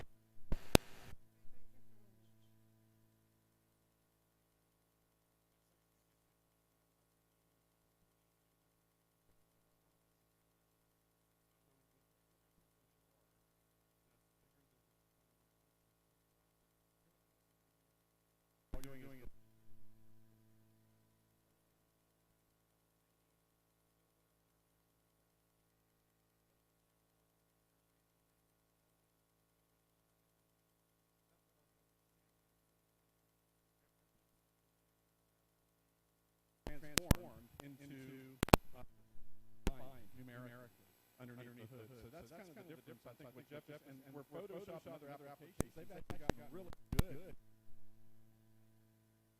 Never make a picture bigger because it'll always, kind of rasterize. But if you start with enough pixels to begin with, you shoot at the highest resolution possible. You just don't run into that problem as much as we used to run into it because the resampling algorithms are so much better than these days. Thank you very much. I'd like to ask those at the registration desk to please disperse. That noise from your end is affecting us. Thank you very much. Next question. Is there any prescribed attitude or temperament for an on-air broadcaster to possess to ensure his or her personal travails should not manifest while on air? This should be for Sharon. Yes. I would say that at all times you want to stay focused on your listener and or your viewer and their needs and what needs you're trying to meet. So just remain positive and think about that person and not about yourself unless something that you are saying or doing as a talk show host or an interviewer might actually relate to the audience in a good way. At that point, you might be able to allow a little bit of your emotional distress or what you're going through to come through. It just makes you more vulnerable, more real. But in general, I would say what you want to do is focus on your listener, focus on meeting their needs, and that will help you.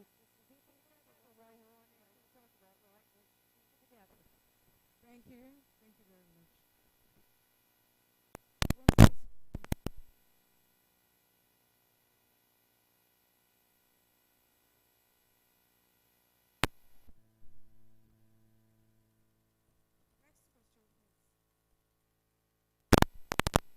This is for Jeff Wilson. As a reporter, how should we handle unfamiliar questions that we cannot answer? You don't have an answer to the question at the moment. How should you handle it? So, one, I'm not a reporter. I'm usually the one being interviewed. So in my case, I'm going to take the question. I always think preparation is key, and I want to write all those questions down. What I think might be a good thing would maybe be asking Sharon to come up and potentially say how maybe she's handled unfamiliar questions. Yes, please.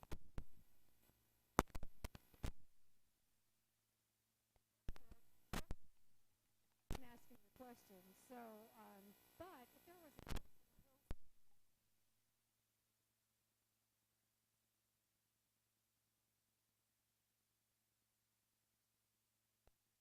know that, no reason to try to be adding things.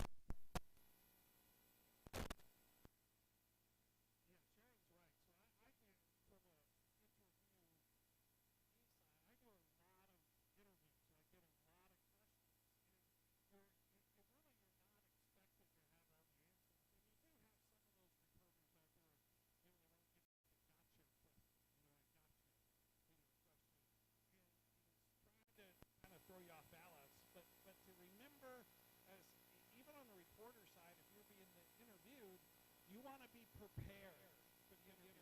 You want to be prepared the topic that you know you're going to talk about. You don't just want to walk in there cold. Be prepared, and then if a question comes up, you can do two things. One, and say, I'm not familiar with that, but my staff and I will get back to you. And that's always the way to kind of move it on in the next question.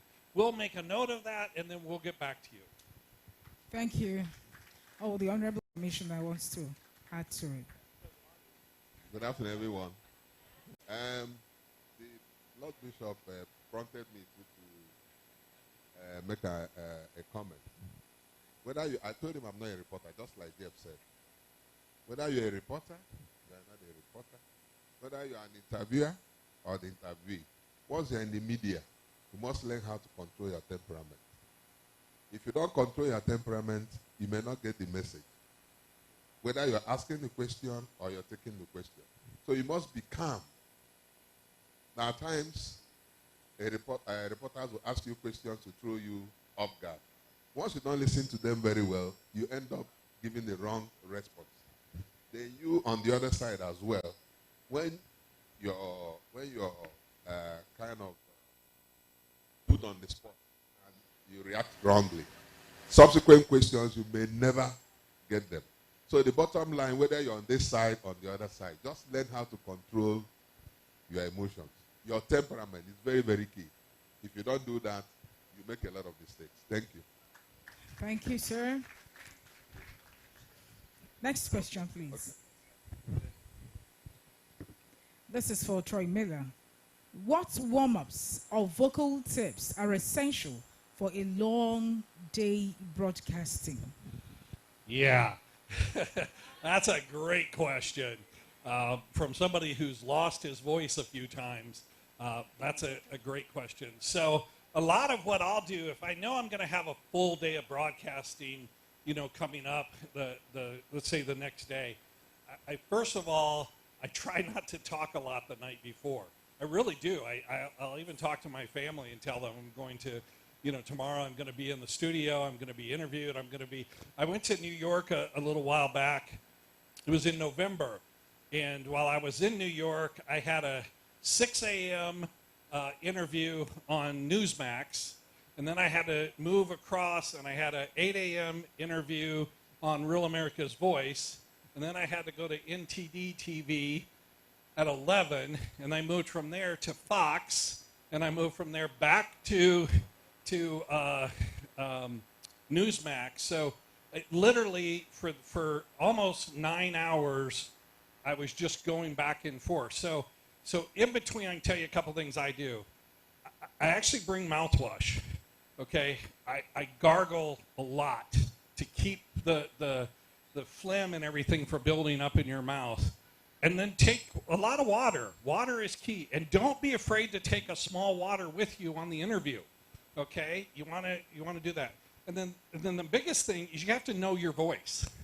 Okay? You have to know, right, Chuck? You have to know your voice. You have to know your limits. Somebody in there said, Troy doesn't really need a mic. broadcast. I know I'm loud. I talk loud. I told the other group, I'll talk loud. My daughters will get me going, and they'll be like, Dad, shh, I'm right here. Shh, I'm right here.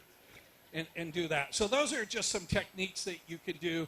There's several professional websites out there that will tell you other techniques you can do with your voice and to look at that. But the biggest key is know yourself. Keep your throat hydrated, and water is good. And then try to, again, wash your mouth, keep that phlegm out. Any of you other experts? Good. All right, thank you. Next question.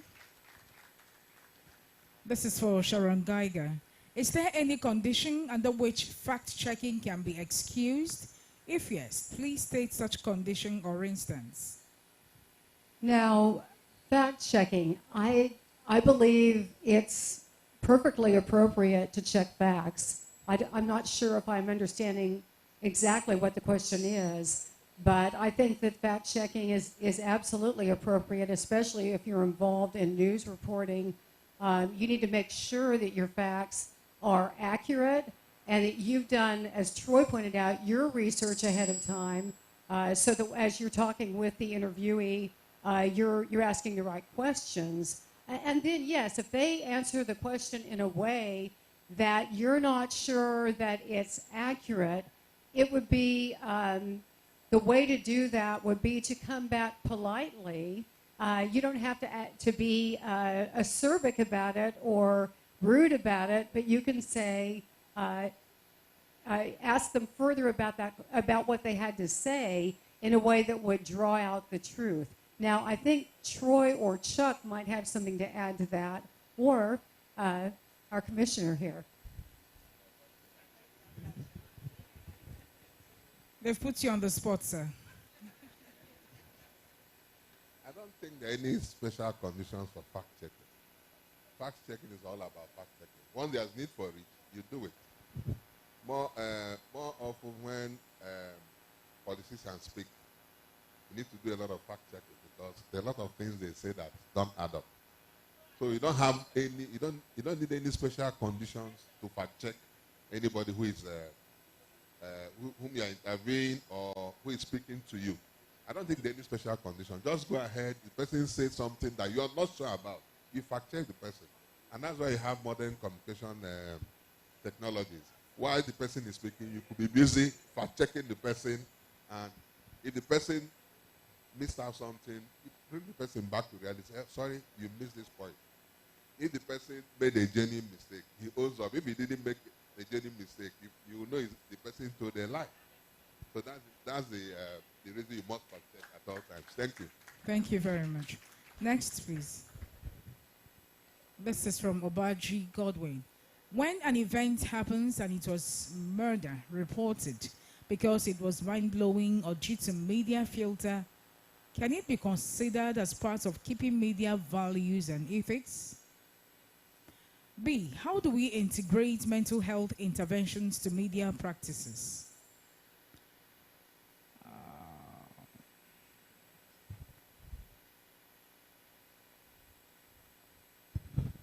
Let me address that one for quick, and I'll look at my panel here for anybody else. Especially from the reporting side. So I do get to do both sides of the microphone at times. I get to sit on the interviewee side, and I get to sit to be the interviewer. And sometimes when you're doing the interviewing, you're going to be discussing maybe a topic that is very delicate, okay? A topic that is somewhat, might even be immoral. Murder is an immoral act, right? I think the key for us, especially in this room, again, we said this earlier, we have to remember who we are, okay? You know, the TV has done a real injustice to a lot of this in the fact that we have the, scoop journalist, that's out there, he's aggressive, he's got the microphone, and why did you kill that man, in the face of somebody, right? But as Christians and as journalists, the key to journalists, what do we want to get to? The truth. We want to get to the truth, to the facts. We're not trying to sensationalize anything. We don't want to sensationalize the murder. We don't want to sensationalize the situation. We're not trying to make the situation worse. You know, we don't want to have retaliations. We don't want to escalate it. So we have a responsibility to remember that what we're doing is going to impact people. And that people might take action on that. So we have to be conscious of that when we go out and we take care of it or interview for these kind of topics. So I think that's kind of key for what we're doing in here. We're not in the sensationalized business. Again, we're not after clicks. We're not after that. We're after the truth. And I think if you do that and you're respectful to the situation and use your lean on your Christian values, you'll get through it just fine. Thank you very much. Do we have another question? How many more media? From Maduako David, I appreciate Vision Africa for the 2 days intensive lecture.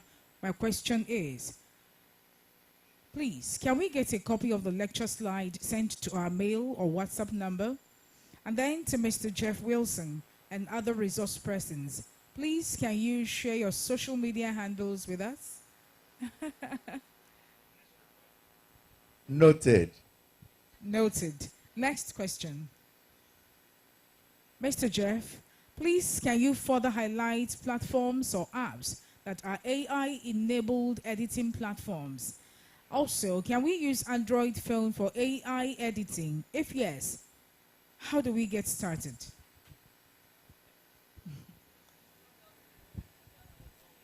I mean, I don't even know all of the platforms that are out there that are AI enabled, but there are so many, and there's more and more and more and more each month. In all honesty, it's a huge trajectory that is exponential. Like 2 years ago, we had, just a few AI enabled platforms. 6 months ago, we maybe had 2-4 times that. And I mean, by the time it's today, we are already at 16 times that. So it is ever evolving, it's ever changing, it's ever growing. There's definitely some on Android phones. My ones that I'm most familiar with, like Vic was saying, we have ones that we've worked with a lot. So what you're comfortable with, we've really kind of gotten to know. As you can see, all of mine are Adobe products. And Adobe is available on both iPhone and they're now available on Android phones as well. For free ones, I do think a good Google search. And then a lot of ones as well that are paid, they allow you to have a free trial. So you can see what things are like and get to know them before you pay for them. All right, thank you. Any other? Wow. Chidongaiga, which of these social media platforms is best for post writing that concerns the environment one is residing in? Quote, persuasion isn't manipulation, unquote. Does that have a limit, even when you feel the real purpose of your question or writing isn't achieved yet? With reference to, quote, editing is the real writing, unquote, how do you avoid deleting the real connecting words or lines in your story while editing? Please, sir, you talked about listicle flow of news story. Can you please explain in more details what listicle format is? Those are some great questions. Oops. Can you put the questions Yes, back up? yeah, puts the questions. In terms of the social media platform that is best for post writing that concerns the environment, I think probably all the platforms are good for that. I would say I think I would say all the platforms you can post to social media that is relevant to the environment where you're writing. Each platform, as we talked about, has its own strengths, and so I would say use all of them and use them together, use them as concert. Don't just rely on one, but use them all. Persuasion isn't manipulation. I think the point is you don't want to manipulate people to a point of view. You want to persuade them. I think if you feel like you have to manipulate people to achieve your purpose, I think you need to take a step back and reevaluate what it is you're trying to achieve and who your audience is and what you want them to do. I don't think you need to manipulate people to a point of view. Editing is the real writing. I stand by that. I think you don't have to delete the real words or lines in your story while editing. There may be better ways to say what you want to say, but I think cutting words, cutting paragraphs, cutting phrases that don't really contribute to what it is you're trying to achieve. I think every story, whether it's a written story, as we talked about, whether it's a video story or a film, I think what ends up on the cutting floor can often make your story stronger than it was when you started. A listicle is basically a bullet point of lists, a bullet point list of it's a summary of what you're trying to communicate in a very simple bullet point list. It might be a word or a few words with a one-sentence explanation or a two-sentence explanation, and so that's how I would define a listicle. Thank you very much. Next question.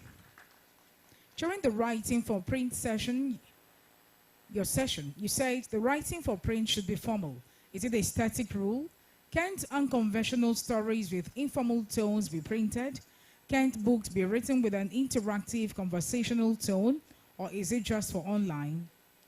Absolutely. It's not a rule. There aren't any rules. They're all guidelines. So I would say you absolutely can write unconventional stories. You can use informal tones. I think that was print should be more formal. That's a guideline. It's not a hard and fast rule. There are lots of books. There are lots of stories that have been written in very unconventional ways and interactive ways. Thank you. Next question, please. Dr. Chuck said the audience is the boss in radio broadcasting. But when the audience acts or behaves rudely to the presenter, what do you do in this situation as the presenter? Well, I'm assuming that you mean when you're on the air and when someone calls up and is rude to you. At the end of the day, you are the gatekeeper. You are the gatekeeper. You're the one who has the hand on the dial, the volume dial. If someone is rude to you, you are under no compulsion to entertain that. So basically, get rid of them. Now, unless that person is crying or they are in distress, then you need to hand that call off to someone else, because they may be suicidal, or they may need some counseling. That's when it's good to have someone else in the radio station at the time. But yes, you are the gatekeeper. You are the person in charge of that radio program. So by all means, exercise that right. Thank you. Thank you. Still for you, Dr. Chuck, in a situation where change in government policies affects one's strategy and vision, what do you do? Pray.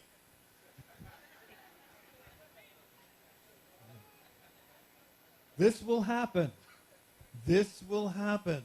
It happened to me once. I had a application for a radio station in a town nearby, and the regulations changed in the midst of the process, and it crashed and burned.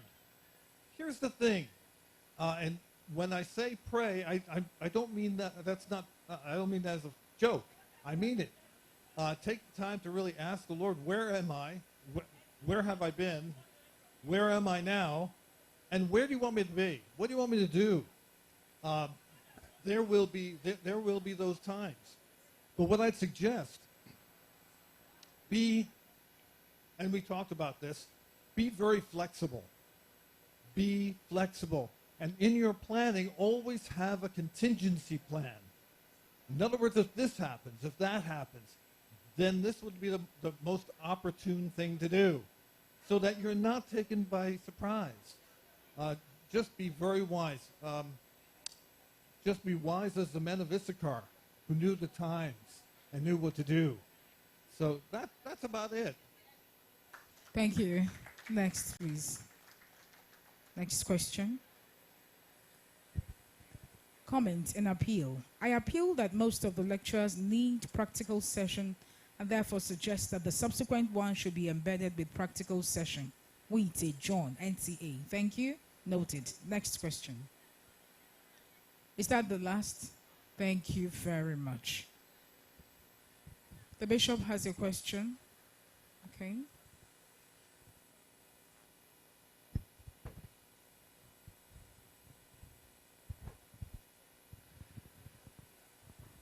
Well, I'm going to put him on the spot. I just told him that I will ask him a question. So be praying for him, okay? Now, let me start from what happened on Monday. When the wind came, we had about 400 kids here. And wind came, lifted up this tent. And the kids were all here. And our tent started falling off from there. The kids started running. And I was sitting next to you here. And he refused to run. And everybody was running away. And he's my host. And my host refused to run. And he turned around and held this pole. Because this is the last pole, after which the other side will fall. And I said, Troy, I think we need to leave now. And he said, let's wait until all the kids are out.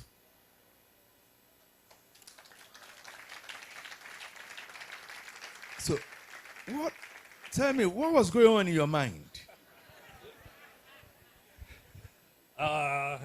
Not a lot, probably.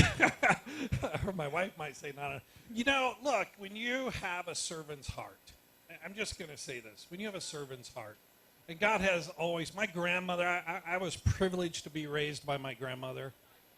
And my grandmother always raised me to think of others before yourself. And of course, that's biblical, right? That's biblical to think of others before yourself. And it was one of the reasons why I joined the United States Navy, why I went into the service of my country, was to do that. And when you think of others for yourself, you're not thinking about your own protection. And for me, I'm not saying this is not prideful, but it was more of an instinct that it was a thought. It was the pole, it was coming down. I saw all the kids coming. I just immediately knew if this pole went down, the rest of the tent went down, and somebody was going to get hurt and injured. So I grabbed the pole and held the pole, and we got all the kids out. I can tell you, as a young person who was 4 years when the Civil War started, and we ate all kinds of things as little kids. After that Nigerian Civil War, I have never had any experience in my life, apart from the death of my daughter, that touched me as Monday touched me, because I saw death coming. Over 400 kids. Right inside the tent, the wind took this tent up, and the whole of these poles were standing. It was an experience I have never had. Please put your hands together for Almighty God, who saved all the lives, and no life was lost. Now, the other one happened during the last bet one in Nairobi, and that was in Nashville or Dallas? Nashville. It took almost 5 hours waiting for President Trump to arrive. And this is the chief host, was waiting for Trump to arrive. What was going on in your mind those hours? We were waiting for President Trump to arrive. I mean, we were waiting and waiting and waiting. I think it was almost 5 to 6 hours. What was going on in your mind? It was 5.5 hours. So what happened was, in 2024, we invited the president to come speak at the National Religious Broadcasters Convention, of which he accepted. And he was supposed to speak, I think, right around 7:38. He was supposed to speak right in the middle of Sharon's event. Yes, it was the middle of your event. And what happened was, we had a, sort of like yesterday, we had a really bad storm come through Nashville. Like Monday. Yeah. Well, that night. It was actually that night. That night the storm came through, and the president's plane couldn't land. And so they kept circling Nashville waiting for the storm. And here's the neat part. When I talked to him later, the pilot kept saying, we need to go to the next stop, we need to forget this. And President Trump said, no, I'm speaking at the NRB. And so 5 hours later, he landed, and we got him. It was an experience. Now, you've not answered the question. What was going on in your mind? Is that not my question? Oh, so in my mind... So that's what you do as a reporter. Throw it back. Yeah, good report. And look, in my mind, again, I talked about this to people earlier today. There's always a way to adapt to the situation. Well, so what was going through my mind was, first of all, what are we going to do to keep people in the room, because we know he's coming. We got the word from the Secret Service that he's coming, and so the first thing I started to think about is, what can we do? Well, fortunately, we had a great band, just an awesome band, and they went back out and started playing. They played for 3.5 of those 5 hours.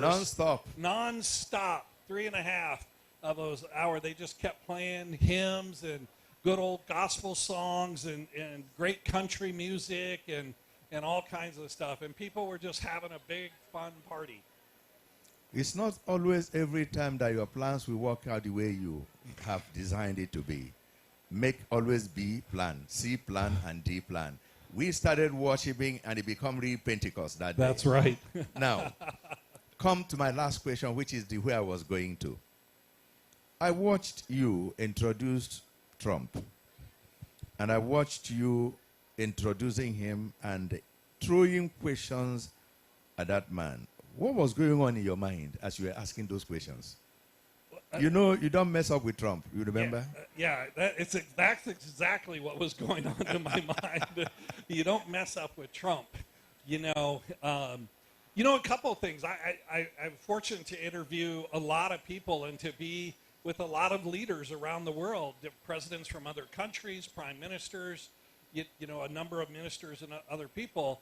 And I'll tell you the one thing about before I got out there. So before we came out, when they were playing the music, getting ready to send him out, the president and I had a conversation in the back. And he is one of the nicest, calmest people that I've ever sat in the back, talked to, and he's personable. He pays attention. He listens to you. Sometimes you'll talk to a leader somewhere and you'll say, "Oh, thank you for being here," and they'll go, "Yeah, thank you." They look over. Not here. him. He was. So tell me about yourself. Tell me about your family. Tell me about what you're doing. Tell me what's important to NRB. Is there something very specific you want me to mention out here? So he was very personable. And so that really took my comfort zone from being, a bit up here just to a lot calmer. And then, I don't know if you remember this. So remember, people are sitting there for 5 hours waiting for the president. So, I was sitting 5 hours waiting to introduce him. So I wanted to introduce him. So they started the music, and people got up, and everybody's clapping and yelling, and I walked out. Do you remember that? Yes, people are like, oh. Again? My wife in the audience goes, "Oh, I felt so bad for you." But I take it with stride. I walked up there, I laughed, I said, "No, I waited as long as you do. I get my chance. So let me introduce to you." And I introduced the president and walked back up and shook his hand and then got to talk to him. So overall, Bishop, it was a fantastic experience. Thank you, Troy, for what you do for our world. God bless you. Thank you very much. I'd like to make welcome the State Chairman, Nigerian Institute of Public Relations, Deacon Felix Olunkwa. He is here. Can we put our hands together for him?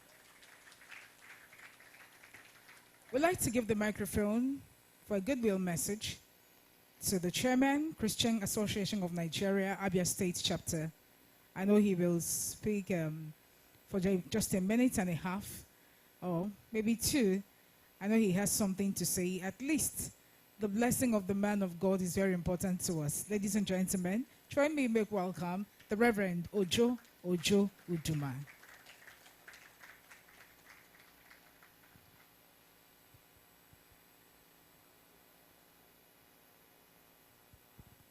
You know, when you call us up, the first thing we'll say is praise the Lord. Hallelujah. Thank you very much. And when God will be talking to, or when God is talking to his people, the people of Israel, for the future of their life, at the end he will always say, he that has ear, let him hear. I want to say this very afternoon that the Lord, through Vision Africa, Bishop, has imparted in us wisdom. Like I passed to our platform, that this gathering is a gathering for people to secure their future, that they are being enlightened and being educated. Sometimes, when you are looking for a white-collar job, you have a job in your hand. And I want to believe you have been enlightened. Take that which the Lord has given unto you, expand it, and in expanding it, you will secure your future. God bless you.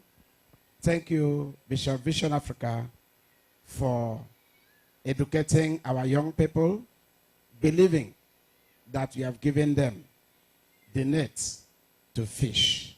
God bless you, sir. Thank you very much. Ladies and gentlemen, I think we need to listen one more time to the Honorable Commissioner for Information, Abia State. He is here, and he's like a father figure here.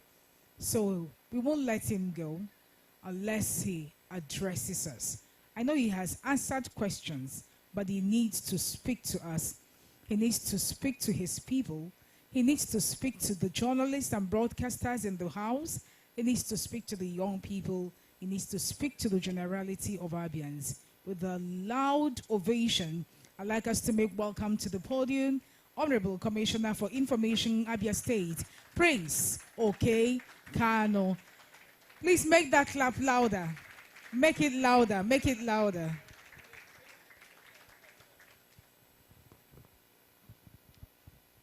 Good afternoon, everyone.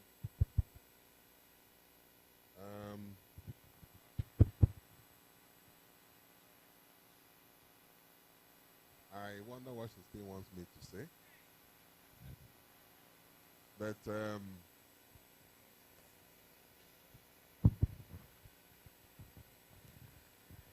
I believe we're almost at we've come to the end of this session. And like they say, all that begins well ends well. And I believe that this year's event has ended very well, despite the scare on Monday. And like the bishop said, it was just as well that nobody was hurt. So that had wanted to maybe affect this year's session. But at the end of the day, you could see the way the whole thing has run. The first day, the second day, and today, the third day. So I'm very happy to observe that this year's event is ending very well. And from the questions that we are asked, one cannot but say that all the participants, did very well. They listened very well to the lectures, and they were able to learn a thing or two from the lecture. In fact, the questions bear eloquent testimony to that. So whatever money, whatever expenses that went into this will be regarded as money well spent. On behalf of Abia State Government, on behalf of His Excellency Dr. Lex Oti, let me commend Bishop Sunday Onuoha for this great opportunity he has offered our youths. This is a brand of corporate social responsibility that makes a whole lot of sense to the state government. When people talk of empowerment, a lot of people go and buy keke, do all kinds of things and say it's empowerment. No. Empowerment is the one that puts something in your head. Something, if you learn, it guides you through life. So you could see that most of the questions that were asked here are questions that reflect people who have learned a lot. And for me, that is a major takeaway from this year's event, that people came here and they were able to learn, and that our lecturers, led by Troy and the faculty, have made a serious impact, on all of us here. For our journalists, I believe too they've learned a lot. I see a couple of them around, and what it does show is that we're all working together. There's a whole lot of partnership in our government with investors like the bishop, with those in the media, and of course Abians in general. We're all working together to make Abia better. Such collaboration has never happened here before, but that is what we're enjoying as a government. There's a whole lot of goodwill we're enjoying, but goodwill is a two-way thing. You treat the people well, you earn their goodwill. You don't treat them well, the goodwill dissipates. And once you lose goodwill as a government, you're finished. Because for the rest of the time you spend in that office, you'll be haunted. So I'm happy that what we're seeing in Abia today is in line with the new Abia that we've been promoting. This government is promoting a new Abia, where things work differently, not the way things used to be in the past. And what has happened these past 3 days is a confirmation that Abia is indeed on a new pedestal, on a pedestal of transformation, on a pedestal of continuous learning for our people. And like the chairman of CAN said, quoting him, he said, what the bishop has done is to teach these youths how to fish and not to give them fish.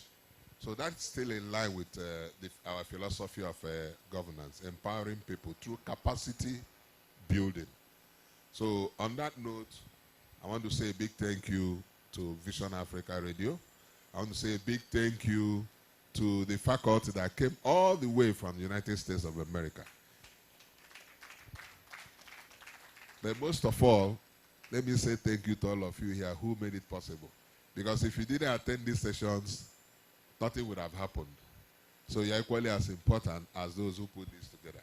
Thank you very much, and God bless Abia State.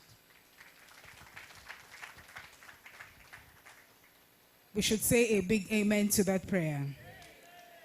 We want to listen briefly, very briefly, to one of the participants.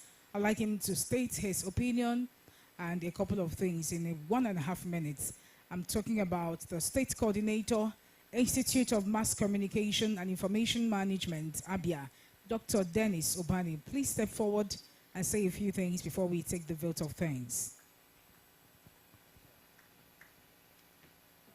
All right, thanks. The clap was so short, maybe because I'm going to speak for 1.5 minutes. Let me start by thanking His Excellency, who is here represented by the Commissioner for Information. In the last 3 years, I've been attending to this program, but it does appear that each year it keeps getting better. The experience is such that I came with my students. By the way, I teach in the Obonayonu Polytechnic. and I came with my students, and we have learned so much. You know, the issue of artificial intelligence is new to Africa. And this misconception has been cleared at this training. AI is not a bad thing. It's one of the best things that man has developed. But the problem is misapplication. And this program today has cleared the air. A lot of my students who are struggling to do assignment in school, they were not asking me, sir, what do I do? And I said, you heard when I heard. Go back, research, apply it, but don't quote verbatim. That is plagiarism, and you can go to jail for that. And I'm sure for everyone who has attended this program today, you will agree with me, this is the best of the program so far. And I hope, because we're going to be here next year again, I hope that of next year is going to be better than this. Thank you so much. It wasn't up to a minute and a half. Thank you very much. Thanks for keeping to time and for monitoring as well. I'd like to bring up now to deliver the vote of thanks. This lady, she's been so busy, working so hard. Sometimes I look at her face and I'm like, try and get some rest. Of course, I know she wouldn't get to rest until this event is over. So it's a big plus to her that it's been a very successful one. Ladies and gentlemen, I'd like you to give honor to whom it is due.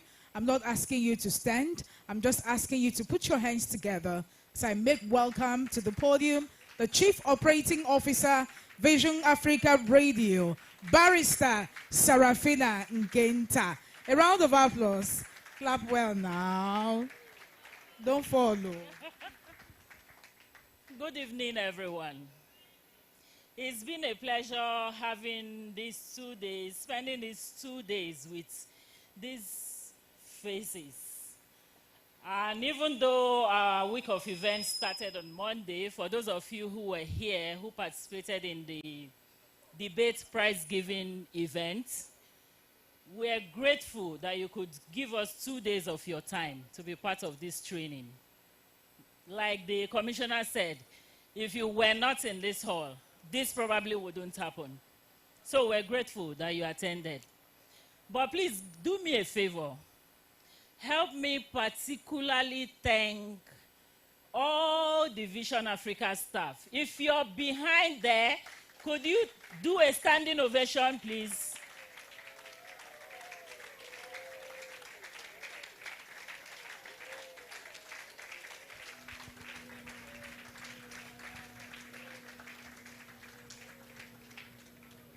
Thank you, guys.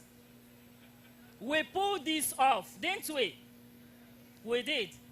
And for that, we're eternally grateful to the Most High.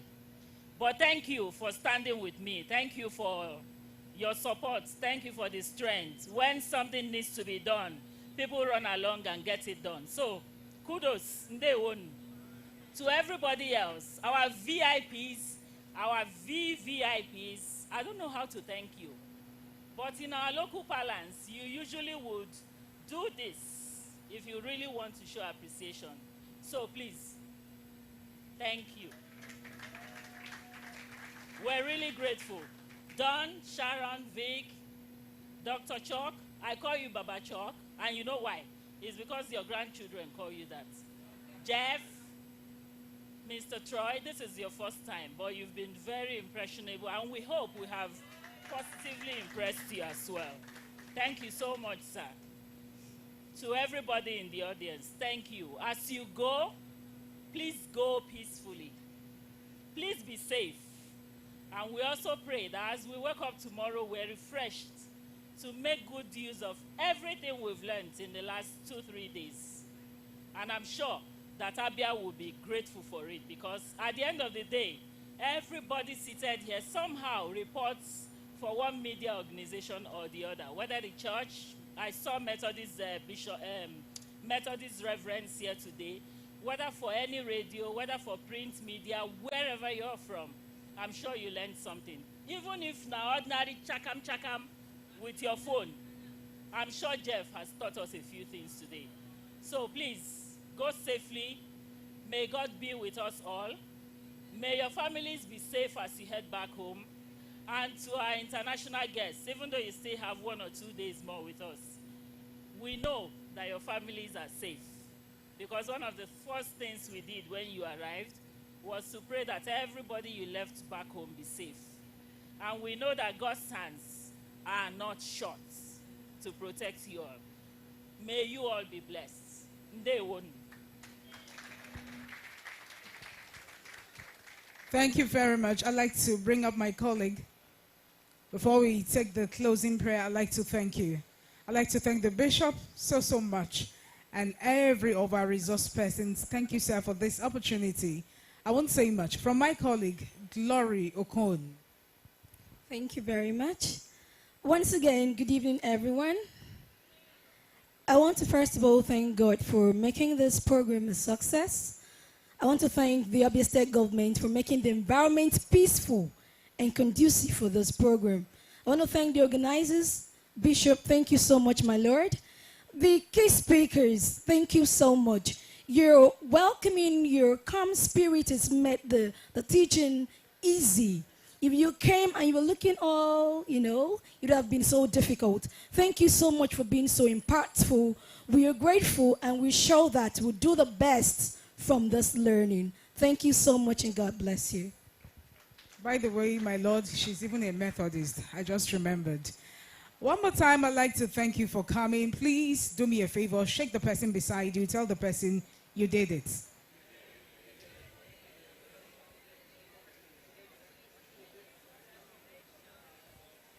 Comrade Divine Mwango, HOD Information Government House, are you here? Please come up and lead us in the closing prayer. After that, we will take all the anthems we took before we go. All of them.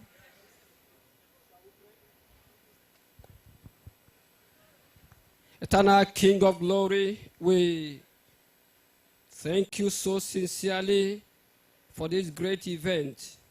Thank you for the opportunity of coming to learn, coming to improve on our works.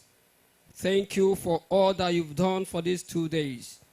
Father, we pray, oh Lord, that you help every participant here to put into practice all that he or she has been exposed to.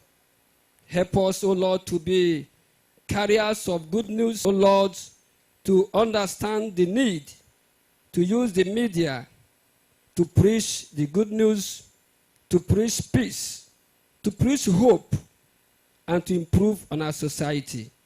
Help us, O Lord, that everything that we have been taught will make this society, make Abia State, make Nigeria and entire world a great one. Father, we pray that you bless the organizers of this program. Bless the Lord Bishop. Bless the vision of this great Vision Africa. Bless our resource persons who flew all the way from the United States of America to come and allow us tap into their knowledge. Lord, as they go back, we pray that you grant them safety. Safe journey, safe trip. Father, we pray that if you tarry next year, they will also come and bless us. Blessed be your name, O Lord, for you have answered our prayers through Jesus Christ, our Lord. Thank you, Victor Bassi, for being a part of this program. You did a great job.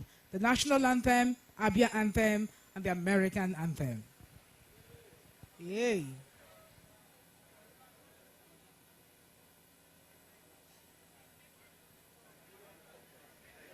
Yes, DJ, national anthem first. Or do we sing it? Sir? Okay, the American anthem first. Yes, the American anthem first.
gọziri obodo Chukwu ga-abịa bụ obodo ahịa na ọrụ aka steeti mbụ ekele anyị ga-arụsi ọrụ ike ịbụ ndị mbụ abịa gadị ugwu ebe bere ugo bere igwe bụ ike Chukwu gọzie abịa.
Thank you very much for coming. Please pick your certificate if you haven't done that, and have a safe trip back home.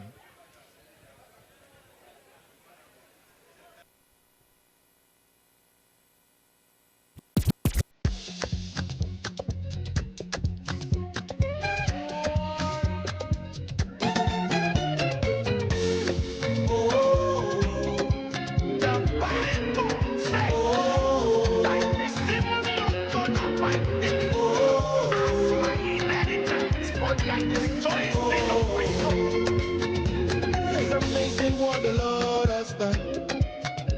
Come and see what the Lord has done. As He shocked you, like so He shocked me too. Come and see what the Lord has done.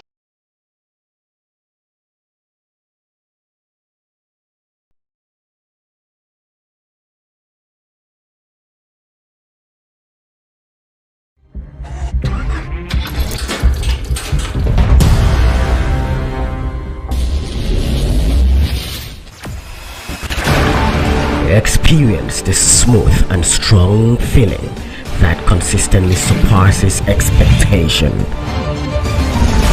Leading the way in high-performance lubricants, Monster Supermoto Oil is as durable as titanium.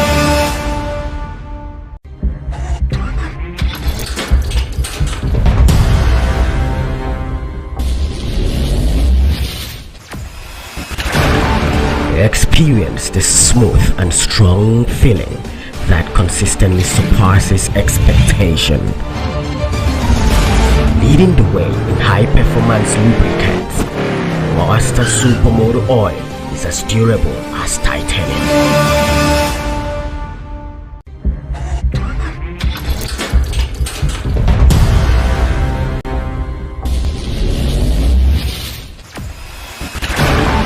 Experience the smooth and strong feeling that consistently surpasses expectation. Leading the way in high-performance lubricants, Monster Supermoto Oil is as durable as titanium.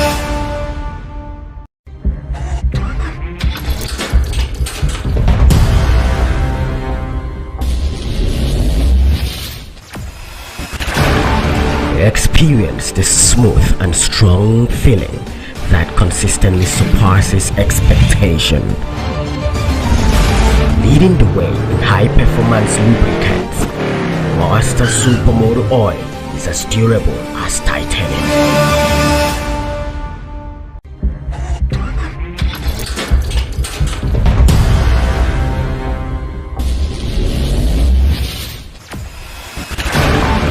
Experience experience the smooth and strong feeling that consistently surpasses expectation. Leading the way in high-performance lubricants, Master Supermoto Oil is as durable as titanium.